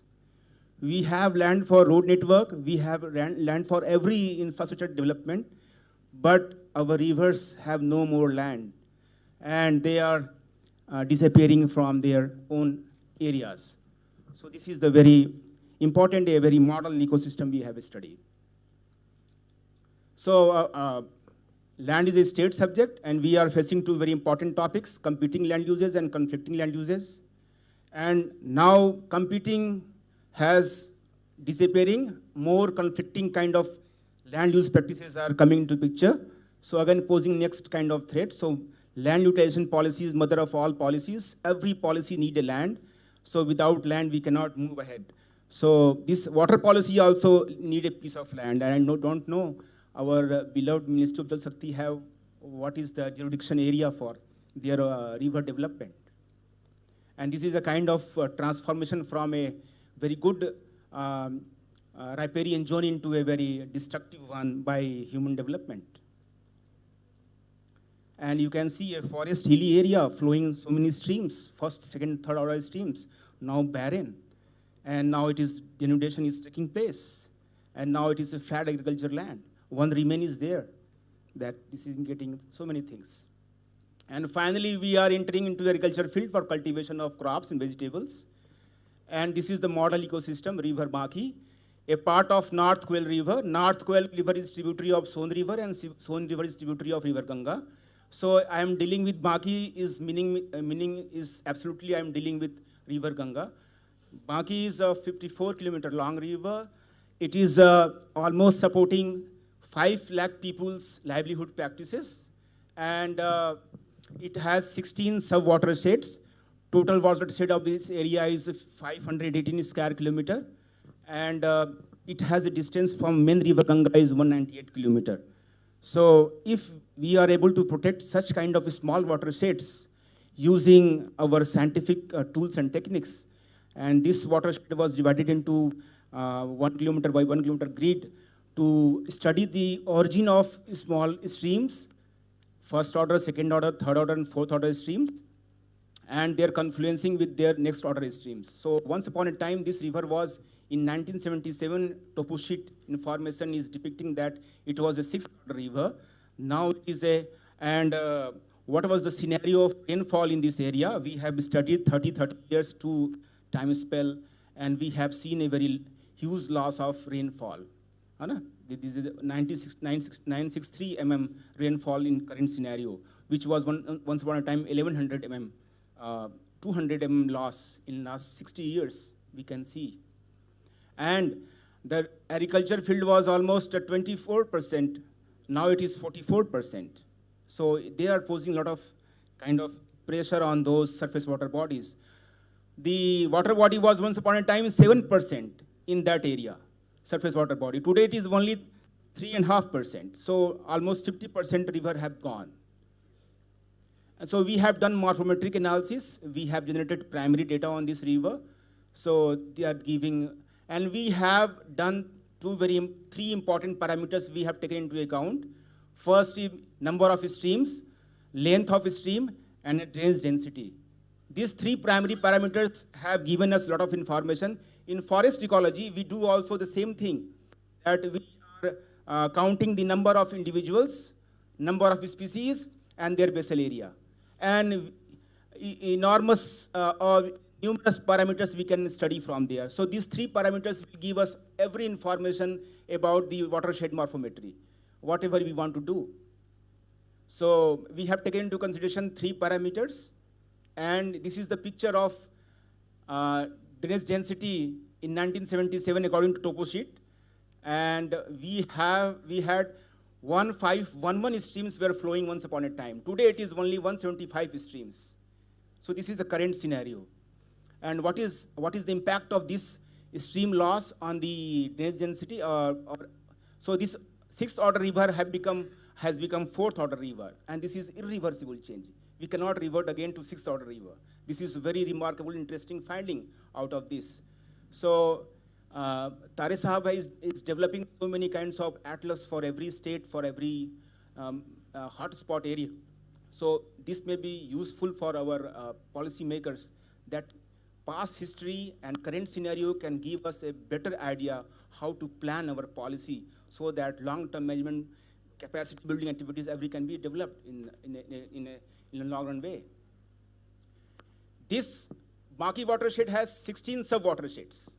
What is interesting that 3 sub-watersheds have been extinct in nature. They have disappeared now.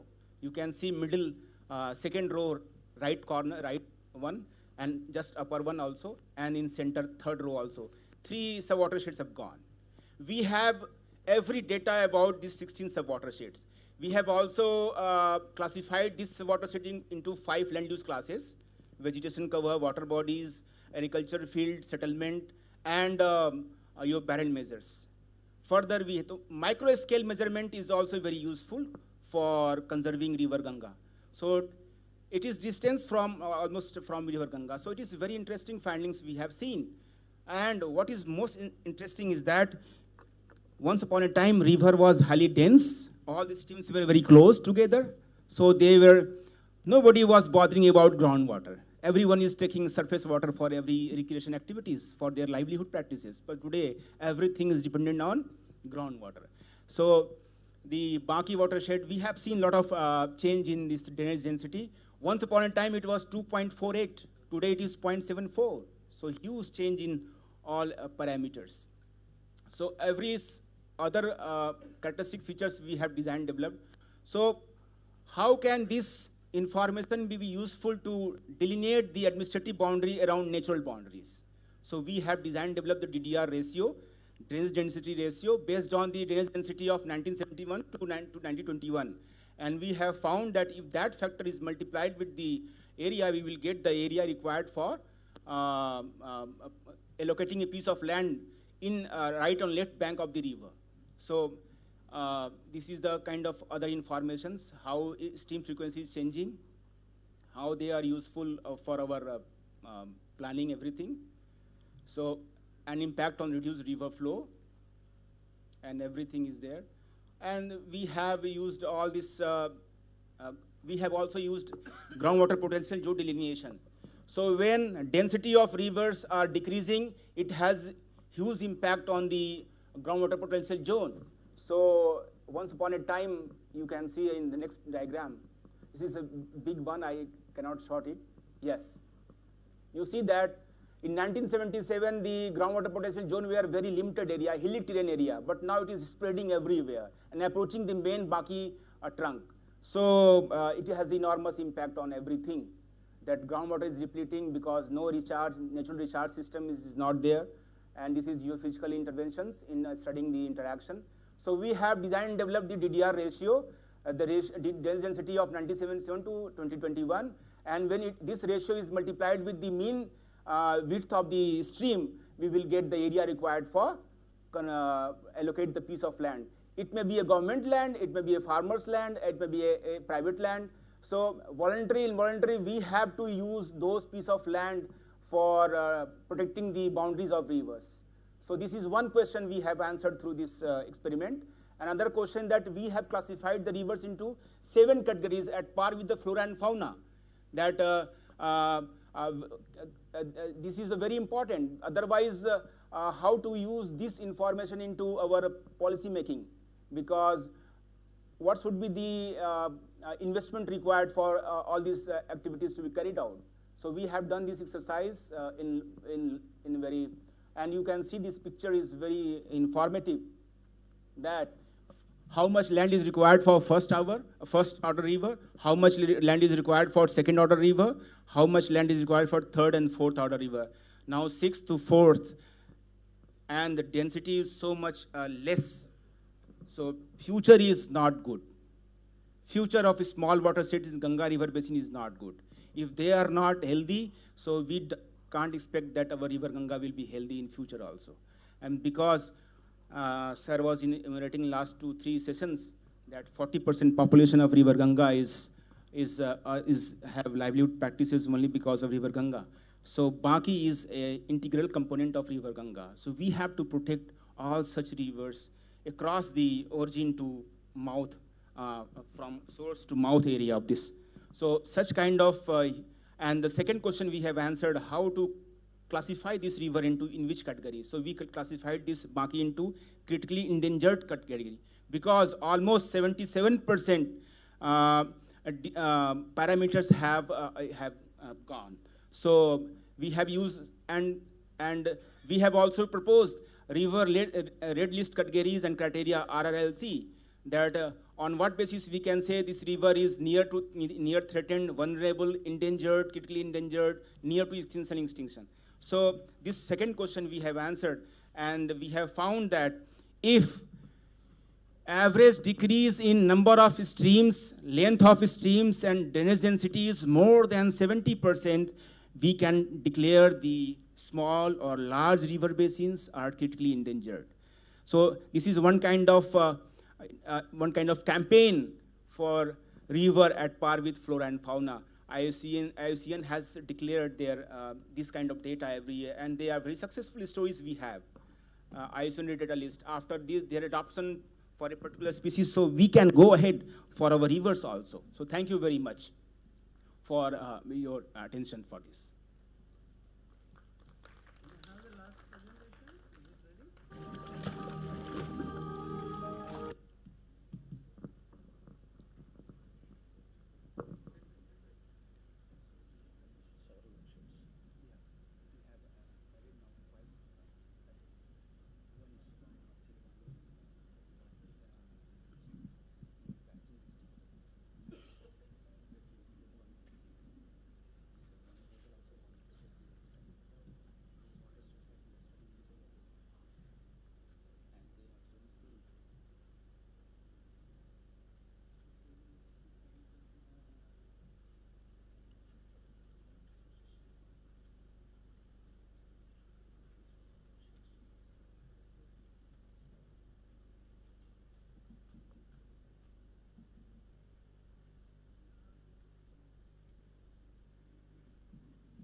Okay, let me try again the second chance. So as I said, we at Space SI, we were developing a complete satellite mission involving NEMO HD satellite, ground station, and data processing. The capabilities of the satellite are multi-payloads, having video and multispectral imager. And the satellite was launched in space a bit more than 3 years ago. And what you will see that the satellite is rather agile and can follow either coastal areas or river basins, and it can collect the high resolution data from that flights. I'll show just like it can also like simulate we can point to certain areas and accumulate videos where you can have the traffic on the boats and control the maritime traffic. The satellite is complementary to European satellite system Sentinel, and this is free. This is actually the image of Sentinel Frankfurt Airport. And if you look at our image, you can see that the resolution is a bit higher. But not only that, they're not just still images, but we can also observe traffic there. I'm not sure if you can see it here, but you can see airplanes taxiing, the traffic going on. Here we were also able to track this plane taking off. It may not look anything special to you, but you can see that this is a still image while satellite is doing 150 kilometers in orbit at the same time. And in this case, we can also observe environmental things, like this is open mines in Australia, and here we can use indicators as well as ecological and economical tracking traffic in the mines. Now, Slovenia was devastated last year by biggest forest fires in history of Slovenia, and we were estimating those damages quite a lot. But on the other hand, as I mentioned already, we are focusing a lot on the river basins and the environment around the rivers. And now imagine that we have Sentinel data covering whole globe every 5 days, while our little satellite is collecting data just around the river basin where we focus on higher resolution and higher temporal frequencies. So European Space Agency recognized the advantage of our satellites, and we were testing it first in our Western Balkan region, which is Alps, Danube, and Ionian Adriatic Sea. But you can imagine now that we can actually trace rivers from source to the discharge to the sea. Sometimes I like to show this picture because you can see the sediments flow, you can see what grows on the fields, and there are also urban environments and interaction between land, sea, and river at the same picture. But of course, every image there contains a lot of multispectral data. And we were trying also to image longer rivers. This is Sava River, about 1,000 kilometers long. It flows through 3 capital cities in Slovenia, Croatia, and Serbia, and is actually used to harmonize transboundary issues between countries using the same technologies and relying on the same type of data. Because you know that sometimes rivers are source of life, but also source of conflicts. And yeah, here are just some typical images collected in Belgrade and Zagreb. In Belgrade, Sava is actually confluencing with the Danube River. We can address all the issues related to food, water, climate security, as well as energy. I have showed you some application of the maritime. So we are, from the same imagery, we can collect many different coupled effects between rivers and sea. And of course, like even when we are looking at multispectral images of water bodies, we try to estimate also some water quality indicators, like sediments, chlorophyll, turbidity, plastics. Now, what I'm showing you here, this is not in Slovenia, but it's in Bosnia, where unfortunately rivers can become quite polluted, especially by plastics, and then we have algorithms to detect this plastic. But the other feature of our satellite is that it's a kind of, can fly over a region and image the area from different angles.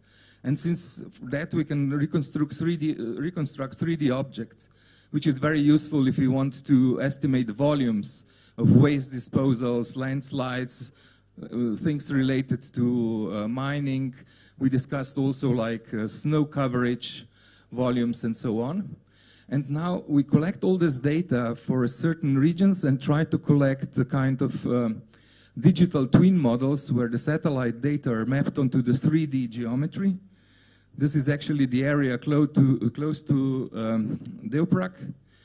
And after that, we are trying to model the water catchment there and the river flow with capabilities of smooth particle hydrodynamics, for example. We can simulate the flow that is collected in that environment.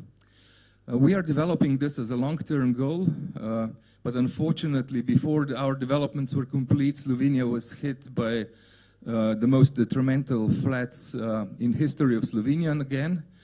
Many cities were flooded, including the industrial zones, and we are actually now trying to assess how the satellite data were able to help here.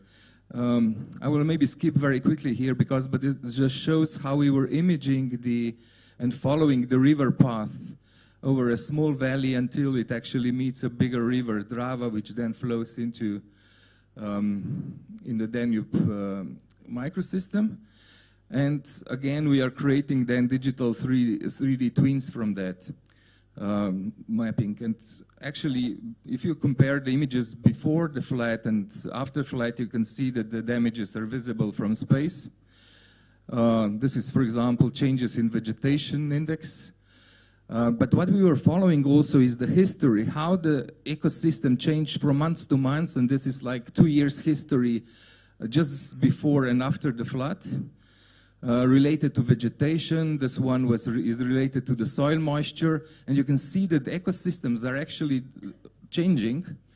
And when the disaster comes, we need to take into account the current state. And unfortunately, the floods that we experienced in Slovenia were not the single disaster, because we had 2 heavy rains before, which triggered a lot of landslides. The other unfortunate thing was that we had strong winds just 2 weeks before, which actually damaged a lot of forests. And this forest, together with some farmers' products, ended up in rivers.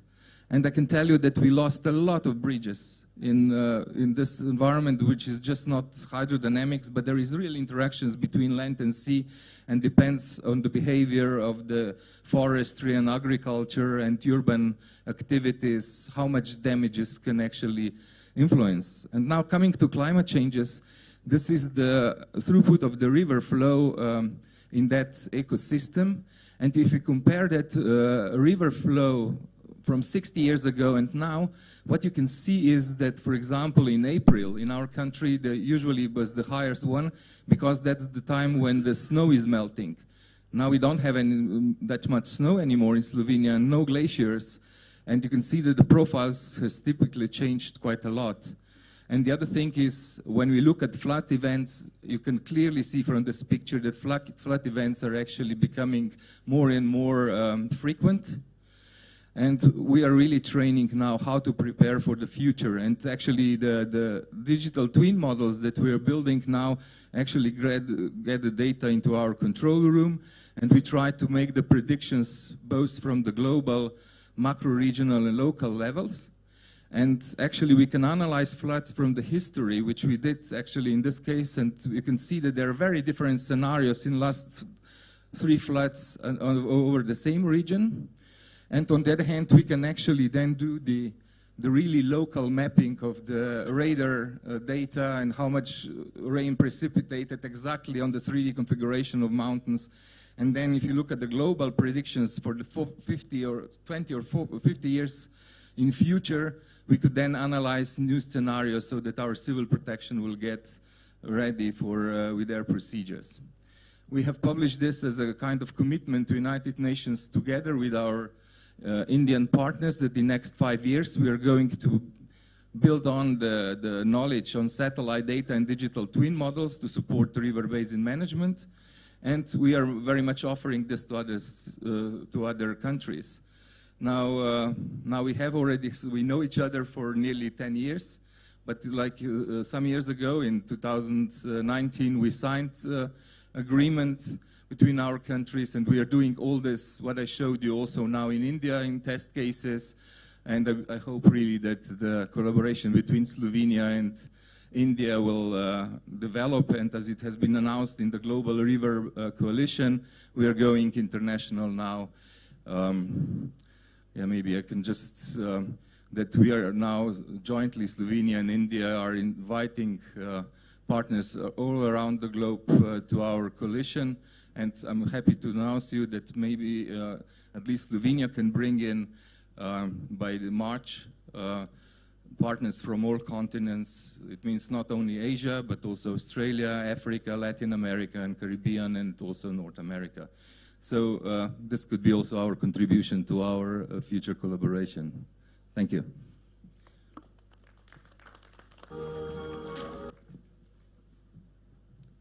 So I think before we move in for discussion, are there any questions to any of the 3 speakers? Any clarification that you want? Meanwhile, can we have the next slide?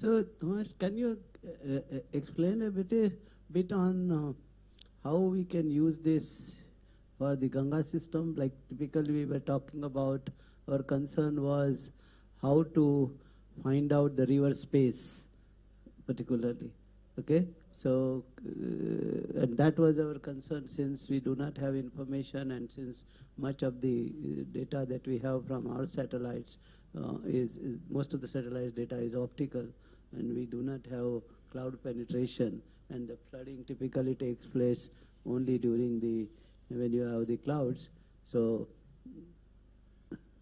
Yes, sorry I didn't have all the slides incorporated, but as you remember, like SpaceSI is both Copernicus Relay Center as well as its own satellite. And in Copernicus fleet, we have multispectral and radar satellites. And we did already some studies around Varanasi area about the flooding in monsoon area. And we have shown you the history of floods for last 5 years. And this is something which we can contribute to areas so that we study previous events and their effects on ecosystems.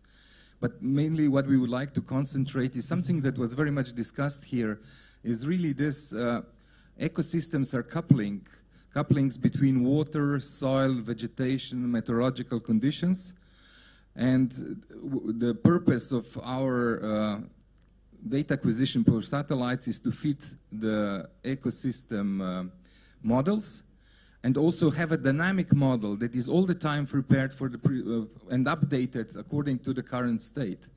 And this is what we would like to do in India, is to do this, to calibrate the models for the mountain areas, for floodplains, as well as maybe for ecologically degraded areas. So we are looking for some real sites where we are going to do detailed analysis.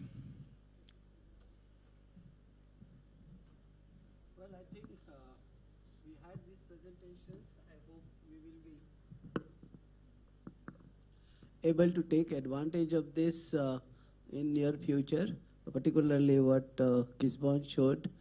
I think we will have to experience it ourselves using it. Only then we will be in a position to comment. The kind of, is it real time or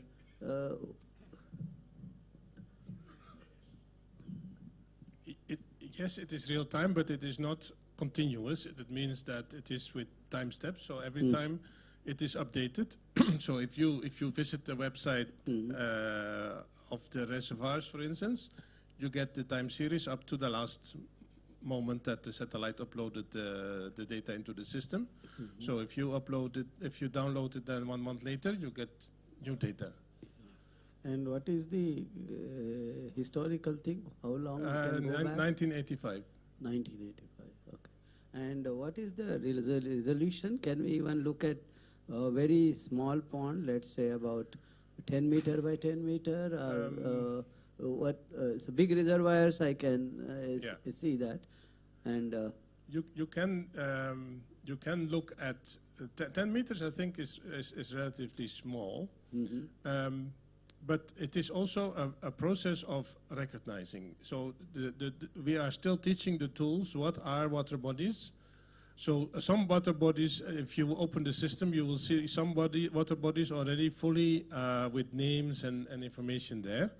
Some water bodies are there. I just because I was working on the Tapi River with GIZ, I thought, let's look at the Tapi and see what's there. And to my own surprise, there were a lot more reservoirs or ponds visible than, for instance, the CWC list and so on. So yes, you can see smaller, but you cannot see all. So, but if you have certain water bodies that you are specifically interested in, you can always give the feedback and say, hey, I have a water body here, and maybe it is not recognized, but if we know that you tell us this is a water body, then it is maybe it is so overgrown or something that it may not even be recognized anymore as a water body, but then we can add it. Also, there are some water bodies that still do not have a name in the system, and then at every reservoir you can click at the bottom, you can give feedback. So you can say this reservoir is called so-and-so, or you can ask a question. And does it give information for all seasons? Or it is yes, it gives continuous information since 1985 till today. Okay. So is it possible, for example, we have rivers. So can we also monitor the width of the rivers, particularly for large rivers? And can we get an instance like how the rivers have changed or the width of the rivers has changed in a particular, like for example, if I want to monitor how the river width was at a particular place, let's say Patna, which is about, at times 800 meter, 900 meter, a kilometer or so, and in monsoon it is much more. So can I generate that information from 1985, that how in the month of July the river width has changed?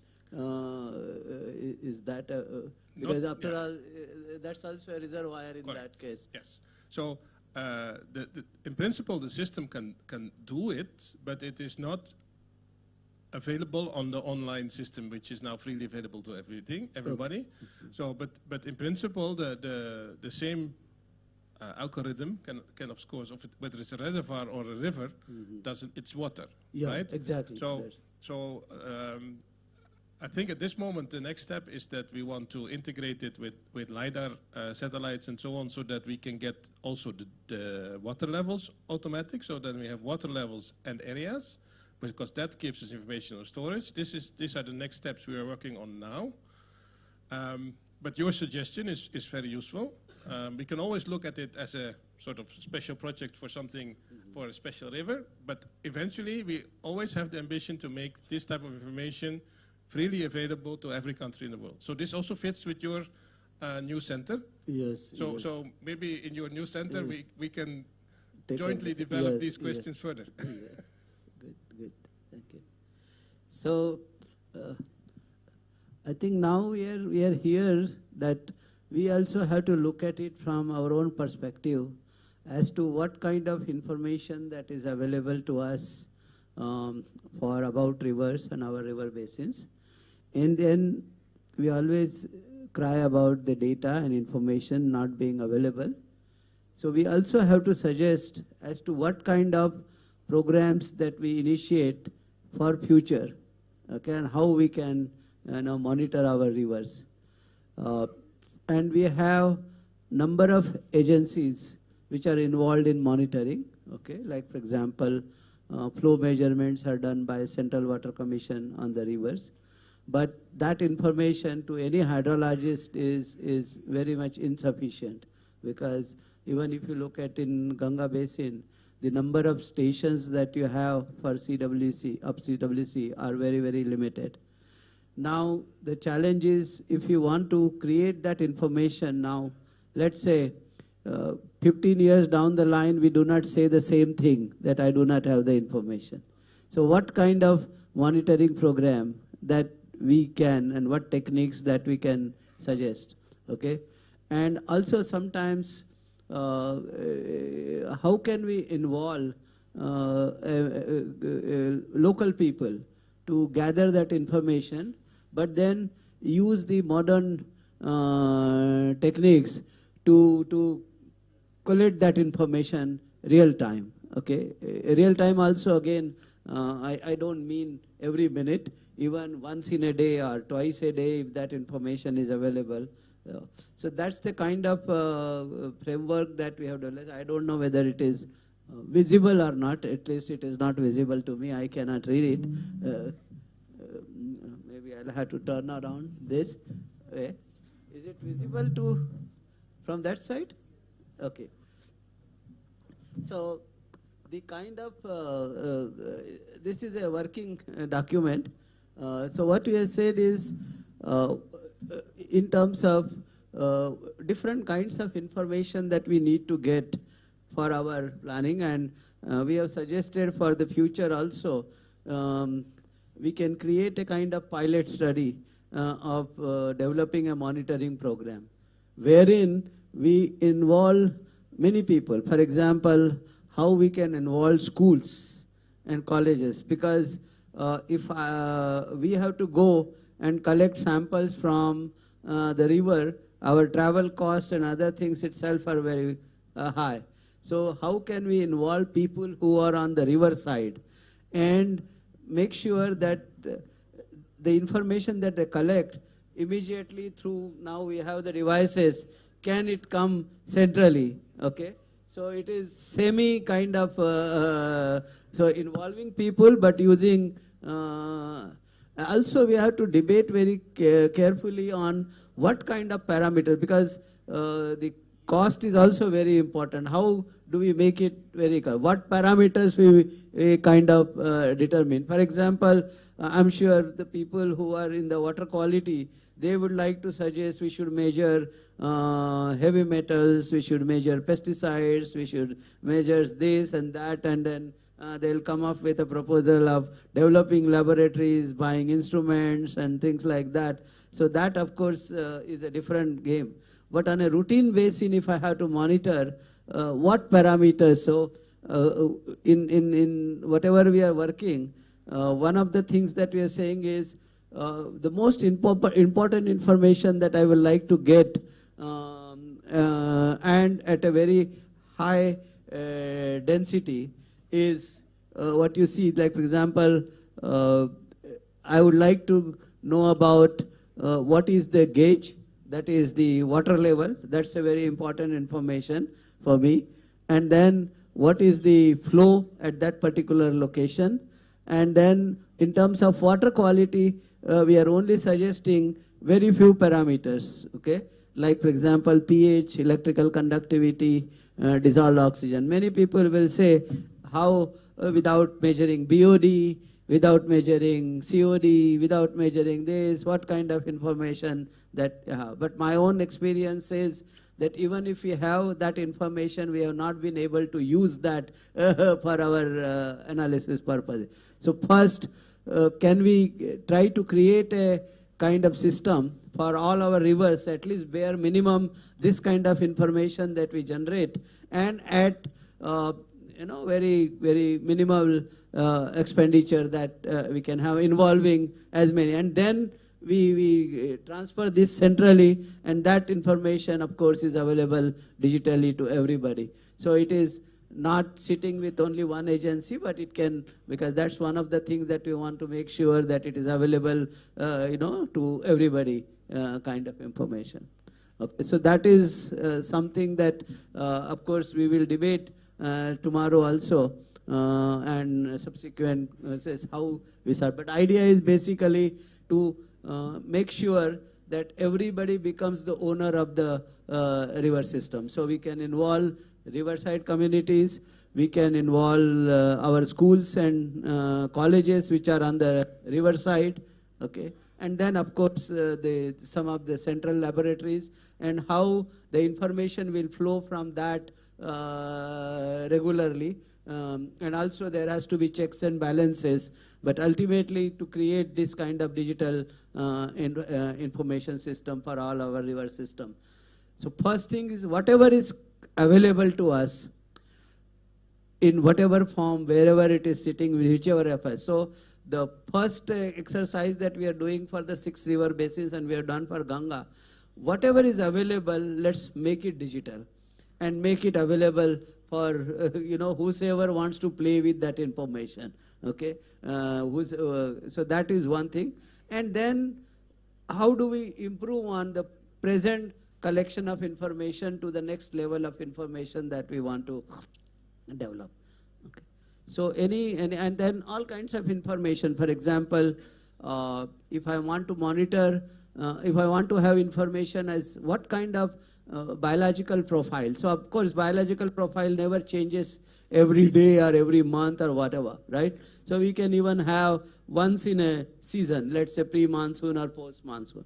And in that also, what kind of parameters are we really looking at? What is to monitor? So all that, I think collectively we will have to take a call on that for each river system. Each river system, what locations, what parameters. So I would share this with all of you, and if you can, give in our inputs on that and start probably pilot in each of the river basins, okay, with this kind of course, this is just a proposal draft, and we can improve on this. So any comments, discussions? So Tare, already our Central Water Commission has 3 different categories of gauging stations. One is GD, that is gauge and discharge. The second one is gauge, discharge, sediment. So they are designated as GDS. And the third, which is having the highest capability, is GDSQ. That means gauge, discharge, sediment, as well as water quality.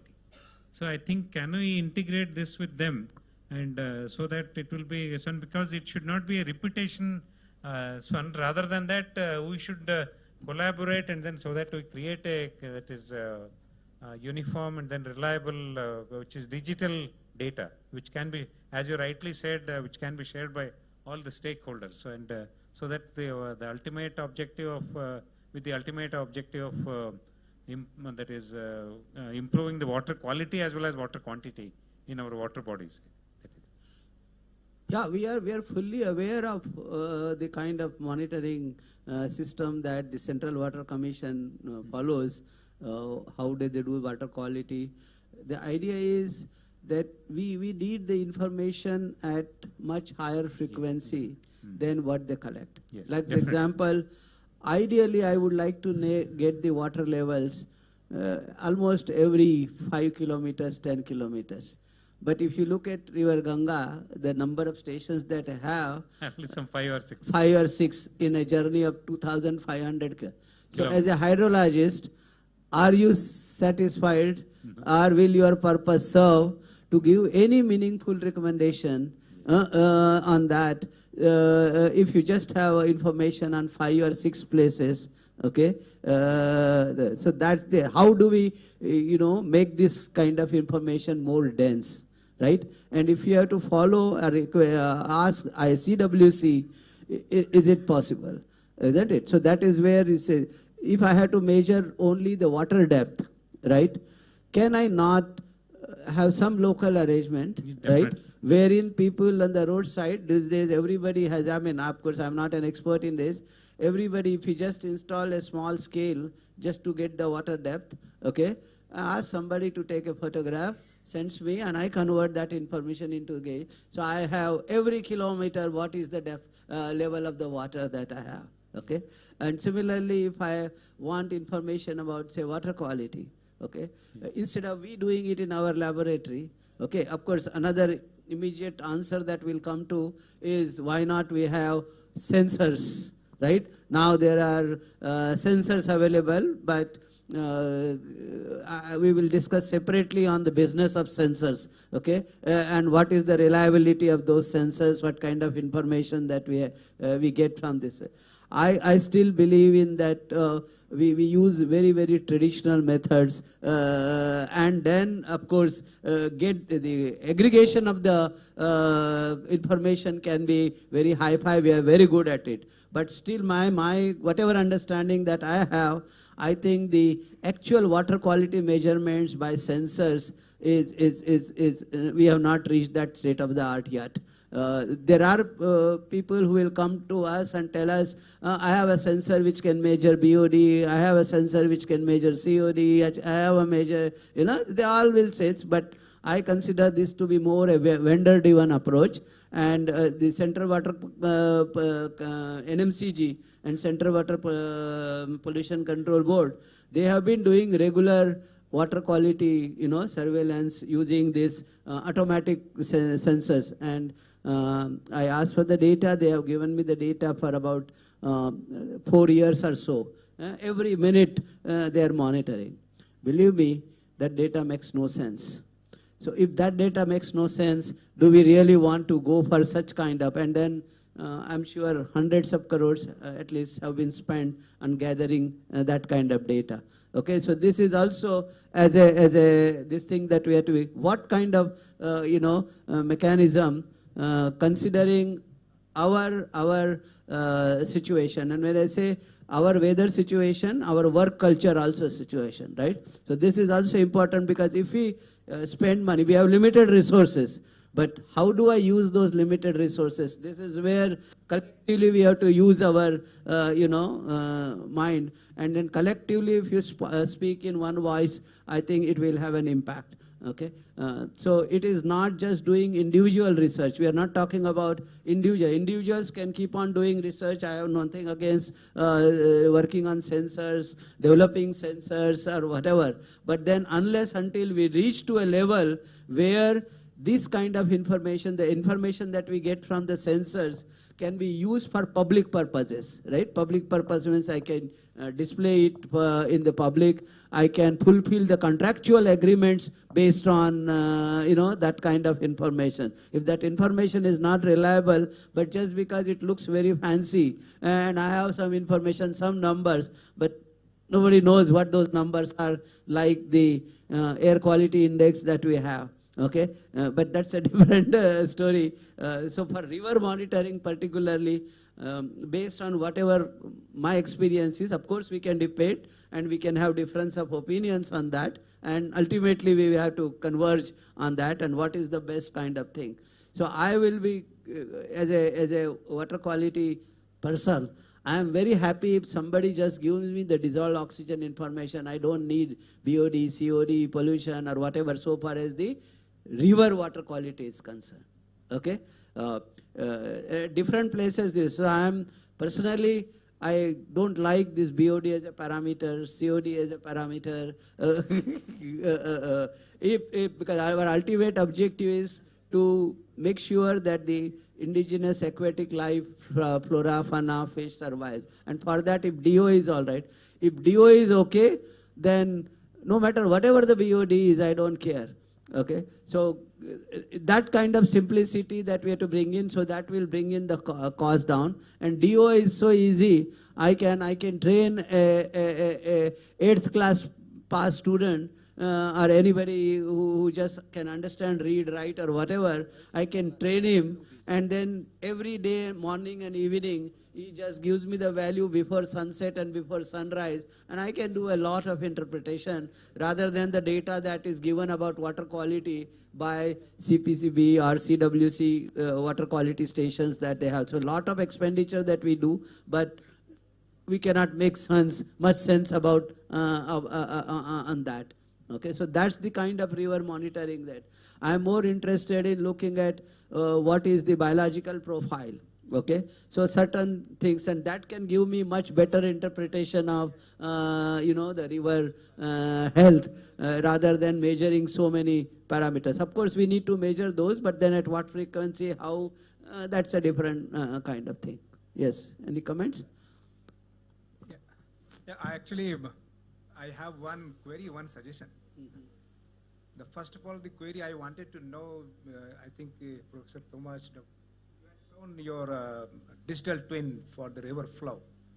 So what is the frequency in time domain when you keep the digital twin conditions? And those digital twinning of river flows, are they based on the real data monitoring system, or they are simulated from different models and then you are giving that as a digital twin for the river flow conditions? Thank you for the question. Yeah, actually, one frequency of updating is actually the number of data acquisitions. So typically, like from Sentinels, we have approximately 5 days revisit time. Okay. But we have many satellites, and maybe I can tell you a little bit of story when our flash floods happened. You know that the biggest event takes only, the peaks are less than 1 hour. With the wave, but actually the event is a couple of hours, and it happened early in the morning, around 6 o'clock in the morning it happened. And I can tell you that we were not actually getting any data from satellite, not in a couple of hours, but only next day. The radar satellites was flying over.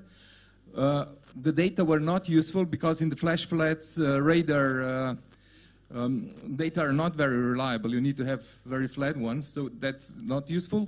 Multispectral data, during floods, we all know there are usually clouds above us, so it takes a couple of days before you need to do. So I usually show, I didn't show it this time, in Europe we have a fleet of many satellites. We have collaboration and so on.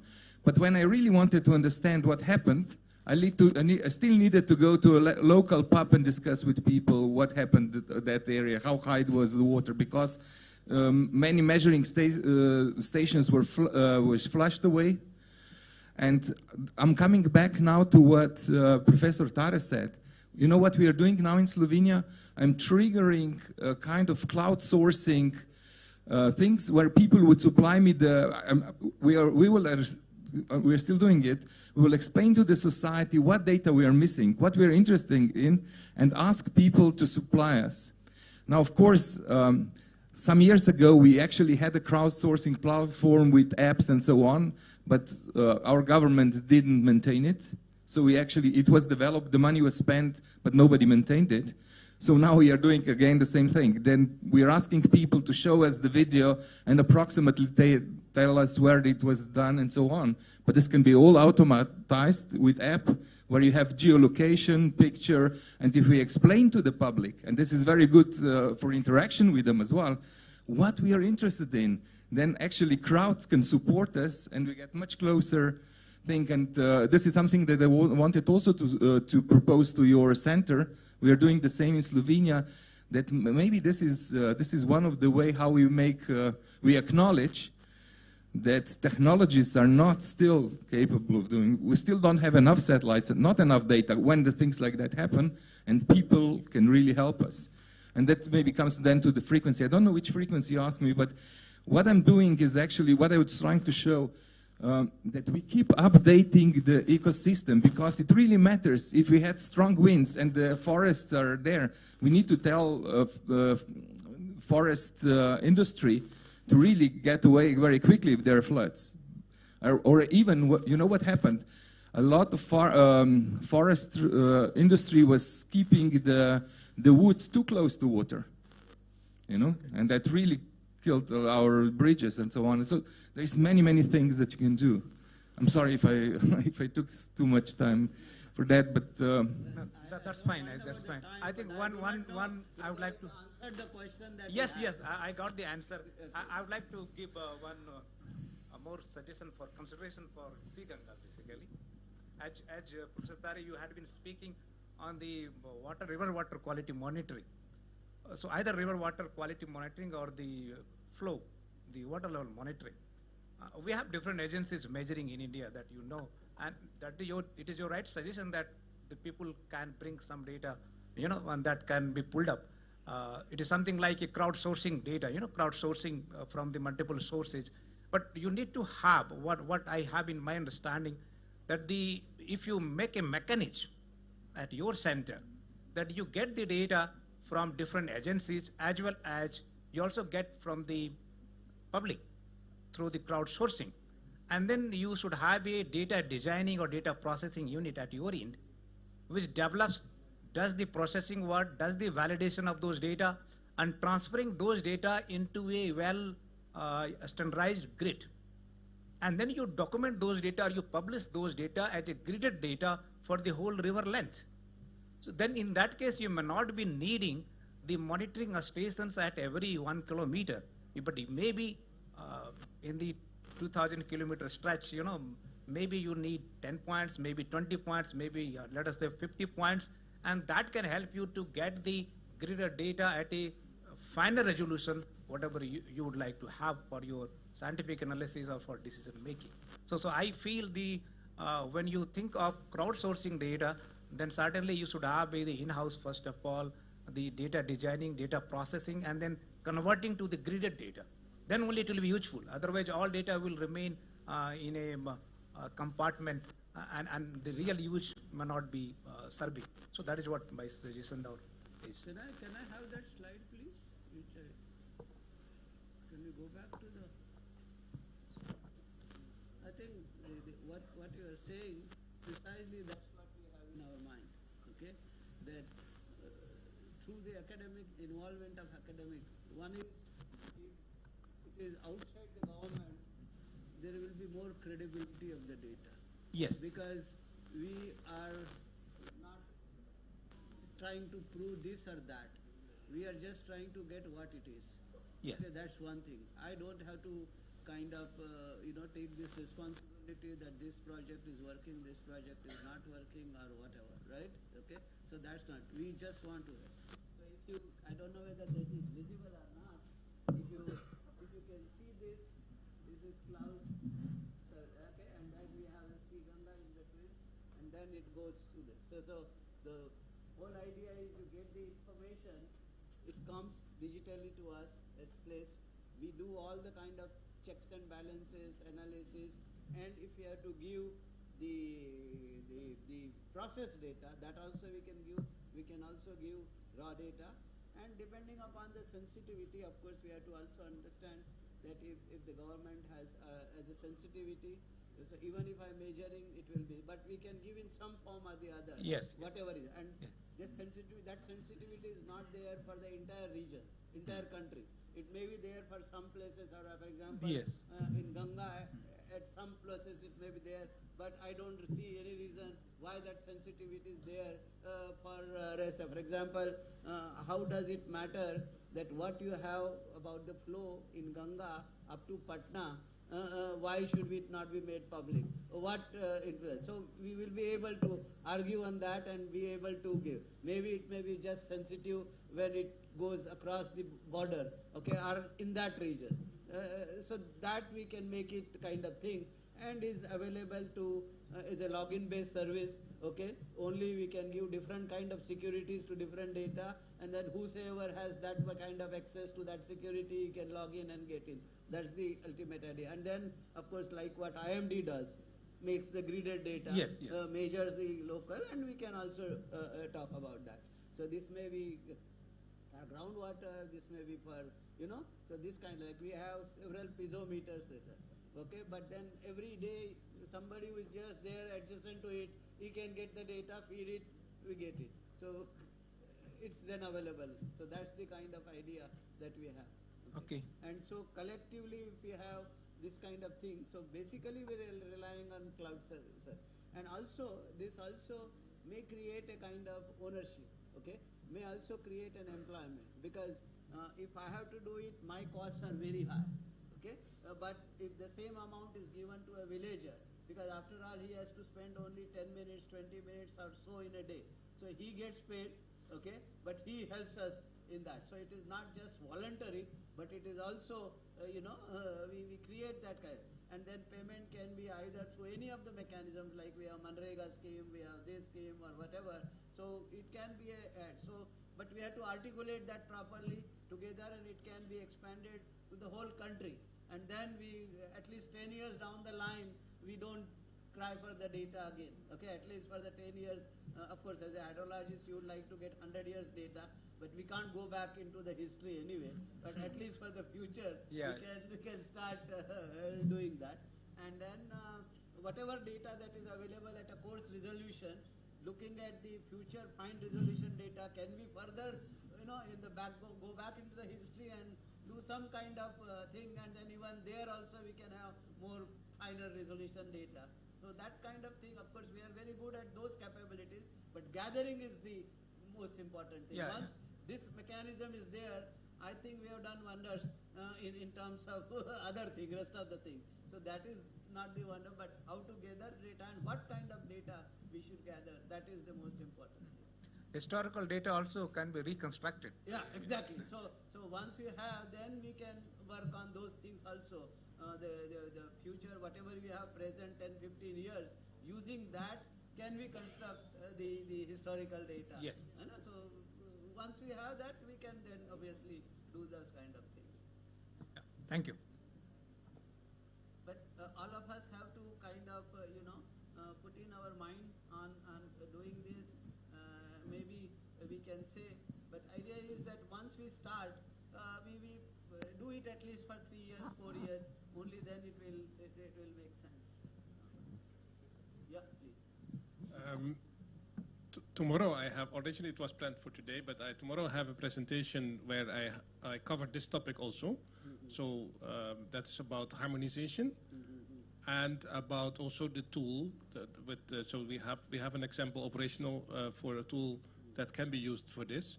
There are many apps that can be used, but it is very practical. Two things I would like to comment. One is that for monitoring, that there sometimes is tendency to collect. But I think it's very good to have a strategy, because if you do not realize where you want to use the data for, however much data you collect, you may just collect the wrong data, or at the wrong place, or at the wrong frequency. So that should be the basis. And not the general tendency, if you ask a hydrologist what do you need, to say flows.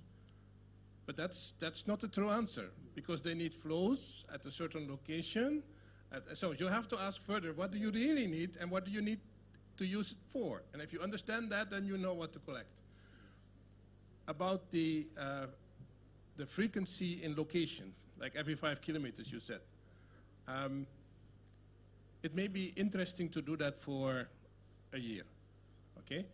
But once you know the system, you can easily and probably more accurately model it. So if you have monitoring and modeling together in real time, I'm not talking then going back home and 1 year later you start to make a model. No, I mean modeling in real time with Kalman filtering, where you update the model with the measurements, whether it's quality or quantity. Then basically you use your monitoring to check your model and your model to fill in your monitoring. And then slowly, what you'll discover is that you can reduce the number of very expensive points.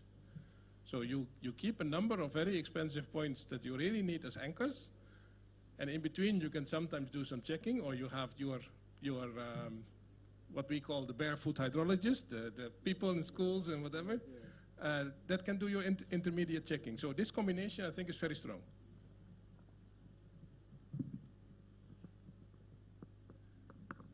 Yeah, I think the frequency that I mentioned, 1 kilometer or 5 kilometers, is just arbitrary. It's not that, it's not that I am very rigid about it either, right? We will collectively discuss what we have, and it just give some number. It doesn't mean that I actually mean 1 kilometer or 5 kilometer or whatever. I think this is where we need to collectively take a call on, look at what we have, what is needed, and improvisation is always, of course, as and when we get data, we make ourselves more competent in terms of modeling. We can even withdraw those things, right? Initially we may do more and then we can reduce it and come to some optimal combination. That's of course the idea. But this itself is a task, and I think as a nation we have to deliver this to our country so that we are more, as a river basin manager, you always say evidence-based planning. So we do need evidence, but we don't even know what evidence we need. Okay, before we ask for the evidence. Okay, and then it happens like you collect everything together and then you don't know what to make out. Like for example, water quality data of Central Water Commission has never been used for any purpose. Has never been used for any purpose.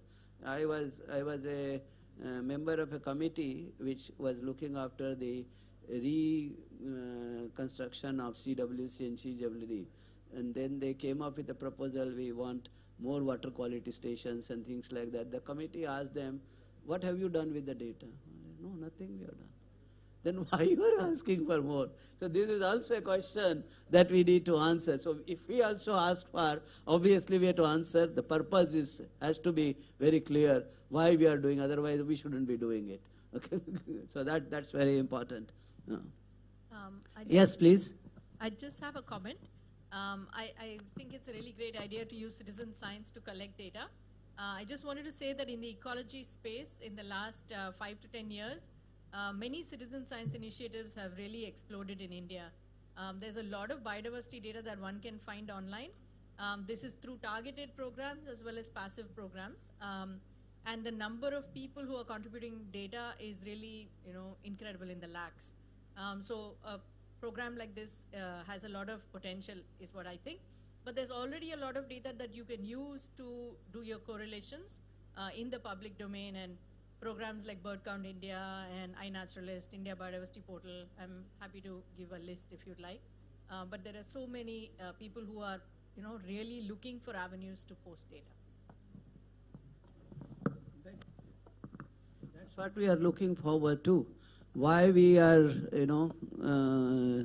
creating, if I can call this as a community, so that, we have a very strong community with informed, because you may be knowing something, I may be knowing something, this part of the country maybe something is happening, other part of the country something else is happening, And of course, our focus is river system. Of course, we are not, because if you go everywhere, then we lose our, so we are only focusing. When I say urban river management plan, I am not talking about urban planning, right?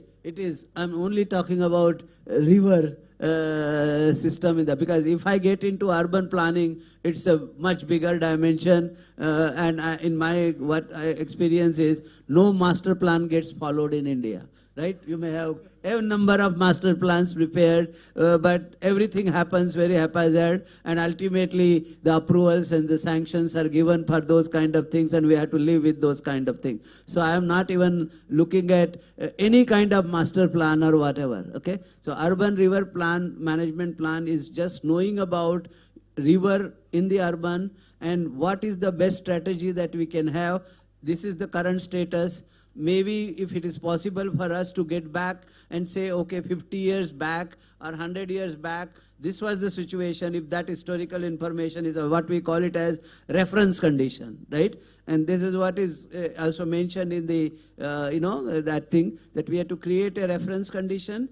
Reference condition does not necessarily mean 500 years back, pristine condition or whatever. Whatever we can get to, that there's a reference, and this is the present condition. What is our target condition? And how do we move from the present condition to the target condition? What are the milestones? That is all the plan means to me. Okay, so this is what we are, but we are not looking at, the whole master planning of the either urban or center. That will happen, God's gift, I would say. So I don't think we have any control on that. Sir, you have not spoken. Would you like to add something?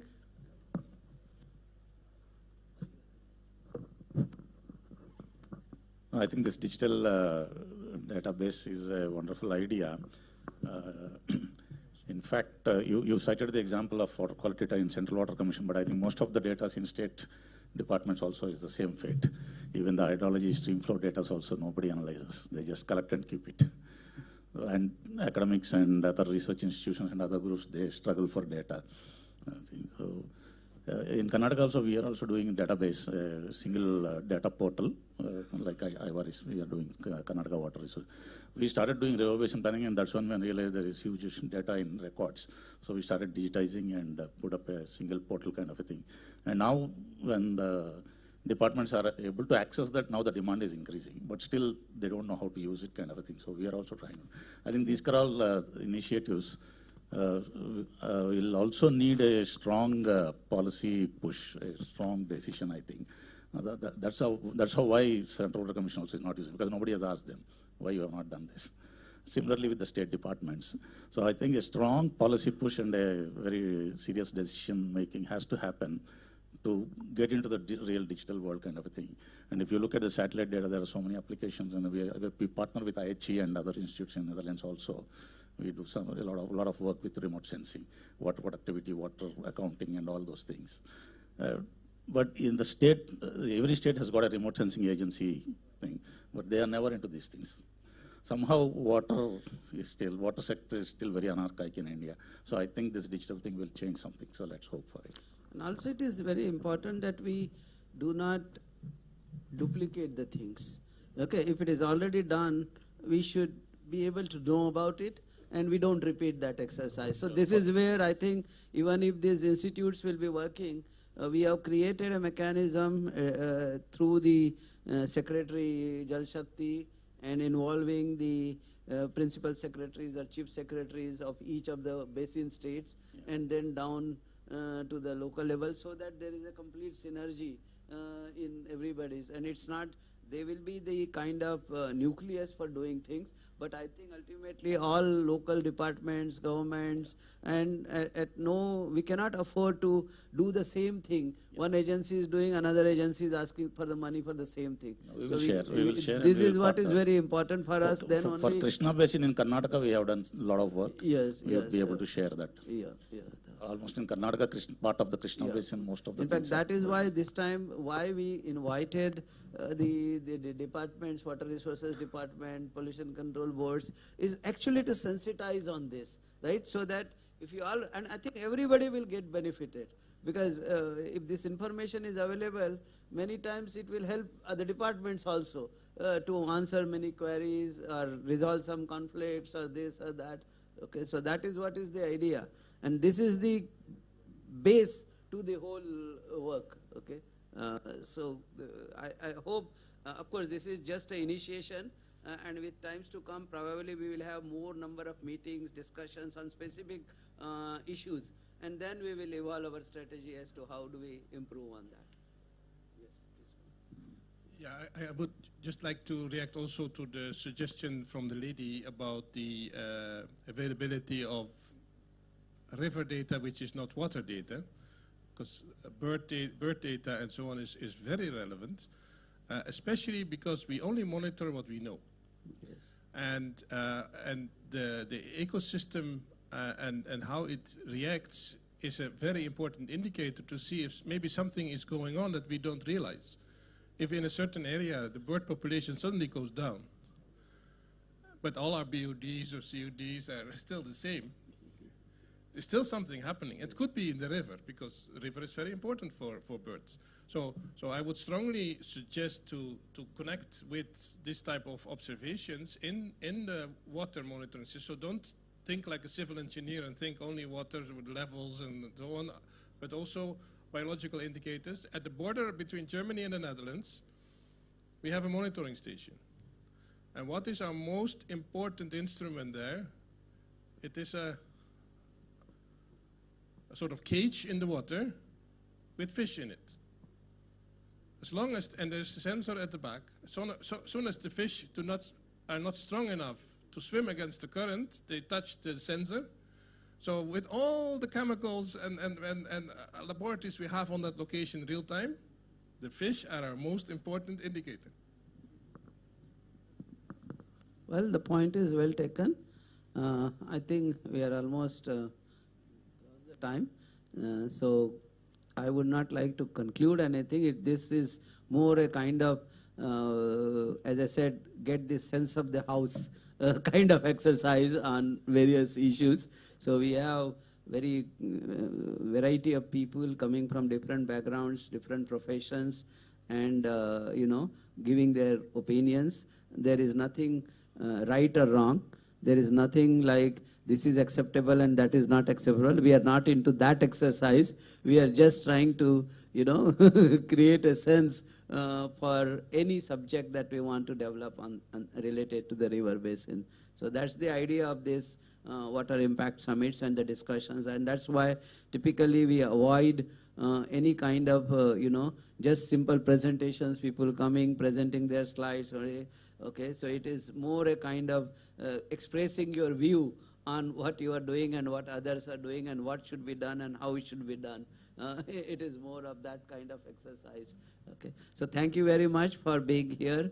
It's a long day, and look forward to see you tomorrow again at 9:30. And I hope all of you have got the dinner invitation as well. That was, and you will be able to join us in the evening. So with that note, thank you very much, and look forward to seeing you again tomorrow.